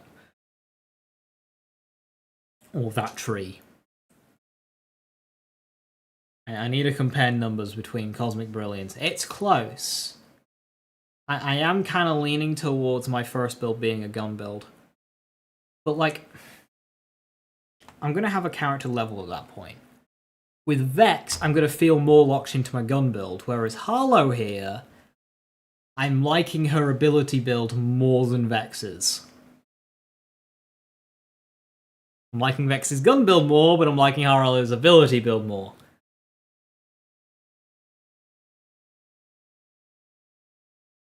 And Harlowe also does have a good gun build. She's kind of got both, whereas Vex, to me, I'm not as interested in her ability stuff. What's the usual gap between release of the game and release of the DLCs? There isn't a usual. So in Borderlands 2, the game released late September, 18/21st. DLC 1 released like mid-October. DLC 2 released November/December. Like, they were very rapid. And they also had a DLC character in that time as well. They were very rapid in Borderlands 2. Borderlands 3 was a lot more set. It was 3 months. Launch, 3 months. DLC 1. 3 months. DLC 2. 3 months. DLC 3. 3 months. And the year, DLC 4. Wonderlands was more like Borderlands 2, and that was like monthly/bi-monthly. DLC 4's content, the DLCs are different. We've got 2 big DLCs, 4 minor DLCs, and 2 characters. So, we have no idea, basically. Obviously, they're not going to do 3 months between each of those, because then that would take it to, 6 content activities. That's 1.5 years. I think that's a long time for people to wait. I would expect all of that to be out within the first year. So 6 content releases, first year, 1 every 2 months would be my guess. But some are bigger than others. The characters are coming with a big DLC, so they're bundled in with them, time-wise.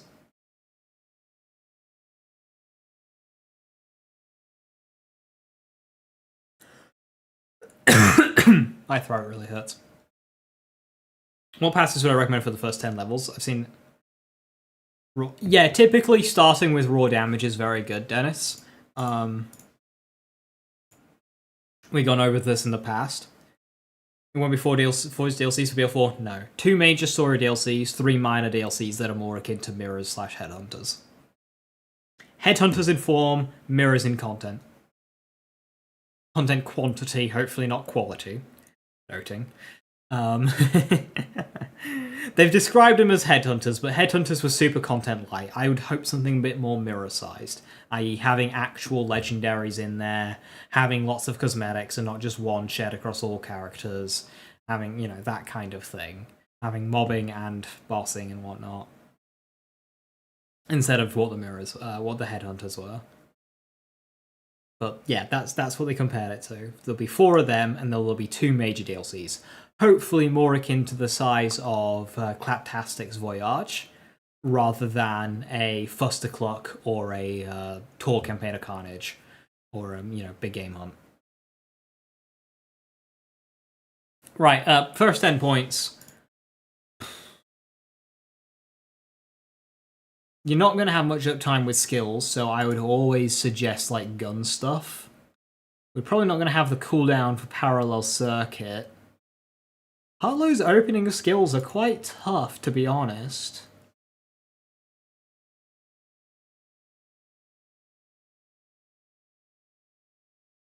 I'd almost go fire rate, bleeding edge, reload speed.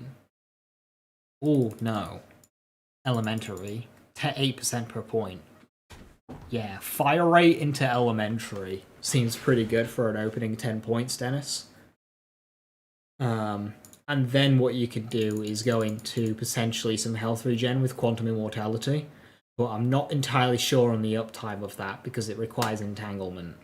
So that kind of depends what action skill you're using. But if you're wanting the health regen, that's what you've got.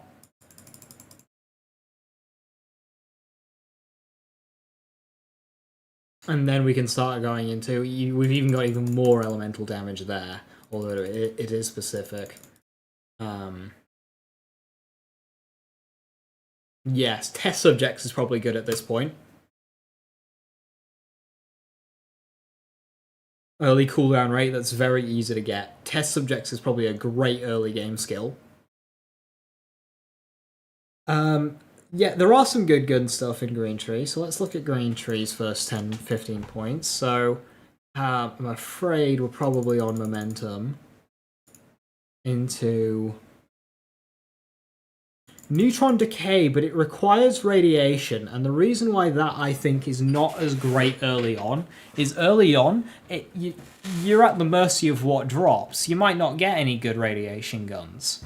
Whereas in Creative Burst here, this is just very... Elemental damage is a much easier box to tick than radiation, especially in your first 12 levels.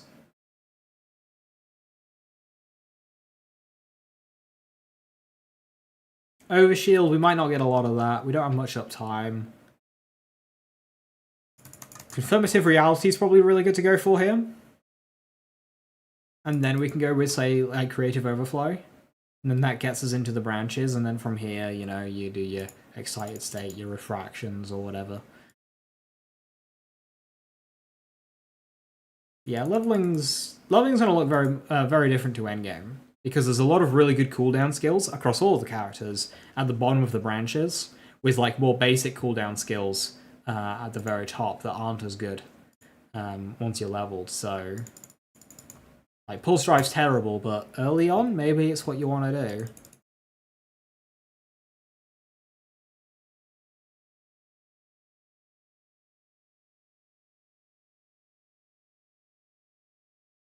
Yeah, the difference between leveling and endgame is going to be very different here.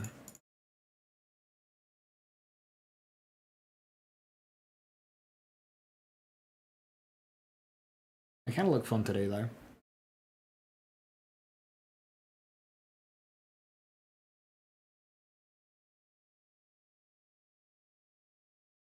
But yeah, with all the characters, early on weapon damage that's easy to get, not like a specific element or a short duration on a action skills cooldown. You know, stuff that's just active all of the time. That's the kind of thing you want to be going for early on. And then like reload speed, gun damage are always going to be great. Or equivalent. Crit damage, elemental damage, whatever. Something that increases the power of your weaponry. Before you start getting good action skill cooldowns, before you start getting good ability stuff, before you start getting good ordinances. Guns very much out the gate will be the way to go for everything that you do. So yeah, early on gun stuff is always going to be healthy. And then reload speed, like, guns will feel sluggish early on. So reload speed is always just nice. Vex with 36% T1 reload speed, yeah. Is it going to be an open beta? No. Borderlands never do demos of beta.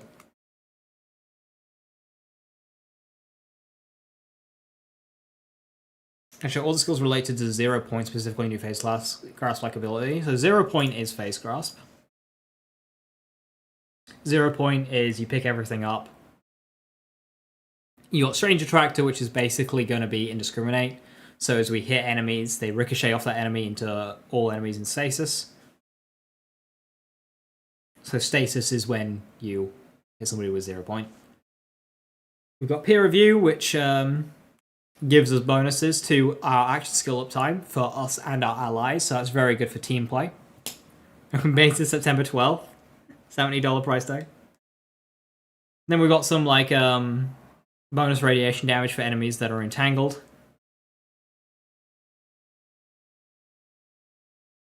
We can restore action skill duration. And cause explosions. Old storage allows us to like do a bunch of damage, store it up, and then re-deliver it in an explosion that will automatically freeze enemies that it hits. And then Inertia allows you to just keep spamming it. So you face grasp an enemy, you kill them, it'll face grasp a new enemy. You kill them, it'll face grasp a new enemy. It's like Eternal Fist, if you use that, which is a really fun action skill. And that one will just keep going. There's no limit on it. It'll just literally just keep going, and it'll reset your duration. The duration rate will consume quicker for every time it does it, but it will reset to 100%. So who knows what kind of change you can get with inertia. It'd be quite funny, though.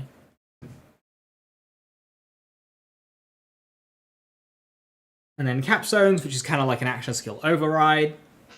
We've got falling bodies, which picks up multiple enemies at once. And then we'll slam them down. That'll be quite good with Strange Attractor. Cold Plunge. So whenever we slam an enemy with 0 point, which is you pick somebody up, you push the button again, you slam them down. That one gives us singularities. And then Ground State, which increases the slam damage and radius. Yeah, so if you want to pick enemies up, multiple ones, you've got Falling Bodies. Places an additional enemy in stasis at the cost of action skill duration. When stasis ends, automatically slam all enemies straight down. So that one's going to pick up multiple enemies. That's your stillness of mind. And then you can combine that with inertia, so you can just keep doing it. So that'll be a really fun combo to do.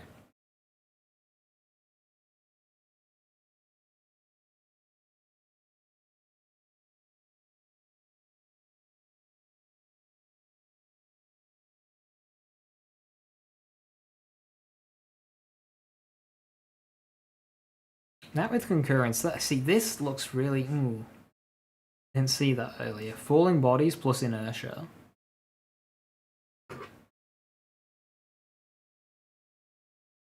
Slam will be splash, no doubt. So domino effect will trigger there. That could be... Yeah, we could get something going on here with falling bodies, inertia, domino effect, sustained reaction as well.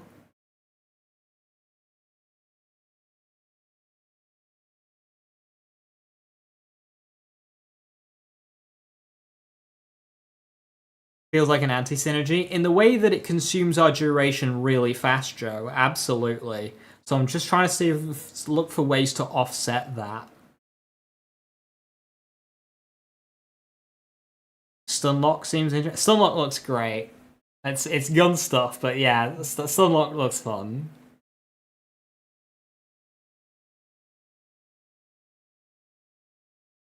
Doesn't have much kill skills, you like that? Yeah.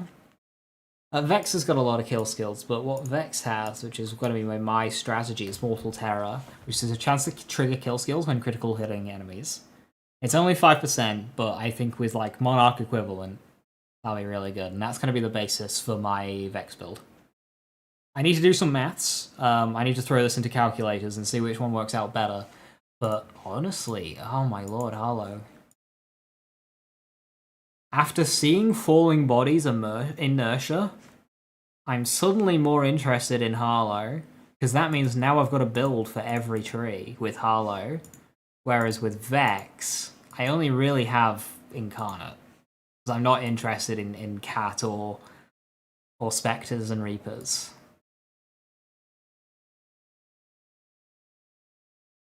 Gun Vex looks really interesting, and Gun Vex is what I want to play. But once I've done that, I mean, Harlowe, I'm liking all three of these trees, and I've just seen how to make Blue Tree fun for me.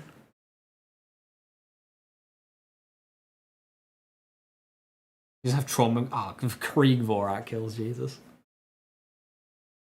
This is Harlowe Capstone with the flat cooldown reduction from T5 We Are Reckoning in her Trouble Tree. Let's have a look.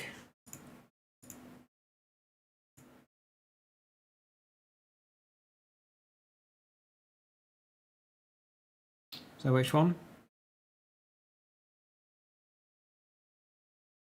Tier 5 We Are Reckoning in her Trouble Tree. Ah, right, yeah, right. 4 seconds. It's it's got a 2-second cooldown.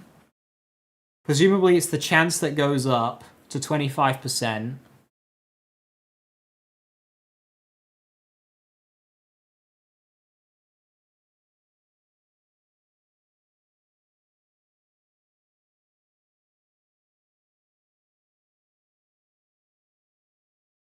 what are we thinking? Harlowe Zero Point build or Vex gun build? Out of those two, I would suggest Vex gun build. But I need to do the numbers, which will be a bit more complicated, on Cosmic Brilliance gun build. I reckon Vex will still win, though.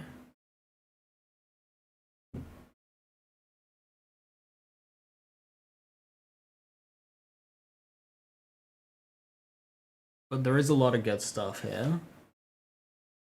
Especially, critical funding refraction.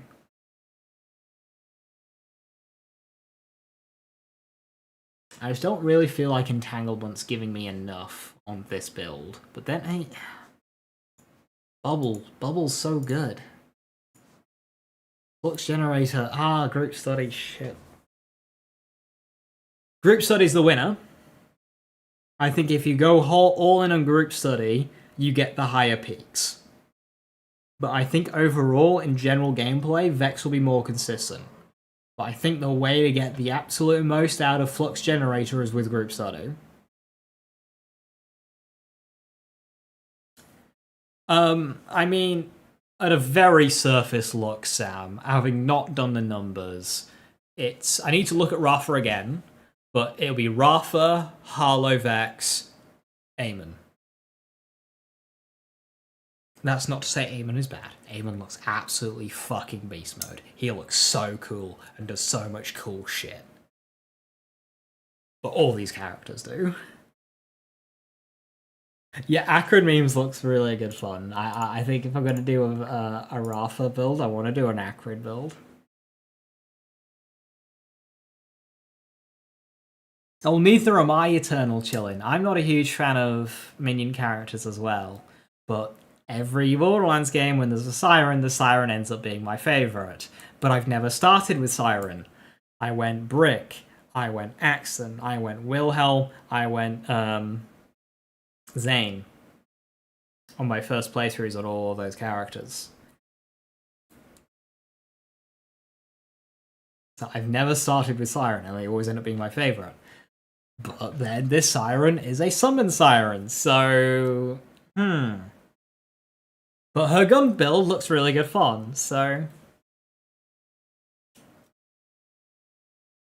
If bosses are not going to be a burst DPS race, group studies won't be that... It'll be good, but yeah, it won't be as dumb as it could potentially look. But then again, how much do we trust the statement that bosses aren't going to be a DPS race?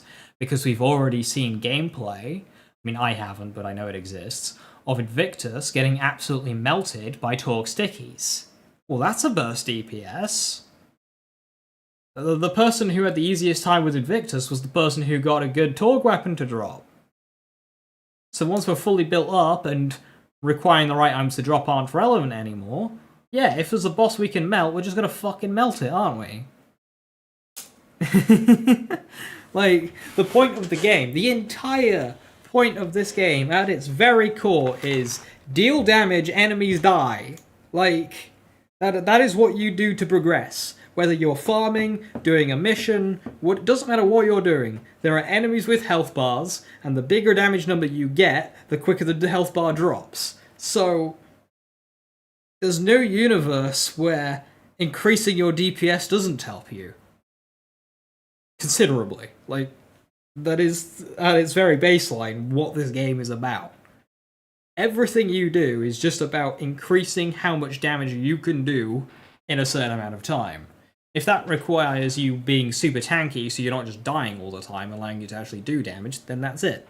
If you don't need that necessity, then you just go all in DPS and just melt everything.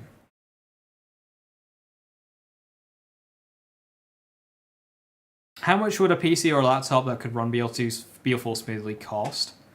Oh, no fucking idea, Ship. We've got no idea how this game will run. Like, they're very confident in the performance of the game, but I have no idea. It seems like you might want frame gen, so you're probably going to want to go... They kind of partnered with NVIDIA, so you probably want to go with an NVIDIA card. I'm not sure how good frame gen is on each generation of card, and I don't know how much they cost. I mean, I reckon like just over $1,000 could probably get you into a machine that would give you like good performance at a decent frame rate, but not 4K, like 1440.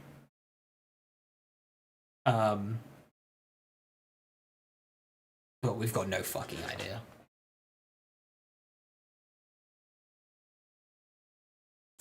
Obviously, as well, if it's okay on consoles, you can get away with spending a much fewer amount of startup money. So, like an Xbox Series X or a PS5 Pro will get you performance that should be able to run this game. If it doesn't, I'm asking serious questions for a lot less money. A recent UE5 gets frame drops on a 4090 on 1440. Somehow, the Gamescom build did not get many drops, if any. So, like, whatever magician magic that they're doing for that Gamescom build, it exists. But who knows what? You know? Who fucking knows? We're playing Xbox Series X and assuming it's good enough. I mean, I'd be upset if it wasn't good enough. You've got essentially one of the best consoles you can get. So like, if that's not enough, then like, what's going on here?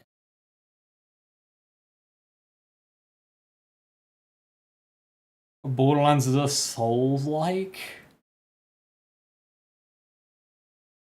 I get the wish because that's just two franchises or like type genres of games that you enjoy. So having them merge would just be a dream. But also like, I don't know how you get that to work.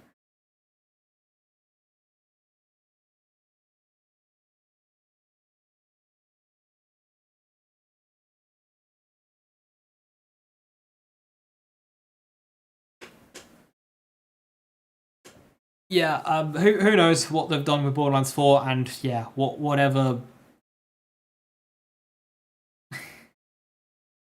ends up happening, you'll just have to wait until launch to see how the game's truly running. Hopefully, they've taken a lot of care on the performance of the game, because hopefully they've seen how recent games have performed on the specifically user review side of things. They get slammed if the game does not run. If the game struggles, reviews get absolutely hammered. So depending on how much Gearbox care about those reviews,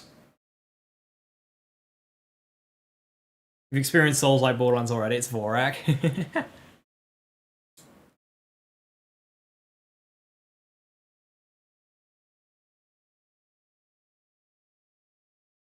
Can't imagine running BL4 on it? Yeah, this is not happening.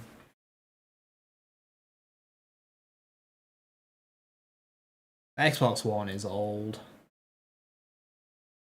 What, pushing 13 years now since the announcement of that console? Like, if we think about it, the Xbox One came out, what, the year after Borderlands 2 did? It was announced the year Borderlands 2 came out. The wait between Borderlands 2 and 3 was so long and so empty of communication, we gave up on Borderlands 3 even happening. Then Borderlands 3 came out. Then it was a further 6 years until today. That is the amount of time there has been between now and, you know, the announcement and launch of the Xbox One. That's a long fucking time! Yeah, like, running Borderlands 4 on that console is an absolutely not... No. That's like asking to run Destiny on the PS2. The classic Xbox. This is not happening. Yeah, 4 years max. Aren't they already priming it, like, for next year or something reckless? I thought it was, like, way sooner. I thought there was already rumors about the next gen of consoles being announced next year.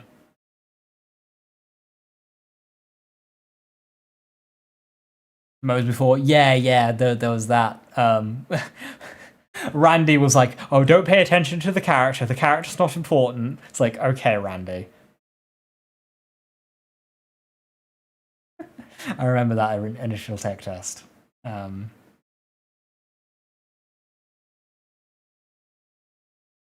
Here, 2028. 2,175 days since the BL3's launch. Just another, what, 14, 15, 16 to go? 2,191. And we have Borderlands 4.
Wonder what community is going to hate about the game this time.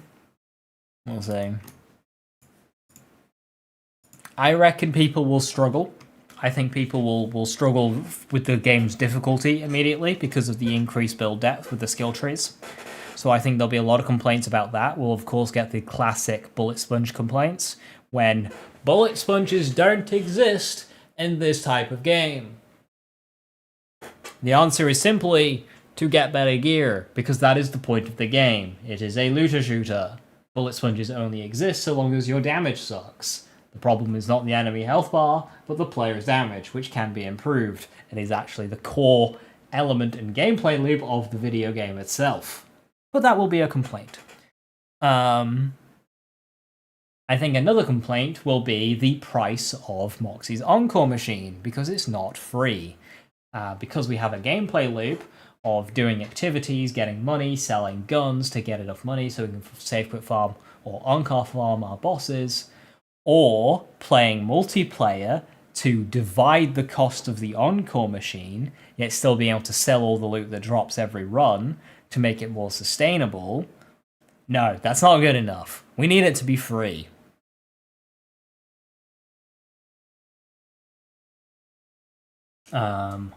Another complaint probably be the length of campaign. It's probably just there's a big game with like they say they've got more side missions than like any other Borderlands game. The word combined might have been in there, but I don't know. BL4 complaints bingo card. If we made free with enough complaints, and then people will complain that money has no value. 100%. Randy literally said if a boss is kicking your ass, leave and go grab your levels and then return.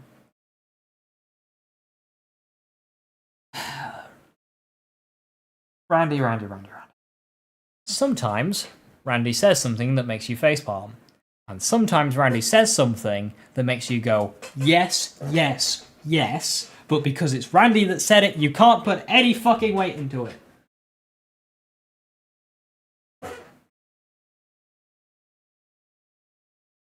See, that is a take I like. That is a video game developer go, if you're struggling, fuck off and do something else for a bit.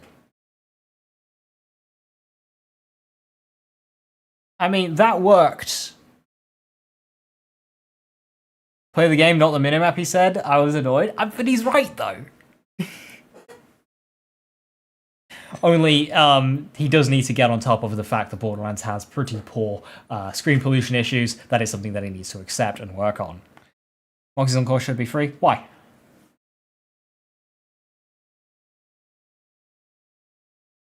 I don't think it should be. You've got an entire vault there. Why should it be free to skip it?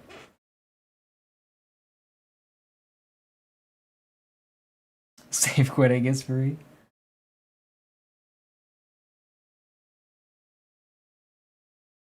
Everything ranking each of the Vault Hunters trees. Playing the game, comment any thoughts. Thoughts is it's far too early to rank shit, but like, fair enough. Ranking based on the shit that we have. I get it. Save quitting is free. Not if it puts you at the start of the vault. You still have to do the vault. You just run the vault back. The point of Encore is you skip the vault and farm the boss. Save quitting wouldn't let you do that.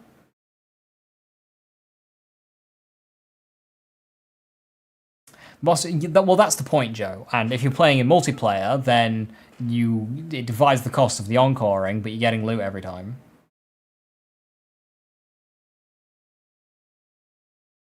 Yes, eternal chilling. I mean, they can do that with the radar, of course. I'm hoping they have the stars as well, because it is very useful. I do turn it off occasionally, just for minimap clarity, but like, lol. I mean, there's going to be a lot of features and stuff that just aren't in the game with these opening builds. Like, they didn't even showcase photo mode until after Gamescom with Borderlands 3. It was on the Gamescom build, but we were specifically told not to show it. Like we're saying, we just can't push the pause button so long as the game is on screen, because the devs were really happy with photo mode and they didn't want it to get leaked until the official announcement. So they didn't announce photo mode until after Gamescom. There'll be features the game has that we don't know about yet. And I'm hoping legendary stars on radar and compass are a thing. Rather than, yeah, exactly, Brad. There needs to be some use for it. We're playing stealing shit with camera. But listen, no, okay. Yes, but come on now. The point stands. Without that, features get added or revealed late on, or even like post game. So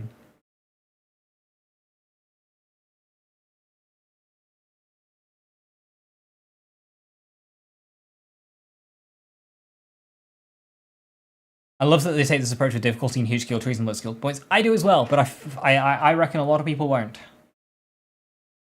Probably character level dependent. Yeah, level of the content, level of the character content goes with character. The content itself probably matters as well, so like a vault probably costs a lot more than just like random mini boss number 38. They patched it in Borderlands 3, chillin', so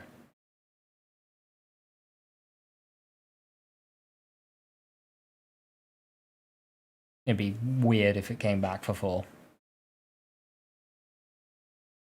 Any current glitches in Borderlands 3 with photo mode are because of the maps themselves not having walls, not because of photo mode. Photo mode, you can't do the reset thing to clip it through a wall. You can't do that anymore. They patched that a while ago.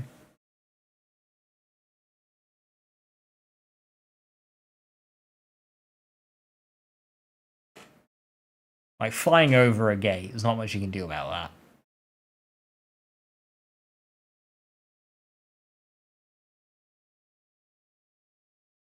They're giving us a pickup as a junk option. Use it? Absolutely.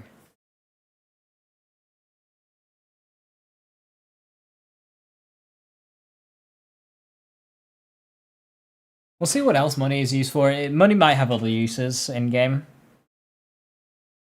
Alright, we'll just see what players start doing. If we find that in the June build, save quitting was pretty rapid. So, like, if it turns out that save quitting isn't actually that bad in Borderlands 4, people might just do that anyway. So if that happens, then, yeah, looking at Encore prices and whatnot will need to be looked at.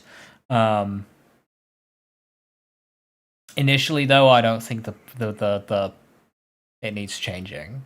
And especially not removed. Tweaking the value and how much it costs to Encore, that can always be changed depending, and there'll be a balance. At which point, players will naturally do what's easier. So what is the price where encoring becomes, more alluring than save quitting? But I don't think removing the price entirely is the answer. Because God forbid a game have some depth and a gameplay loop. Like, hey, you've got this activity here that gives you shitloads of money. Hey, if you try doing this activity, it costs money to run it more efficiently. Wink, wink, nudge, nudge. Like, Gameplay loop. Engage with it. By save quitting, you're cheating not only the game, but you're cheating yourself. You robbed yourself of the satisfaction.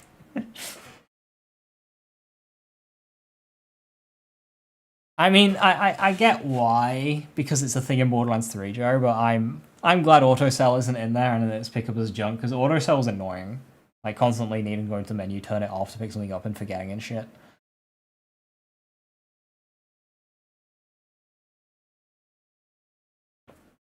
Might be some BL form. So it was pretty quick on the June build, but the June build might have just been smaller in scope. Comment infinitely if you had enough first. I can see that being the case if you're in multiplayer chilling, as like a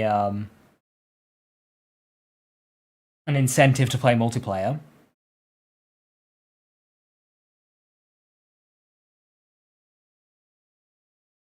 Hey Blue, how you doing?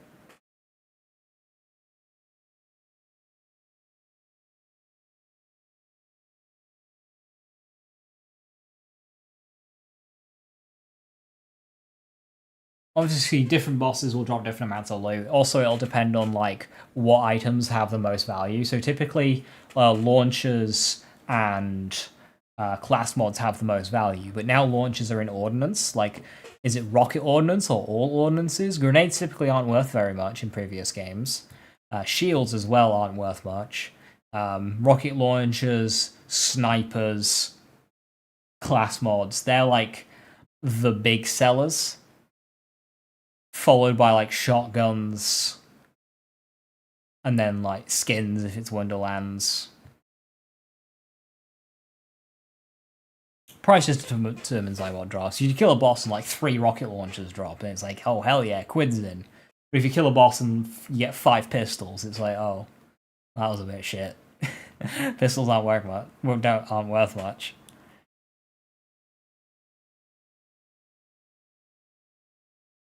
I imagine one person pays for everyone chilling, so you just rotate between the group. That's how I imagine it would work. Just one person pays, and then... Because otherwise, you'd have to get all 4 players to opt into the recall, right? But what if you're in different locations? You're going to have people recoring, draining your money. So if it needs confirmation, well, what if you're on the other side of the map? Because you can do that in Borderlands 4. You can have 4 players farming 4 bosses simultaneously in different locations. Encore lets you do that. So you don't have to be on site, which makes me think that the only way of doing encoring is just whoever's there pushing the button, and it takes money out of their amount. Group study bus the entire group? It should do.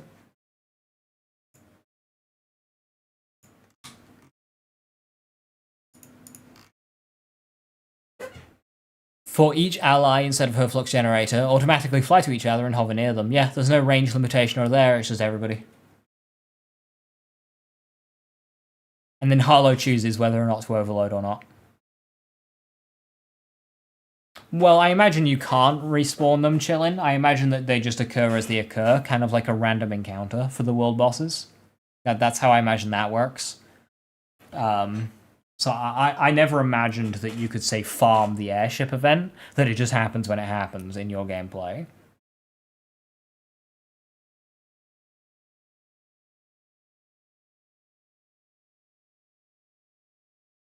Because the whole point of them is to spice up exploration. Like, oh shit, it's the mammoth boss, I'm gonna go quickly kill that, and oh shit, there's an airship over there, we should divert and go over there. Yeah, like it probably gives you some alert, say, hey, an airship has appeared here, and then you can choose whether or not to go for there. So if you want an item that only drops in airship, when you're doing your general gameplay loop, you'll get an alert that say, hey, airship appeared over here. It's like, oh shit, I need that. I'm gonna go over there right now and do that airship. That's how I imagine the world events, to be random encounters, which people don't like respawns in farming. So we'll see how it plays out. See how common they are. If there's locations where the law is B, or how it works. Because random encounters, people won't like that, because people were very vocal about not liking the rare spawns in Borderlands 3, rightly fucking so. World events are different. I think it's okay for them to be rarer, like akin to a rare spawn, just to make the world feel alive and not robotic. But yeah, a pool based on location, yeah. But again, if it's not guaranteed every time, people will complain because people don't like rare spawns. So if it's like, if it's more general loot, like airship gives class mods, World Boss Mammoth gives, you know, grenades typically. If it's like that, cool. And then they have a shared legendary pool. So that way, if you're farming for a legendary, it doesn't matter which world boss or world event that you get. It's in a shared pool. But then, if you get a specific world event, you get specific loot just to make them different. So like airship is class mods, World Boss Mammoth is grenades or whatever. They could do it like that. But then have a shared legendary pool so it's not frustrating to farm. Because if you wanted a certain legendary that only spawned on airship, it would be frustrating trying to farm airship for that specific legendary. They have stated that they are limiting parts on different legendaries, so not all legendaries can spawn with all parts. So for the items that are harder to farm, like say a potential airship-specific legendary, maybe that's a fixed role like Hellwalker. So that way, it's not as frustrating to farm, because once you have the item, you've got it. You don't potentially just get a bad parts one. So that would be a way to counteract the fact that it's a rare spawn. Yeah, at least have a guaranteed drop or have a limited part selection, so it's not like, oh, I got a shit one, I gotta wait an hour before it pops up again, because that's frustrating. So having the more specific roles on weapons be the ones for the world events.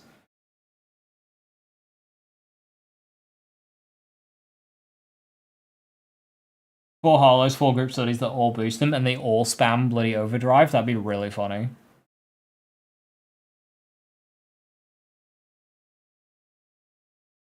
And there isn't just one event that's like 5 better. I don't think it'll be like Fallout 76. I mean, I did enjoy Fallout 76 world events, but I don't think it'll be like them. There's kind of shit that pops up, like there's the Mammoth world boss, there's a couple of other world bosses.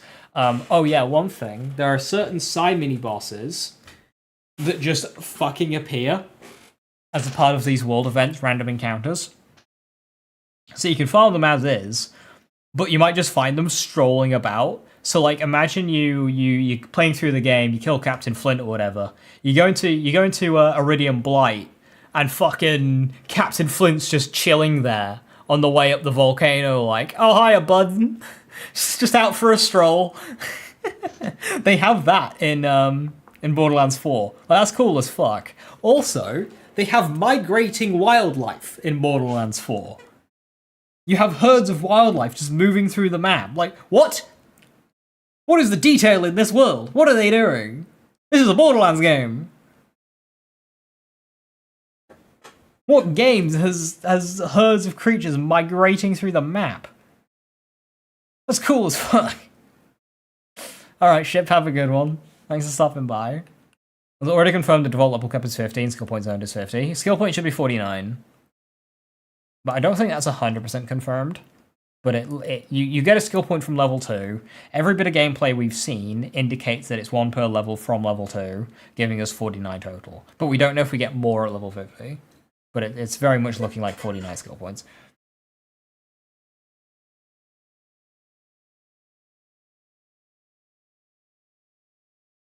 Time key. I imagine like the big bosses won't do that, Chrome.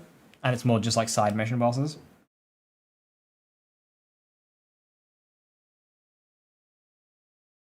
This game's gonna be so good. Hopefully. They put a lot of work into it. And you know, with stuff like that, with the world events, with the migrating creatures, with... It's wild. It's so far removed from what Borderlands games are. Like, Borderlands games are usually just a story, a bunch of guns and abilities, and some tossed together, not thought through endgame activities.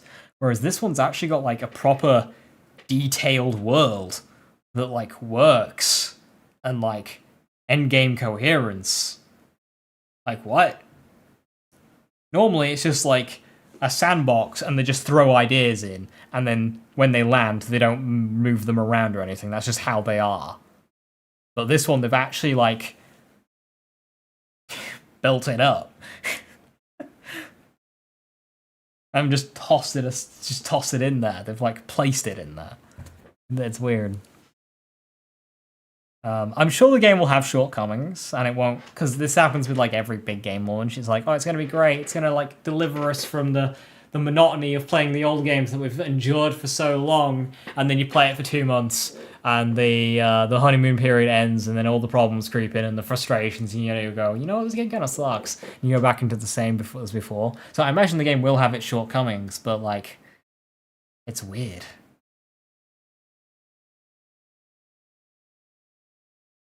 It's going to be better than BL3, then we go, oh, we're fantastic, it's better than 3. BL3 definitely got a lot more hate than it deserved. I was in a Gears of War stream yesterday. Ouroboros, he's an Elden Ring guy, Souls guy. And Borderlands got brought up, and he said he was really looking forward to 4. And he mentioned how, you know, he only really played 2, and that 3 wasn't very good. And I mentioned that I had 6,000 hours playing 3, and, like, his mind was blown that anyone would play BL3 that long. It's like, wait, you like the games that much? It's like, well, yeah, the game's fucking good. Yeah, I liked it that much.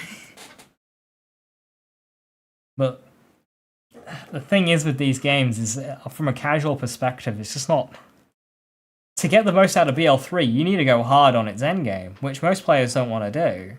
So if you treat Borderlands 3 not going hard on its endgame, then yeah, it is kind of just a weaker game, which is fair enough, because its strength is when you go hard on the endgame. So hopefully Borderlands 4 gets the balance right. It seems like they have gone hard on the endgame, but also the story playthrough is enjoyable, which BL3's wasn't for a lot of people.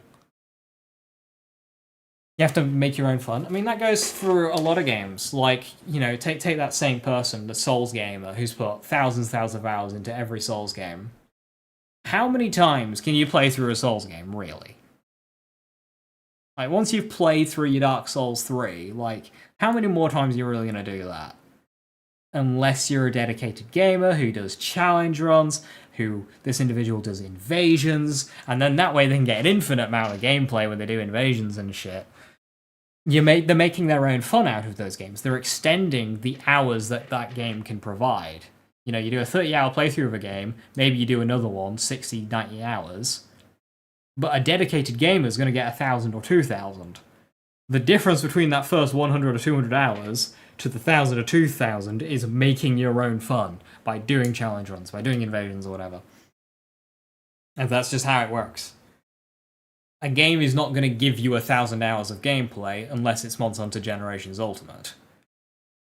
In order to get 1,000 hours of gameplay out of any game, you need to make your own fun.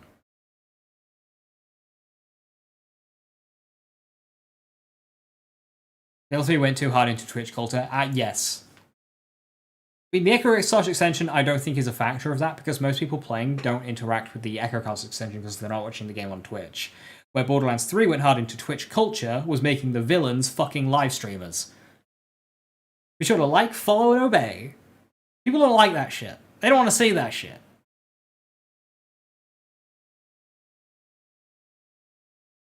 I can see all the day one complaints about performance, which would be justified.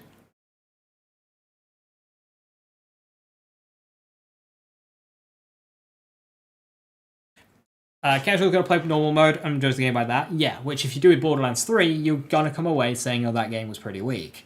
Because the strength of the game is everything beyond that. Hopefully Borderlands 4's playthrough isn't so bad, and I think if the open world is done well, which everything that they've shown so far is promising, should be able to grab those kind of players who just kind of do a fun normal mode playthrough. Because what is a very common way to play Borderlands 2 for, you know, non-Borderlands players? They play through with some friends, they fuck around, they laugh, they blow up some barrels, they play with the ridiculous weapons that drops, they kill Handsome Jack, and they put the game down. That's how they play. It's fuck about with friends. It's couch co-op. So long as Borderlands 4 can have a fun couch co-op experience, where you're just playing with friends fucking about, which I think an open world helps with,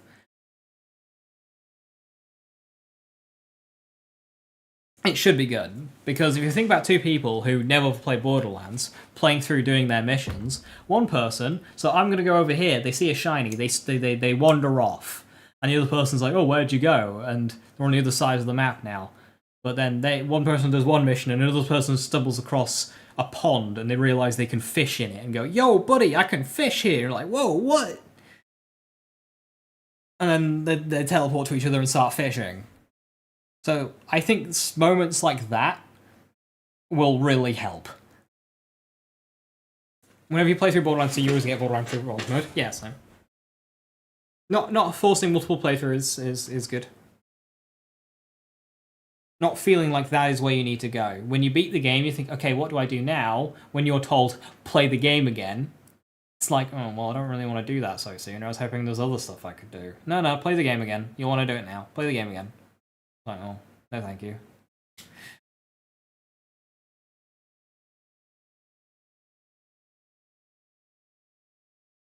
The mild open world stuff will be its own endgame adventure for the first few months or weeks, because you'll just be out there searching for something to pop up. Yeah, we like checking every nook and cranny. You know, somebody mentioned in some of the early previews when they were playing that when they were watching other people play, they were finding caves and miniature dungeons that they just walked past and didn't even see because it was hidden away in like some crevice in a cliffside or something. That there are just small little encounters that are hidden that you'll just stumble into, or not. And, you know, you'll do the same segment of gameplay on a repeat playthrough and find stuff you didn't see on the previous game. And, well, that stuff will really help with the open world, because you'll be finding caves you didn't find before.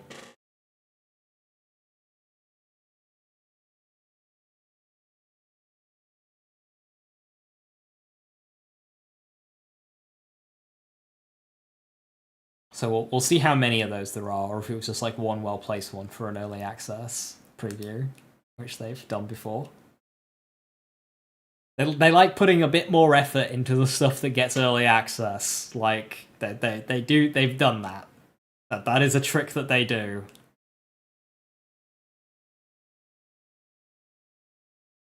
They conveniently show the best parts of the game.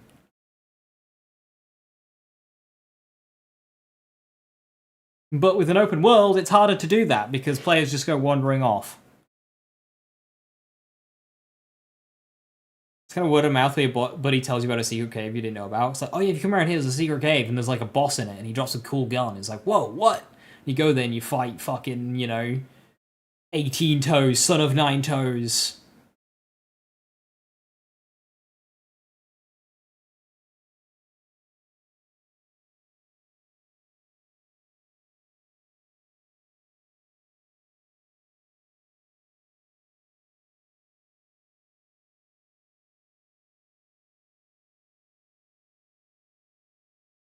"18 toes? Don't ask how he does it."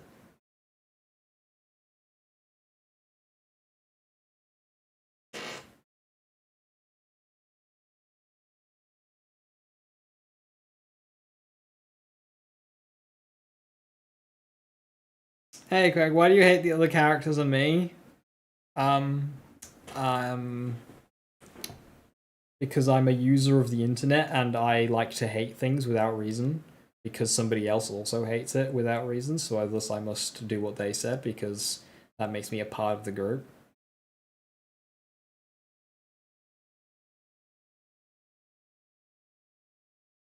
That makes sense. Hey Craig, thank you so much for the 71 months. That's much appreciated. 71 month streak as well. Hell fucking yeah. That is a couple of years, believe it or not. That's like a month away from 6 years. Jesus. Oh wait, that really lines up. That's a month away from 6, which is the launch of Borderlands 3, which is when you found the channel. Am I allowed to be excited about video games, or is everything just slop? And it's all just slop. You have to hate everything now. Everything must be hated. I really don't understand how people have the energy to do that. They just hate on everything that comes out, and it's just like, bro, how do you enjoy this? do something that makes you happy, please.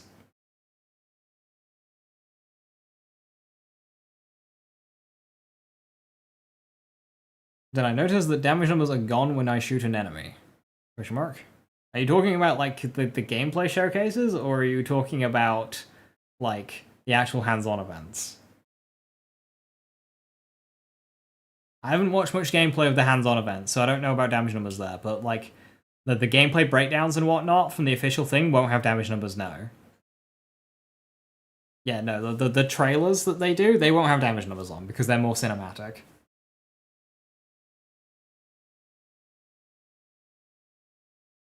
Yeah, damage numbers can be toggled on and off in the settings. Yeah, no, the cinematic stuff won't have damage numbers.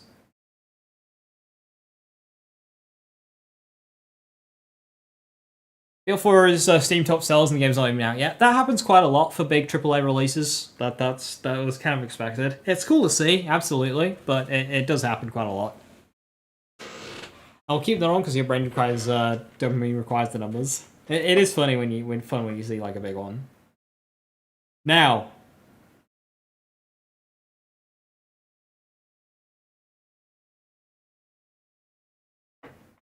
yeah, damage numbers being gone would be weird.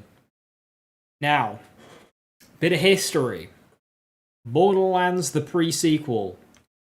I believe, was the first person to record the 1 million damage hit. The first 1 million damage hit. And that was with a frozen enemy melee overdrive Wilhelm punch on their face. In Borderlands 3, I believe I was also one of the first to hit 1 million damage in one hit. And that was with a Bagronk against a Ratch on Amara with 300 slam. Borderlands 4. Can I keep it going? I don't know where damage numbers are going to end up at level 50. But we'll see if I can try and hit the 1M. Now, I think I know how. But it's with a character I don't intend on playing, so we'll see. But we'll see if I can get the big 1M before anyone else.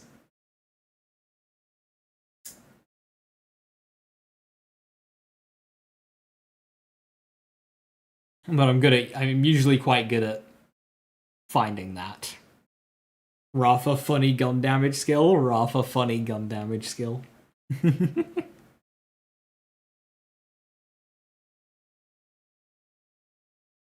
1T sighting gonna be so cool. Well, they don't, like, the damage numbers stop after 1 billion. So it's like, I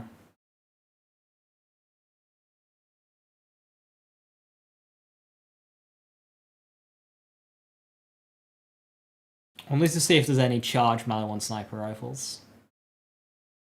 Or what heavy ordnance. Yeah, with no heavy weapons. We'll see what ordnances there are. I hope we don't get to the trillions.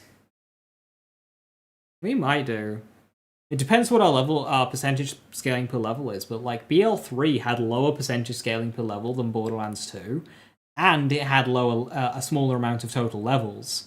Borderlands 2 going up to level 90, Borderlands 3 going up to 82. And yet, a lower number and a lower percentage, we still hit bigger numbers in Borderlands 3. Borderlands 4, again, uses really big numbers on its passives and skill trees, so... A charged Jacob Sniper. No elemental molt on that. So that might struggle. Maliwan should hit a bigger number. If it's like a proton rifle. Give me the proton rifle!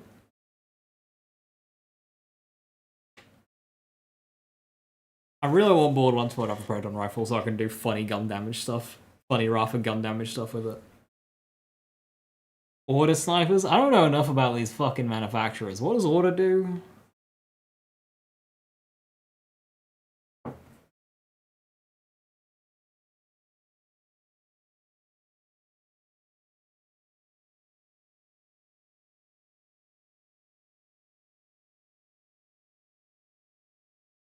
wonder if Daedalus has something. I wonder if Daedalus has like a sniper mode on it.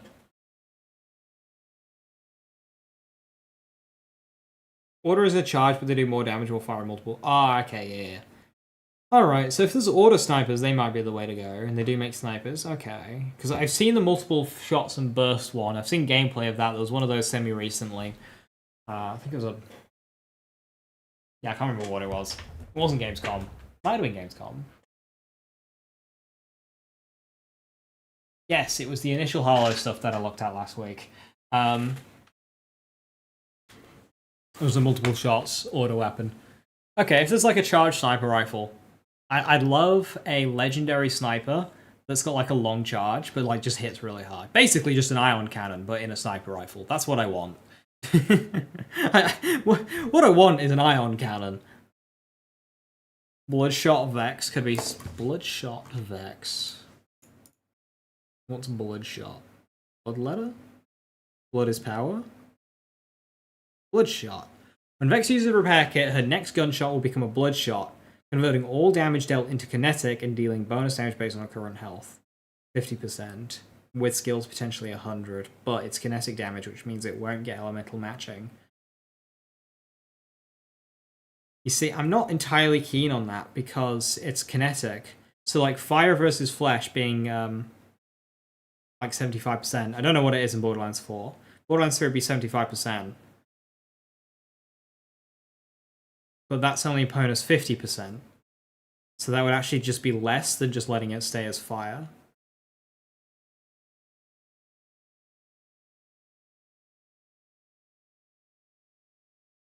The advantage of this is kind of works similar to Harlowe skill, where it removes elemental resistances.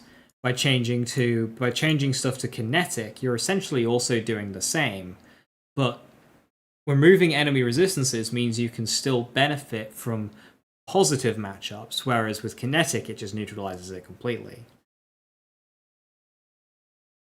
No, I don't think Vex is the way, because Vex has to stack up her shit.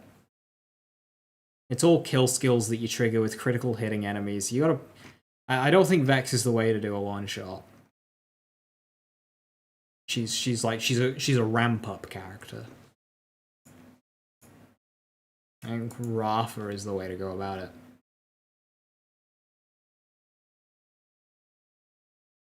Might just, like, cook up a one-shot build here. Not right now. Aiming. I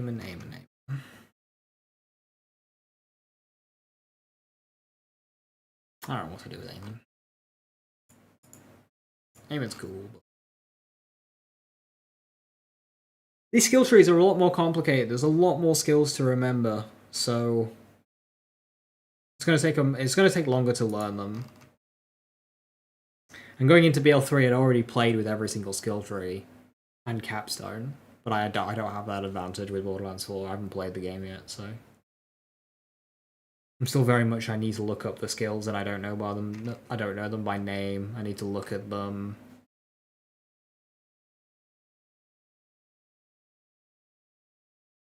You need to learn how to spec a gun damage character when you're not Zane. It's quite easy.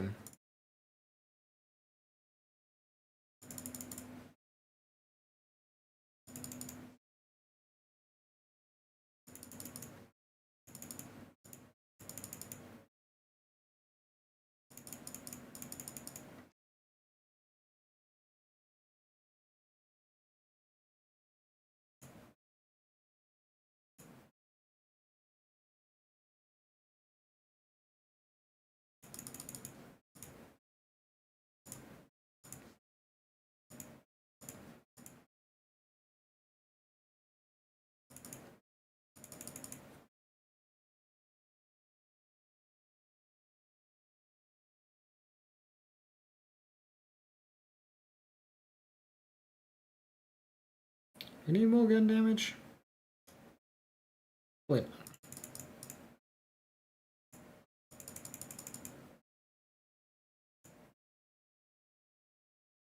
There's a skill I was gonna go for, and I completely forgot what it was.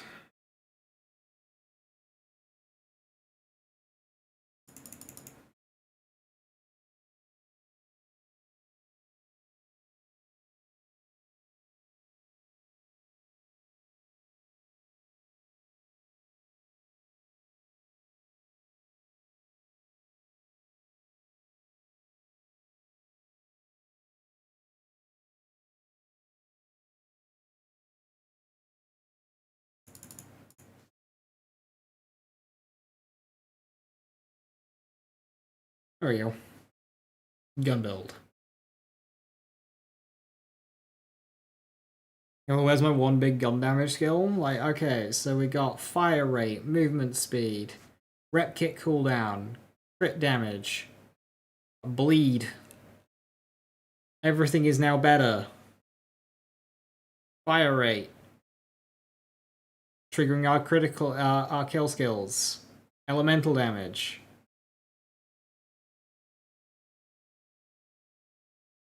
Health regen. More gun damage.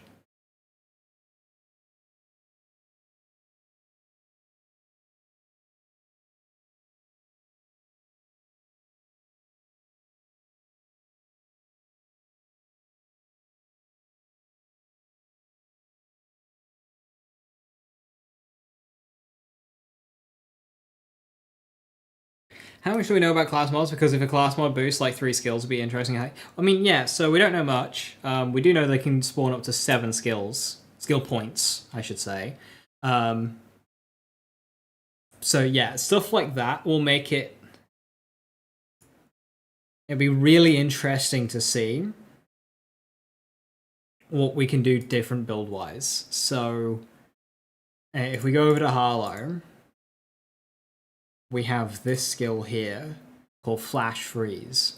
Now, a lot of my builds that I was doing earlier, I wanted Flash Freeze, but it's so difficult to reach. If there's a class mod that just gives us skill points in Flash Freeze, then that changes everything. You can save, 15, 20 skill points on this skill tree, which is a lot of skill points to save, because you have to invest so many skill points just to get there. Skill points that you don't necessarily want.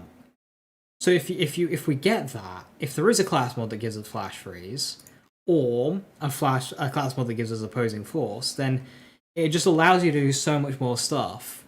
So builds that we make now, like the one I just quickly threw together on Vex, it's gonna really differ based on what class mods we can get on launch. I plan on remaining Harlowe at launch, I assume. I don't know, Tool. So, like, I have a build on Vex, which I want to play. But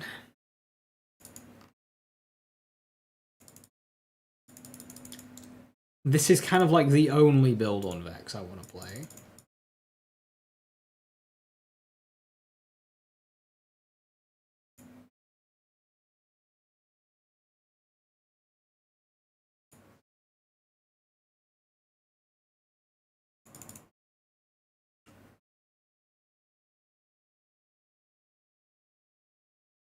So do I play Vex, or do I play Harlowe? Because I like each of Harlowe's skill trees, and I have a build idea for each of Harlowe's skill trees. Yet with Vex, I'm not too interested in Trouble, and I'm not very interested in Reapers and Spectres. So I've just kind of got this. And I'm not even doing incarnate damage. I'm doing gun damage just with this tree. So, like, do I go with Vex, but be limited, or do I go with Harlowe and be very open with what I can do? Yeah, Harlowe feels more like a traditional Siren. They say with the elemental stuff, but that's sort of bollocks, because every character does elemental stuff. I don't like how the devs are feeding into this, because it's just not true. Elemental stuff is something that everybody wants to be doing, because it's 2 damage multipliers. Elemental damage, which all the characters have, and elemental matchup. What makes Harlowe a traditional Siren is she's just got skills that are carbon copies of skills of Sirens in previous games.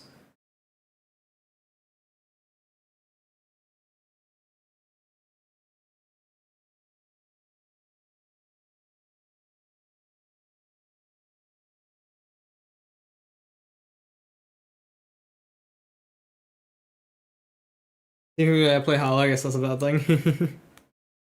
I mean, if you like the Siren stuff and you like the Harlow's abilities, I mean, she's got a lot.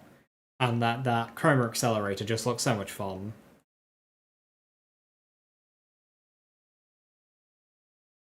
So, like, Harlow's looking tempting.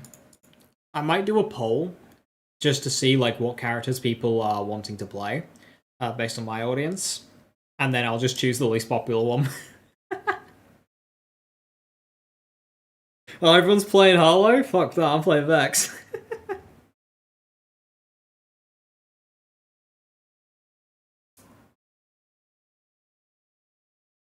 It seems right now the most popular character is Eamon and Vex, followed by Harlowe and Rafa being the least popular. Based on the polls that I've seen, like that's the order. You've got Eamon Vex, or really it's Vex Eamon, then quickly followed by Harlowe, and then a gap to Rafa. They're also they are absolutely, aren't they? They all just look great. All three Harlowe skill trees look good to you. Probably play Eamon second. Eamon looks cool. He seems very ability oriented. There aren't many gun things. He's very like rotating abilities, which is fine, which is cool. There are gun stuff here, but it's so much less than the other characters that.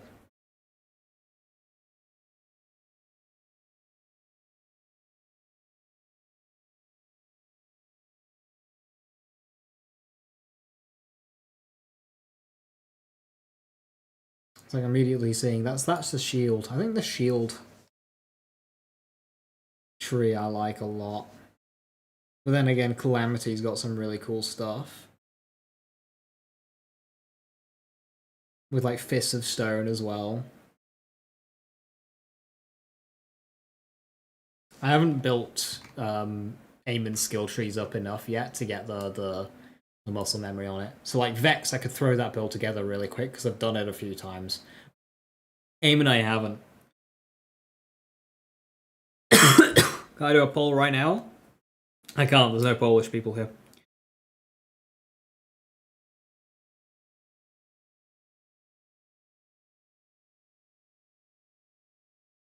Amos is a lot more hybrid than anything people are accepting, not just melee. Oh, absolutely not melee. So I played Outriders. I was in the Outriders. Right now, I am wearing Enoch Colony First Wave, an Outriders shirt that was sent to me as a part of the early access thingamidoodah. Like right now, I am wearing the Outriders shirt.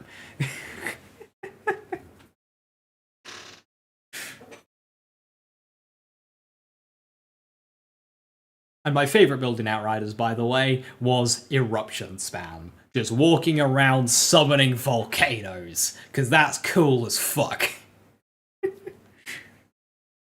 That was my build, just volcano spam. Yeah, I did Overheat, because Overheat was meta and the game was about speedrunning and I loved it, but like, volcano spam.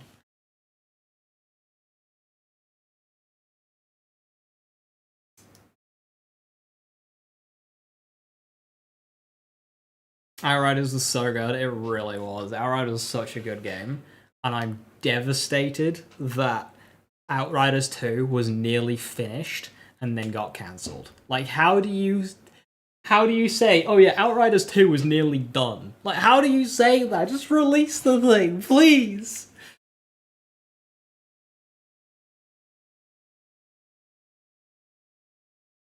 Really sad? Yeah. I love that game. I know the story and whatnot wasn't too engaging for a lot of people, but I just loved the main character. Like, the way the main character was immortal, but just knew it. So, like, there's a bit where you got a bunch of guys from guns trained on you. It's like, you take one more step and we'll open fire, and your character just shrugs and walks forward and blasts their way through the gate, just taking all these bullets and not caring. The main character is so funny. Spammy's Earthquake thing, Devastator, yeah. Yeah, Devastator was really good. Didn't even know they finished. Yeah, it's nearly done, but they cancelled it.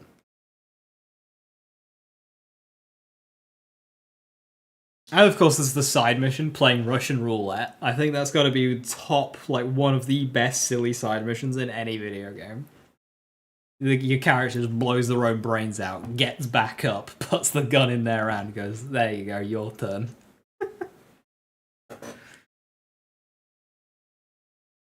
Oh, fail cancel. Yeah, games in general. There was a couple of games that got cancelled. Perfect Dark.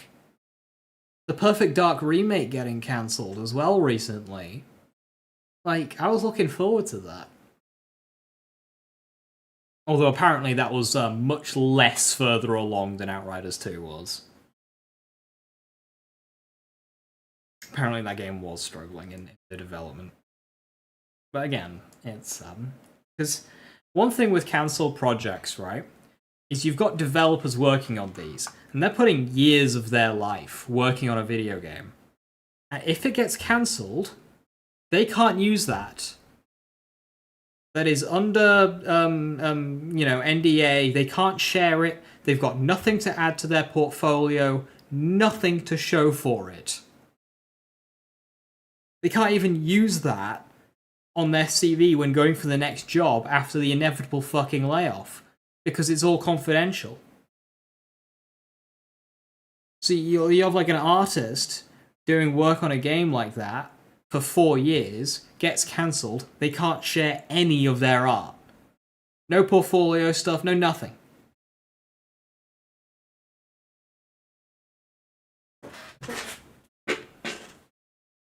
Real proper shit.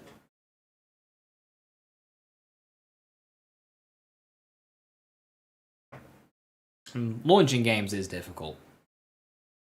And then they wasted how many years of theirs doing something for nothing? Exactly. I mean, they get paid along the way, like, but that's kind of not the point, is it? You know? You go into an artistic field, and you can't even show your fucking art. Like, what's the point? Not like game dev pays well, you know, for the people on the ground.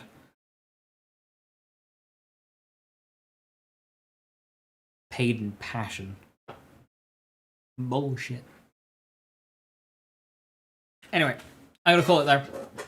It's past 10 o'clock. I actually kind of planned to end at around 9. Because that's when we finish up the skill trees. But we're just chatting Borderlands 4. We're excited. We're really, really excited. I've been doing some shopping around for a new desk, so that's going to cost me a bit of money. So I've got to work that one out. Yeah, if I can get a new desk and swap my monitors around, I'll need to get used to that. I'll try doing so on this desk, that'll be kind of awkward. I can maybe get the camera plugged in and going. Because I do have like a display with stuff on it that I want in my background, but it's just not like ready. So I want to get everything in place, and then I can properly tidy this area up and, you know, have that. My lighting will be shit, as always. No changing that one, but, you know, don't care. So yeah, thank you very much for watching. Tomorrow will be some Borderlands 3 gameplay. I have something in mind, which should be pretty fun. It's been a while since I've done this playstyle, and it's a very fun playstyle at that.